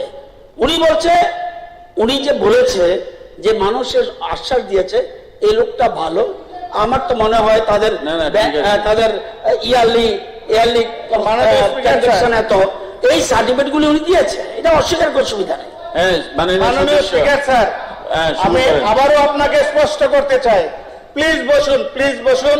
হ্যাঁ, বলেন বলেন বলেন। আমি আবারও আপনার কাছে আপনাকে স্পষ্ট করতে চাই, এই পবিত্র বিধানসভায় অন দ্য রেকর্ড আমাদের প্রাক্তন মুখ্যমন্ত্রী মানিক সরকারজি রোজভ্যালিতে গিয়ে কি বলেছেন বলছে এই যে সংস্থা রোজভ্যালি সে বহুত হাজার হাজার কোটি টাকার টার্ন ওভার আছে, আপনারা এখানে টাকা ইনভেস্ট করুন, আপনাদের টাকা নিশ্চিত আছে এবং ভালো প্রফিট নিয়ে যেতে পারবেন। একজন মুখ্যমন্ত্রী যদি সেটা বলতে পারে, ত্রিপুরা রাজ্যে 37 লক্ষ জনগণ সব কিছু বিক্রি করে রাখতে পারে, সেটা কি অন্যায় নয়? সেটা কি চোর বলা যায় না? তাকে 14,000 কোটি টাকা ত্রিপুরা রাজ্যের সাধারণ মানুষের ভিক্ষুক থেকে শুরু করে রিক্সাওয়ালা থেকে লুটে নিয়ে গেল। কি ছিল? একটা মিছিল হয়েছে। আজকে আফগানিস্তানের মুখ্যমন্ত্রী মারা যাচ্ছে, ওই চীনের দালালরা মিছিল করছে, 14,000 কোটি টাকা সাধারণ মানুষের লুট হচ্ছে, মিছিল নেই। ওই পেহেলগামে 16 জন 26 জন এই ভারতবাসী খুন হলো, ওই চীনের দালালদের মিটিং নেই। আজকে আবার বড় বড় কথা বলছে, ত্রিপুরা সাজাবে তারা, ত্রিপুরাকে ধ্বংস করবে। নিশ্চিত থাকুন, আজকে যে মন্ত্রী সাহেব যে ভাষণ, যে বিড়ালগুলো বের করে দিয়েছে, আকাশে খালি হয়ে যাবে। তাদের ভাউতাবাজি ধরা পড়ে গেছে, তাদের মুখ্যমন্ত্রী ভাউতাবাজ, মুখ্যমন্ত্রী রোজভ্যালির টাকা চুরি করেছে। আমার কাছে তো প্রমাণ আছে, আমার নামে কেস করতে বলুন, আমি জেলে যাব। হ্যাঁ, কেস করুন। আরে জেলে যাব, সত্য কথা বলে জেলে যাব। হ্যাঁ, তারপর বলছি, মাননীয় স্পিকার স্যার, আসুন, ত্রিপুরার উন্নয়ন কিছু হয়নি। ওরা বলছে চাকরি দিয়েছে 10,320, চাকরিগুলো কোথায় গেল? সব আত্মীয় স্বজন, ভাই বাতিজা, সালা সালিসের শুরু করে সিপিএম এর নেতা থেকে কোনো বাদ নেই।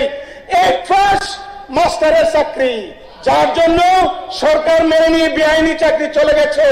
আমাদের মাননীয় মুখ্যমন্ত্রী, ত্রিপুরা রাজ্যের জনপ্রিয় মুখ্যমন্ত্রী, তিনি চাকরি দিয়েছেন ডিক্লার দিয়ে, মাইক দিয়ে প্রচার করে আস্তাবল ময়দানে। ক্ষমতা থাকলে ভারতবর্ষের কোন আইন একটা চাকরি খেয়ে দেখাও, এখানেই প্রমাণ করে আজকে ভারতাবাজির চাকরি কোনগুলো। আমরা পত্রিকাতে সাংবাদিক বন্ধুদেরকে ডেকে মাঠের মধ্যে আমার মুখ্যমন্ত্রী চাকরি বিলি করে, এটার নামে স্বচ্ছতা, এটার নামে মোদি হেতু মুমকিন হ্যায়। তারপর বলতে চাই বন্ধু, আজকের দিনে লজ্জা থাকার দরকার। গরিব বলে চিৎকার করেন, স্লোগান দেন। এই গরিব মানুষদেরকে কয়টা আবাসন দিয়েছেন 25 বছরে? আজকে প্রমাণ দিয়ে দিয়েছে আমার মন্ত্রী সাহেব, আমরা গরিব মানুষদেরকে 4 লক্ষের উপরে আবাসন দিয়েছি। আপনি যদি চান আপনাকেও দেব, কারণ আমার নরেন্দ্র মোদীজির ডাবল ইঞ্জিনের সরকার, যার প্রয়োজন তাকে আমরা তাদের বেনিফিশিয়ারি দিয়ে থাকি। এটার নামেই সবকা সাথ সবকা বিকাশ, মোদি হেতু মুমকিন হ্যায়। তো যার জন্য বলছি, আজকে আপনাদের চোখে উন্নয়ন লাগবে না, সারা পৃথিবীর চোখে ভারতবর্ষ আজকে ফুলের তোড়ার মতন উঠছে। আজকে যখন আজকে শুধু একটা কথা বলে শেষ করব, অন্ধ লোকগুলোকে বলতে চাই, আজকে যখন পৃথিবী বিশ্বযুদ্ধের দিকে এগিয়েছে, আজকে পৃথিবী স্তব্ধ হয়ে যাচ্ছে ওই হরমুজ প্রণালীতে। এটাও কি দেখছে না টিভির মধ্যে যে হরমুজ প্রণালীর মধ্যে সর্বপ্রথম ভারতের জাহাজ বেরিয়ে গেছে মুখ প্রধানমন্ত্রীর একটা ট্রেনে? এটা কারণে চীনেরটা আসছে না, চিন্তা করেন না, চীনেরটা ছাড়ছে না, চীনেরটা ছাড়ছে না, ওই লাল পতাকাকে ছাড়ছে না, ওই লাল পতাকাকে আটকে দিয়েছে, ওই তেরঙ্গা পতাকাকে ছেড়ে দিতে বাধ্য হয়েছে আমার নরেন্দ্র মোদীর একটা ফোনে। এটার নামই মোদি হতো মুমকিন হে। শুনুন, চাঁদ ধরার চেষ্টা করবেন না, ব্রাহ্মণ হয়ে আকাশের চাঁদ ধরার চেষ্টা করবেন না। এই যে বিজেপি বাচ্চা ছেলে, 1980 সালে বিজেপির 1940 সালে বিজেপির জন্ম, 80 সালে 80 সালে বিজেপির বয়স কত? 40 থেকে 42 বয়স। 40 থেকে 42 বছরের বাচ্চা ছেলেটা ভারতবর্ষকে 4-4টা প্রধানমন্ত্রী উপহার দিয়েছে, 20 থেকে 22টা মুখ্যমন্ত্রী উপহার দিয়েছে। আর ওদের বয়স কত? 1926 সালে সিপিএম এর জন্ম, 100 বছর পেরিয়ে গেছে। এখনো 3টা মুখ্যমন্ত্রী থেকে আস্তে আস্তে কমে যাচ্ছে। আজকে একটা স্টেট করে কমছে তাদের চরিত্র দোষে। কারণ আমার মন্ত্রী মহোদয় বলেছেন তাদের উন্নয়ন চোখে লাগে না। ঠিক আছে, বিরোধিতা বিরোধিতা বিরোধিতা। তাহলে আজকে এই অনুষ্ঠানের মধ্য দিয়ে আমার যে মাননীয় রাজ্যপাল, সরি, আজকে ঠিক আছে, শেষ করুন, শেষ করুন, মাননীয় সদস্য শেষ করুন, শেষ করুন, সরি, শেষ আজকে করুন। গত 13 তারিখে আমাদের ত্রিপুরা রাজ্যের মাননীয় রাজ্যপাল মহোদয় যে বাংলা প্রাঞ্জল ভাষায় উনি আমাদের মাতৃভাষায় বক্তব্য দিয়েছেন, তার জন্য আবারও আমার হৃদয়ের অন্তঃস্থল থেকে ওনার বক্তব্যকে সমর্থন জানিয়ে, এই বক্তব্যকে সমর্থন জানিয়ে এই সবাইকে আবারও ধন্যবাদ জানিয়ে, আমার রাজ্যপাল মহোদয়কে আবারও ধন্যবাদ জানিয়ে আমি আমার কথা বলা শেষ করছি। বলে ভারত মাতা কি, ভারত মাতা কি, ভারত মাতা কি। Narendra Modi, Narendra Modi, professor doctor Manik Saha, professor doctor Manik Saha, রতননাথ মহোদয়।